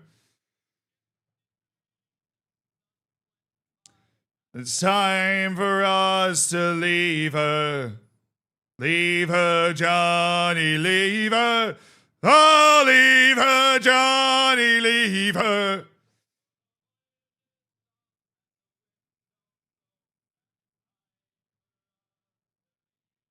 Godspeed, soldier. Thank you for everything you did. Thank you for everything you did, Madu. He found his, he found his professional footballing career here. He found his professional footballing career here. And we are incredibly thankful that he did.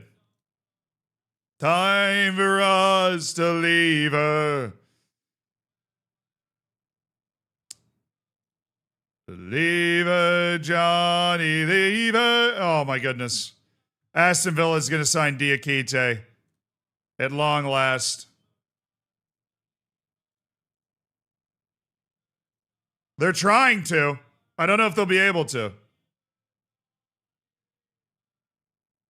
Optional future fee of $36 million for Bongani Van Rooyen. Nope. I'm not going to be forced into moving Bongani Van Rooyen. He's very valuable to this team. I am not going to be forced into moving Bongani Van Rooyen. His versatility, he covers a lot of holes if injuries hit. And I mean, right now he's a starting right back. So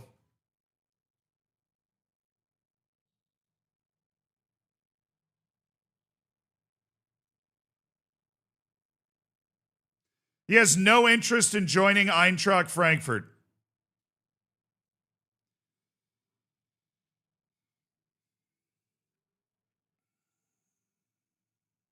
Let's see if he gets mad anyways because they met his asking price.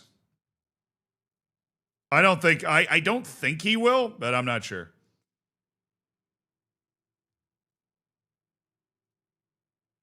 No, I'm not sending him to the second Portuguese league.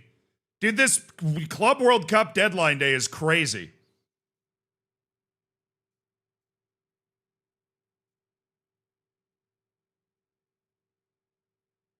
They're coming back again. That means they went up. They think I'm just playing hard to get.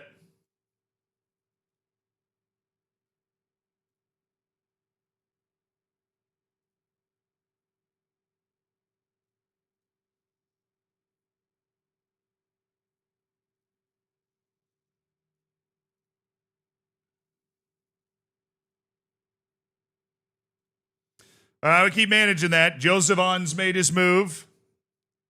Yeah, Forrest got relegated, dude. It was terrible. Pixel Skills, what's up, my dude? Welcome to the stream. Chrissy, thank you for the year.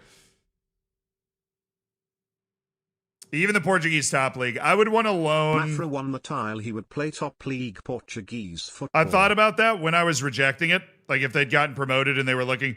I would want Kenny Gonzalez to stay in Spain.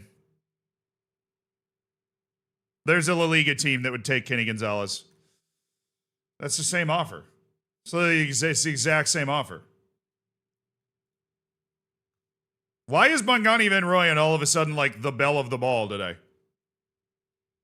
I just rejected that offer. Why are you going to come back and try and do it again? That doesn't make any sense. I tried to ask a question in the question tab of the Discord, but I didn't get a response. My dude, I got you. If nobody else responded to your question in the question tab of the Discord, I will. Pixel Skills. It was last night. All right. Is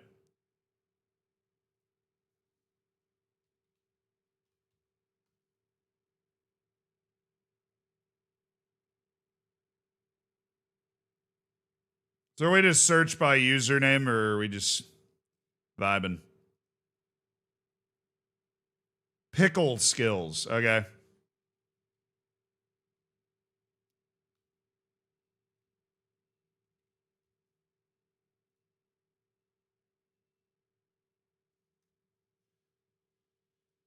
If I have a contract with a player that I promise to improve the left of the midfield, does that include wingback left? I don't think so. Certainly don't assume that it does. You definitely don't want to get caught assuming it does. I mean, that could be tricky, though, obviously, if you end up in a situation where you don't use that. Like, let's say you're playing my formation. Diakite just got sold. I hate that. Okay, did you give me the same offer again? Yes. I don't want to take it. It's the same offer. People are offering for Rock Crawl. I want to offer for Rock Crawl.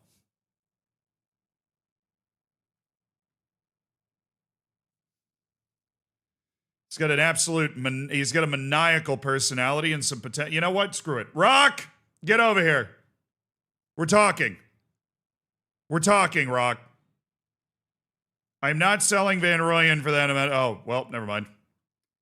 He said, screw you. We're not talking. I'm signing this contract immediately.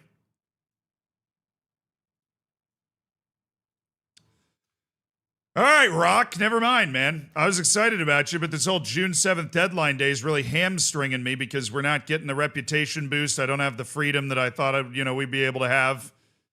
The Diakite deal fell through. Let's go. That's what I'm talking about. Angers, you're top, right? Yeah.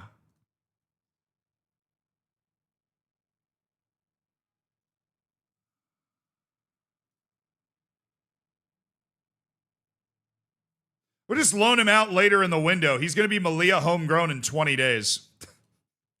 I'm not going to loan him out now. I'm not taking your deal. Eintracht Frankfurt are giving me the exact same deal every single time.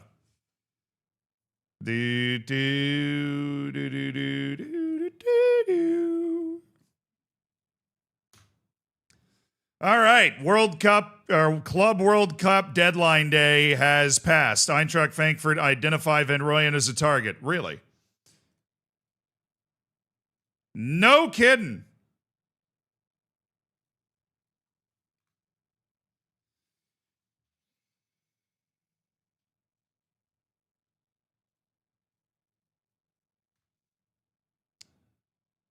Yeah. Mind-blowing headline there. I had no idea that Eintracht Frankfurt were interested in him in any way. I had no idea. Oh, so wasn't there a match going on right now? Some sort of match? Oh, Leeds is beating Burnley 3-0. All righty. Mallorca. Hey, I mean, that's what they're doing in my damn save. Little relegation race 6-pointer. Who's going to be safe and who's not going to be safe, huh?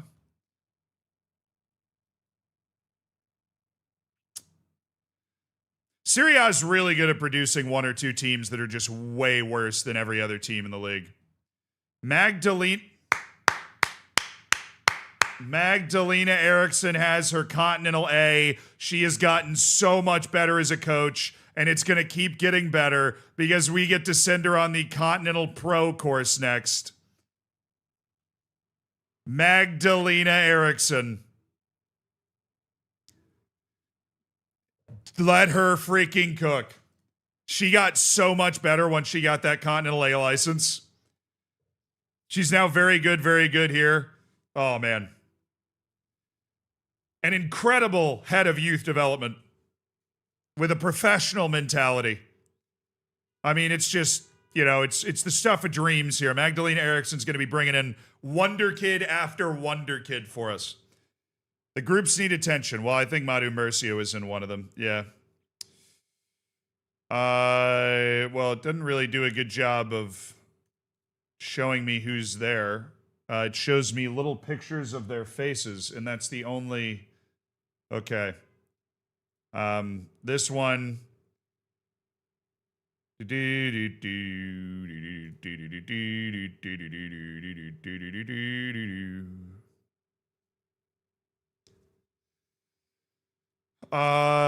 I mean, who's in this mentoring group? Oh, there's just, okay, this is just completely broken. There's just no way to... Great. Create mentoring group.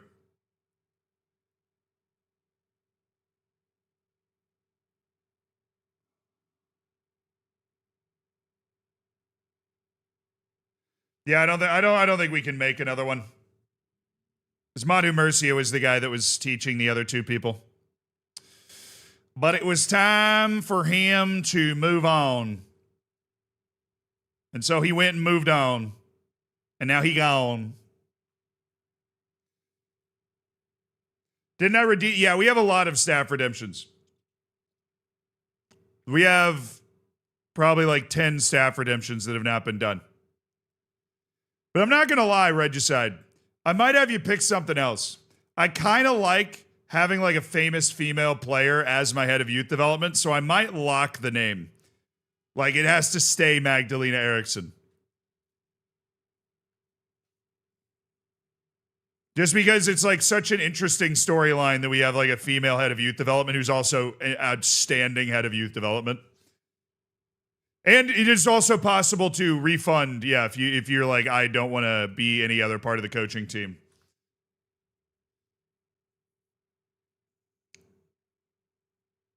Is my brother Hasdrubal still on staff? I believe we let Hasdrubal go.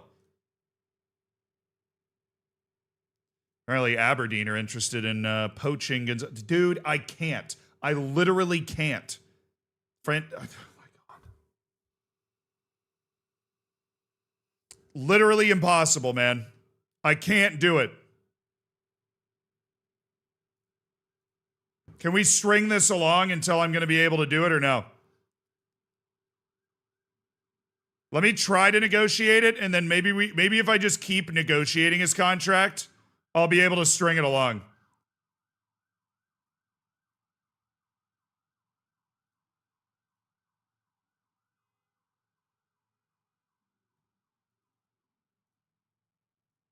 I just got a bunch of practice for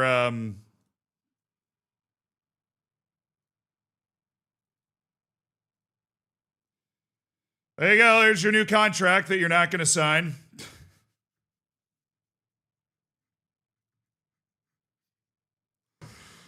That you can't sign. Hopefully he then acknowledges the effort we've put into offering him a contract.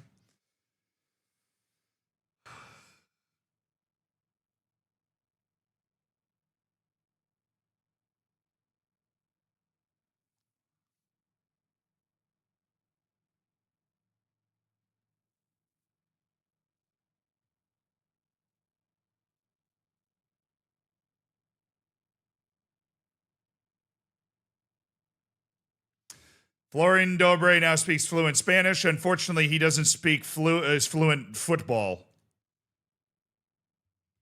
We dropped 2 places.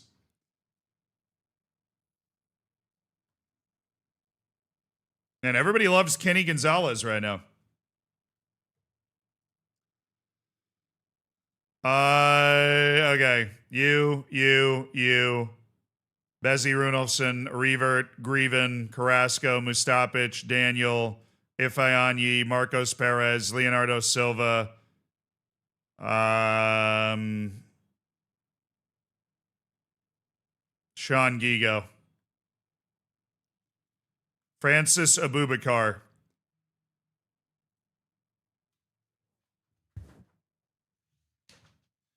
It's like my team is frozen. I can't do anything. It's so frustrating. They're going to land Van Rooyen. Well, they haven't done it yet. So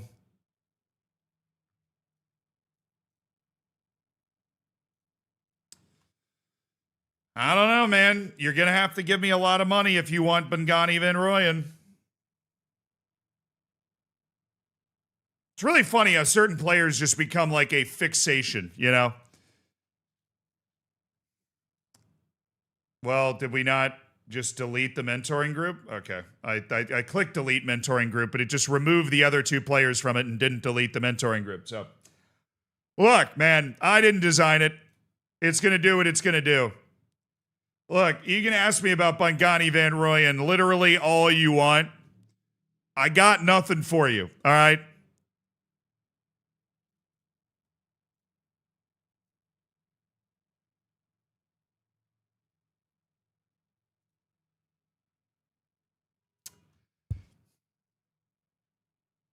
Sessa signed his new contract. Who the hell knows? Oh, what's in Bombo's song name? It's called Mo Bamba. It was a really popular song when I was in college. It's like a great, club song kind of thing. Victor Maturano has been listed for loan. Offers made for Melias and Kruma. Do they know his contract's running out in 12 days? Yes, because they offered $0. Okay.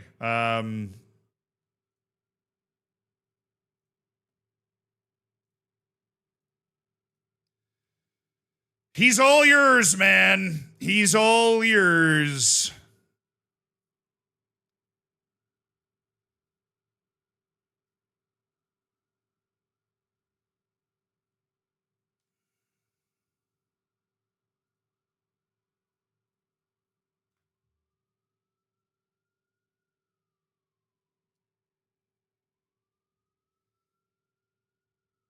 Do do do do do do do do do. Yeah, there's really nothing going on until we get to like July 9th.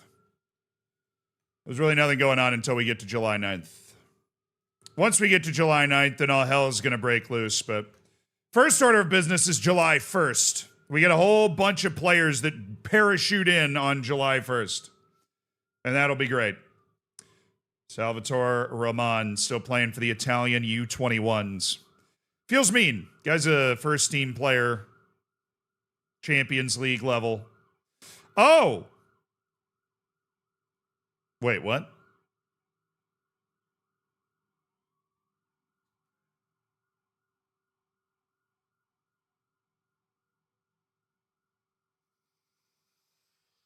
Yes! They said he was crazy for putting the 30% sell on Nico Curbelo. He gets sold for $1,000. We made $370 plus $50 in college solidarity contributions.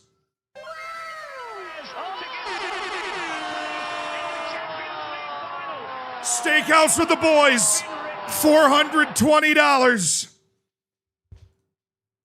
They said he was crazy.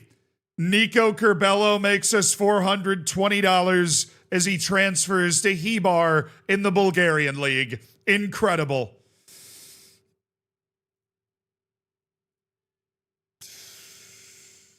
Alrighty, Bayern Munich lost the league last season, so they're interested in me as their new coach.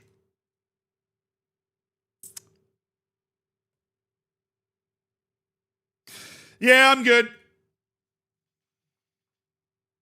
I'm good. Appreciate the interest. It's flattering.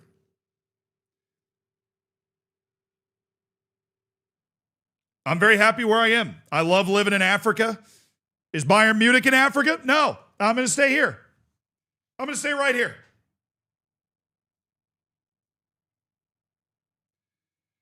All right, see you later, Joseph Nkrumah, former free signing for the B team. He participated in 2 promotion seasons with the B team before a loan to the Bibiani Gold Stars after we could not find any value in a transfer for him.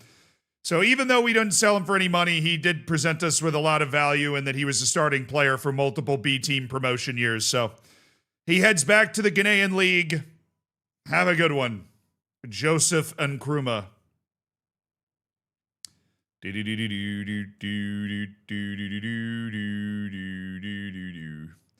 Lewis Elsdon. Okay. Youth contract set to expire. Oscar Janssen set for release. Alvaro Pose set for release. Ulysse E. De Vries. They have all been set for release. They can seek new contracts at their whim. We'll overhaul staff later. Raul Gomez.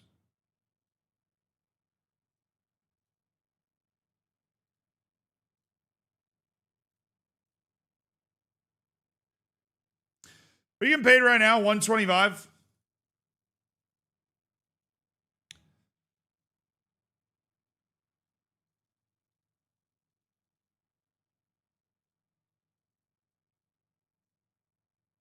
Well, that didn't help at all.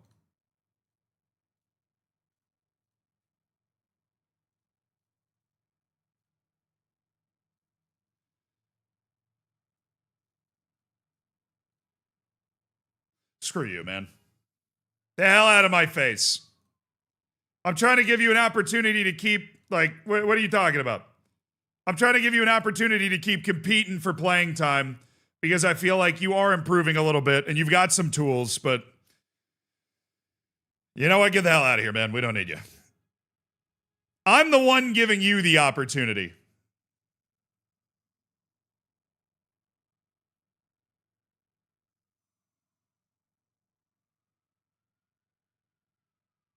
Well, that sucks. Pedro Gonzalez Gutierrez, due to recent off-field events, has begun to display a more unprofessional attitude and has had a significant setback in his attitude overall.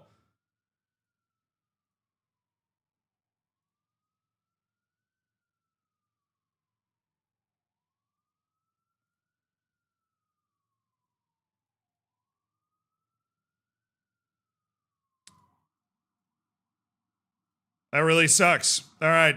Who's this guy? Julian Escobar. No. Let him go, brother.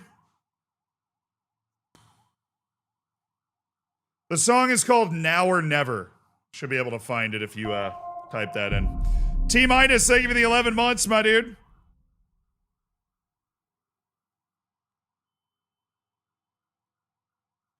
Oh, there's some F1 on right now? Nice. Got a friggin' cop car right outside. Stuck in traffic, no doubt. Always. The sprint quali in Miami. Wow, it keeps getting louder. Like, how is he in my apartment? Like, what? Where can we watch F1? Apple TV, baby! Thank you to them for funding Malia's transfers for an entire year, by the way. Shout out to those dudes. They're after me?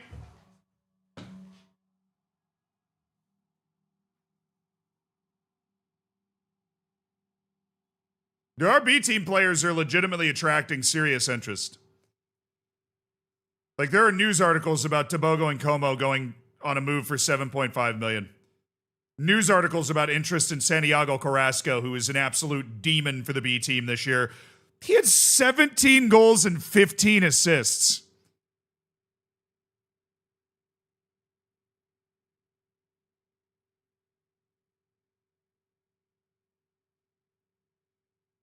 This guy's never been a highly rated prospect, but he is wheeling and dealing, man.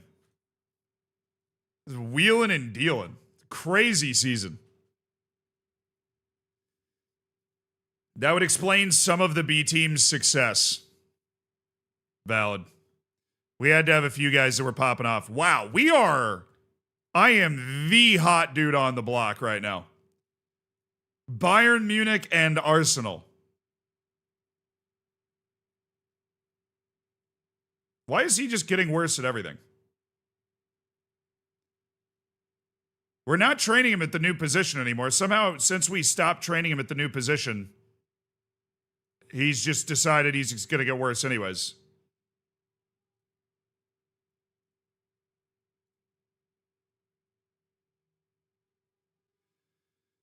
Oh,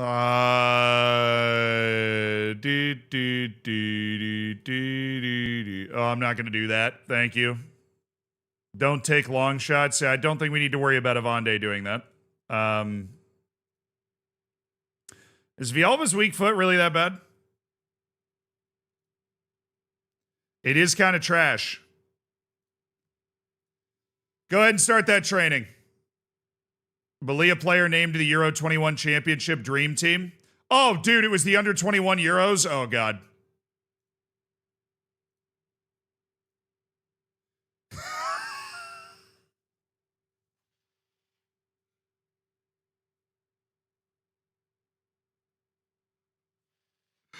The guy we've already signed was the best player at the U21 European Championships.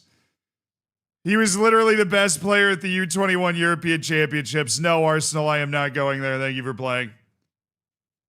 No, Arsenal, I am not going there. Absolutely not.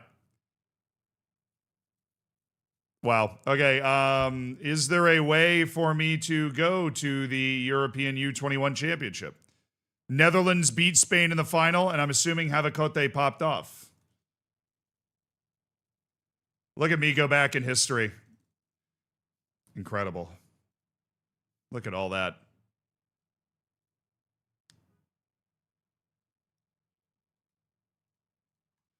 All right, you know what to do. Set up the scouting. Onward and upward, gentlemen.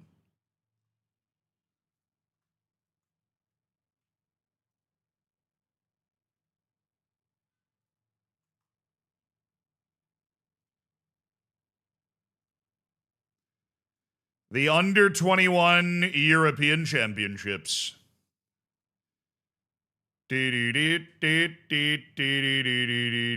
Sweden, what you got for me?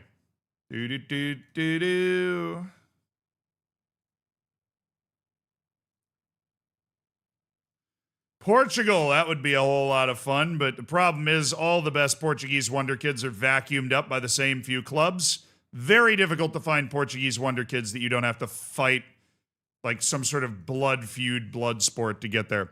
We had Otero Salvador and Pablo Revert at this competition, by the way. Nice. Didn't know that's what they were being called up for. Maybe I should learn how to read.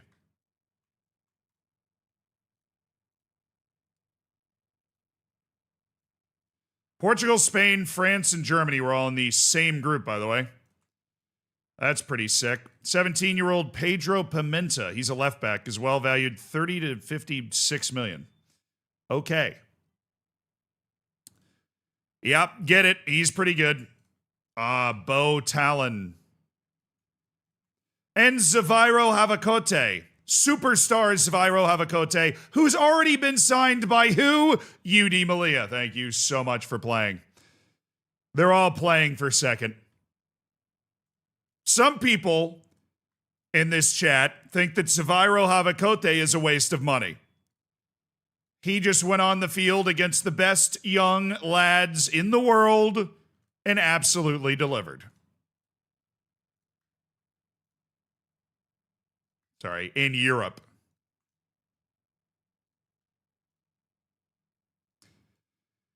Scotland! Belgium! Norway!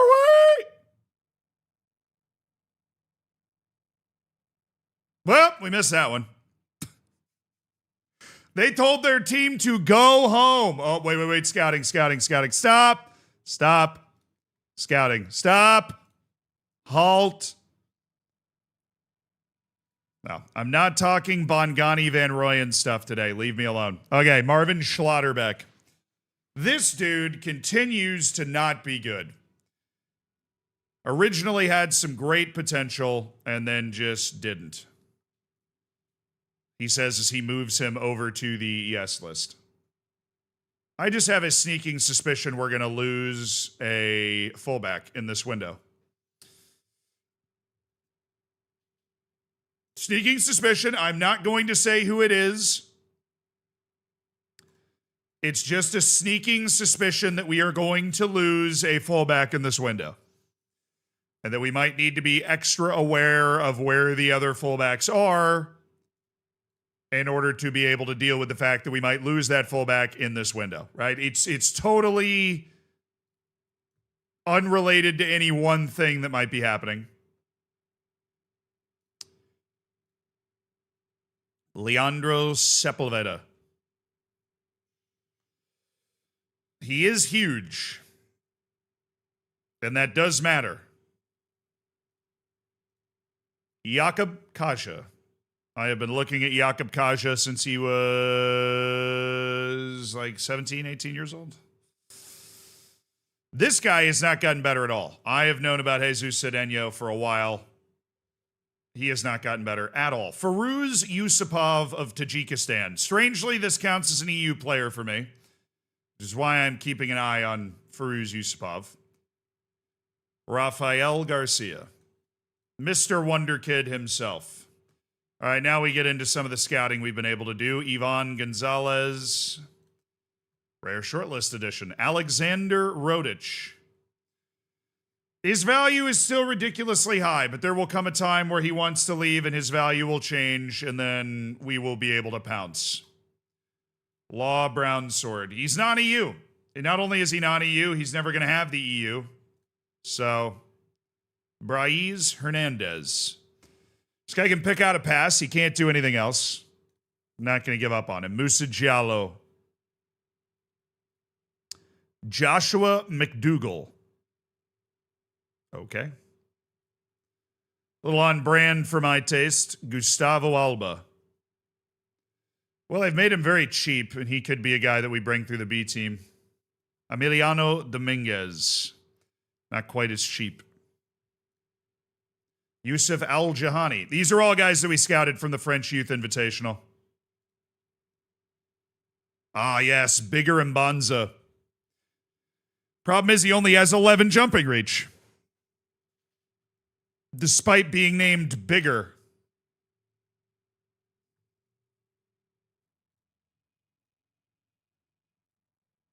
Mario Albon. Okay, they've already valued him at 20 million. Rasmus Anderson. Icelandic right back playing for Al Jabalain. Of course. I mean, where else would he be playing? Itumeleng Benjamin. Continues to be a B-team yes list report guy. Thomas Marstock. We have him on our Wonder Kid list. Yeah. Because his current ability is so high. Jason Cartwright, 20-year-old striker for Aston Villa, who has really no ability that interests me at all. Sile Peterson. This guy screams B-team. Spiwe Bar.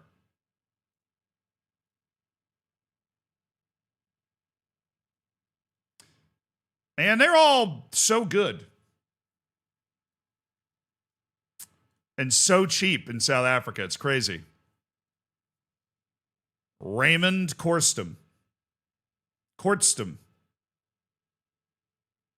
Well, it doesn't matter how you say his name. He's short and has no technical ability, so going to be a long road for Mr. Court something.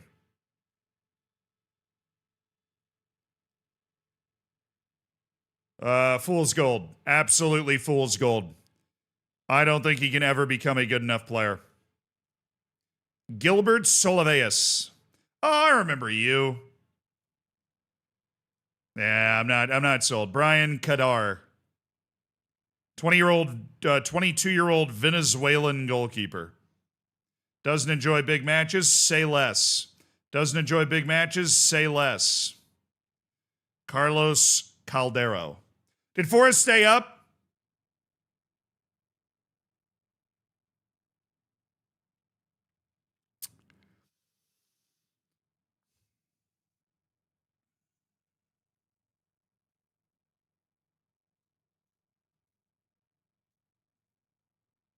Zivairo Havikote still looking like an absolute gem, an absolute diamond. I'm going to focus on that instead of Forrest. I'm going to focus on that instead of Forrest. That just seems like the right thing to do. Richard Edlund.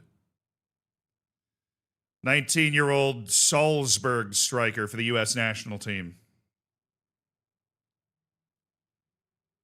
Alan Machero.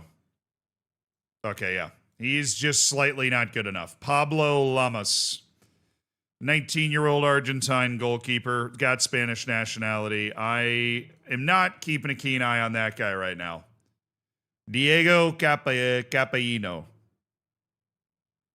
From America de Cali. He just doesn't have the ball control. I mean, if you started shooting a ball machine at this guy, they'd just be bouncing off. It'd be a threat to nearby civilians.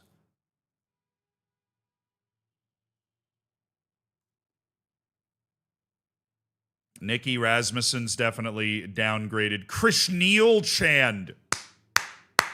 Yes. Yes. Fijian. Yes.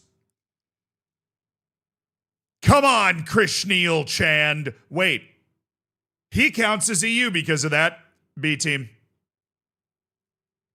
He counts as EU because of the Fijian second nationality picking off the Caribbean and Pacific Islander part of the... That's insane. Get him in. Give me Krishneel Chand for $100,000 or something. When you're pitting on signing players with the inconsistent or fairly inconsistent trade, it doesn't bother me nearly as much as the big matches stuff. I mean, obviously it can cause problems for you every once in a while, but at least they could be able to show up in really big matches and then just not be that consistent otherwise. What am I doing? Majid Al-Safari. I know Majid. Oh, Uwe Hain. He's now 22 years old and he hasn't gotten any better. Teo Billy. Oh, fractured ribs. What have you done to my boy? What have you done to my boy? Everybody's finding Teo Bilyeshko. I found him so long ago. Now everybody's finding him, and they're all going to act like they're the ones that found him. It's ridiculous. I found him. I knew he was great. I knew he was great before all of you people knew. Yanis Papadopoulos. Emmanuel Sandwich Sando.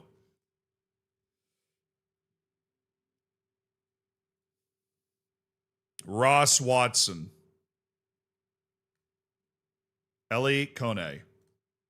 Stefan Timmerman. Blake Adams. Rogelio Terrazas. That is such a sick name. God, I wish he wasn't bad. Jorge Gonzalez. Guy can pick a pass. Fran Shekuder.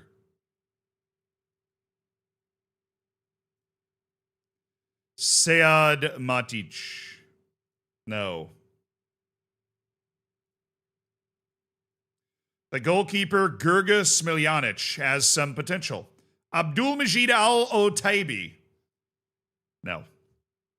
But I liked reading his name, so he gets 5 points, for Gryffindor on that one.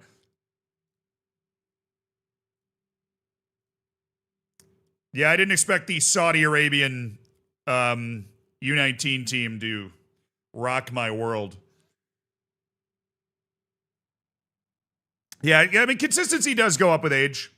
It's important to remember consistency goes up with age. Same with professionalism. So, you can rely on the consistency improving. I mean, not a ton, but you can rely on it improving over their career, whether they're mentored or not. All right, this guy's at Bastia. Apparently has pretty good potential, but nobody seems to know about him yet. Or they're not really paying attention to him. Or my scouts are wrong. Sebastian Bamba. Yeah, I'm good there. Lucas Salas. Imbai Jap from Rennes. No. Mudar Shiru Mama. Gregoire Leclerc. All right. Well, he goes in the Wonder Kid list. Gregoire Leclerc. Oscar Bay. And a strange bird. I want to like him. Like, I really want to like him, and I just can't. I can't do it. I can do it. Don't lie to yourself. You can do it. Anton Thomason Peterson. No. Alias Habibi. Oh. What I wouldn't give to have Alias Habibi as part of my team, but his size just is, it's a disqualifier. Anders Hansen. Henrik Moller. There we go. There we go. Ferran Torres, we already have him on our yes list. He is going through his end of contract, and he still has some quality. Mario Criaco. Dude's just going to be a great Swiss League player his whole career. I'm pretty sure. Lincoln Clark, no. Aryan Dumoik.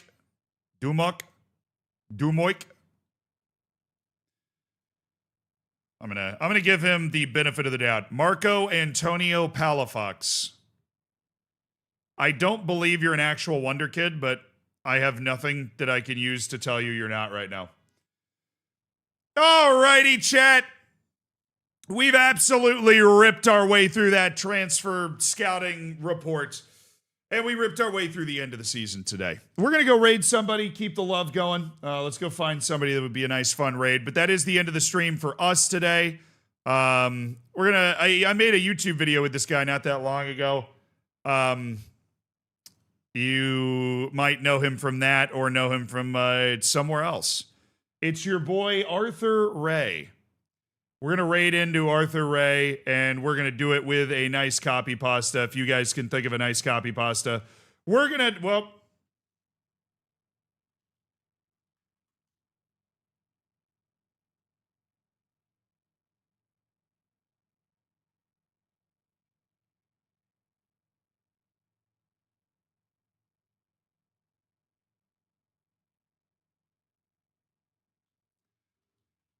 Dude, I totally forgot how to do the command. My brain literally just short-circuited. I completely forgot how to do the raid command there for a second. I had no idea what was happening.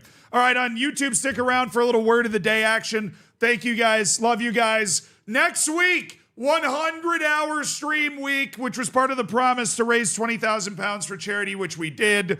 We got 20,000 pounds to War Child, part of Jingle Jam. And we're finally able to do the 100-hour stream week next week. It's going to be awesome. It's going to be awesome. I'll see you guys then. Bye, Twitch.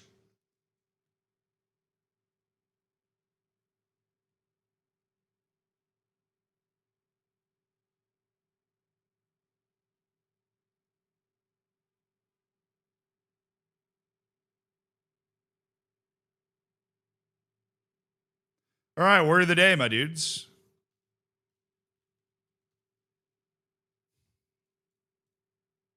Beltane. Beltane, Beltane, refers to the Celtic or the Celtic May Day festival. Beltane falls each year approximately halfway between the spring equinox and the summer solstice. Beltane.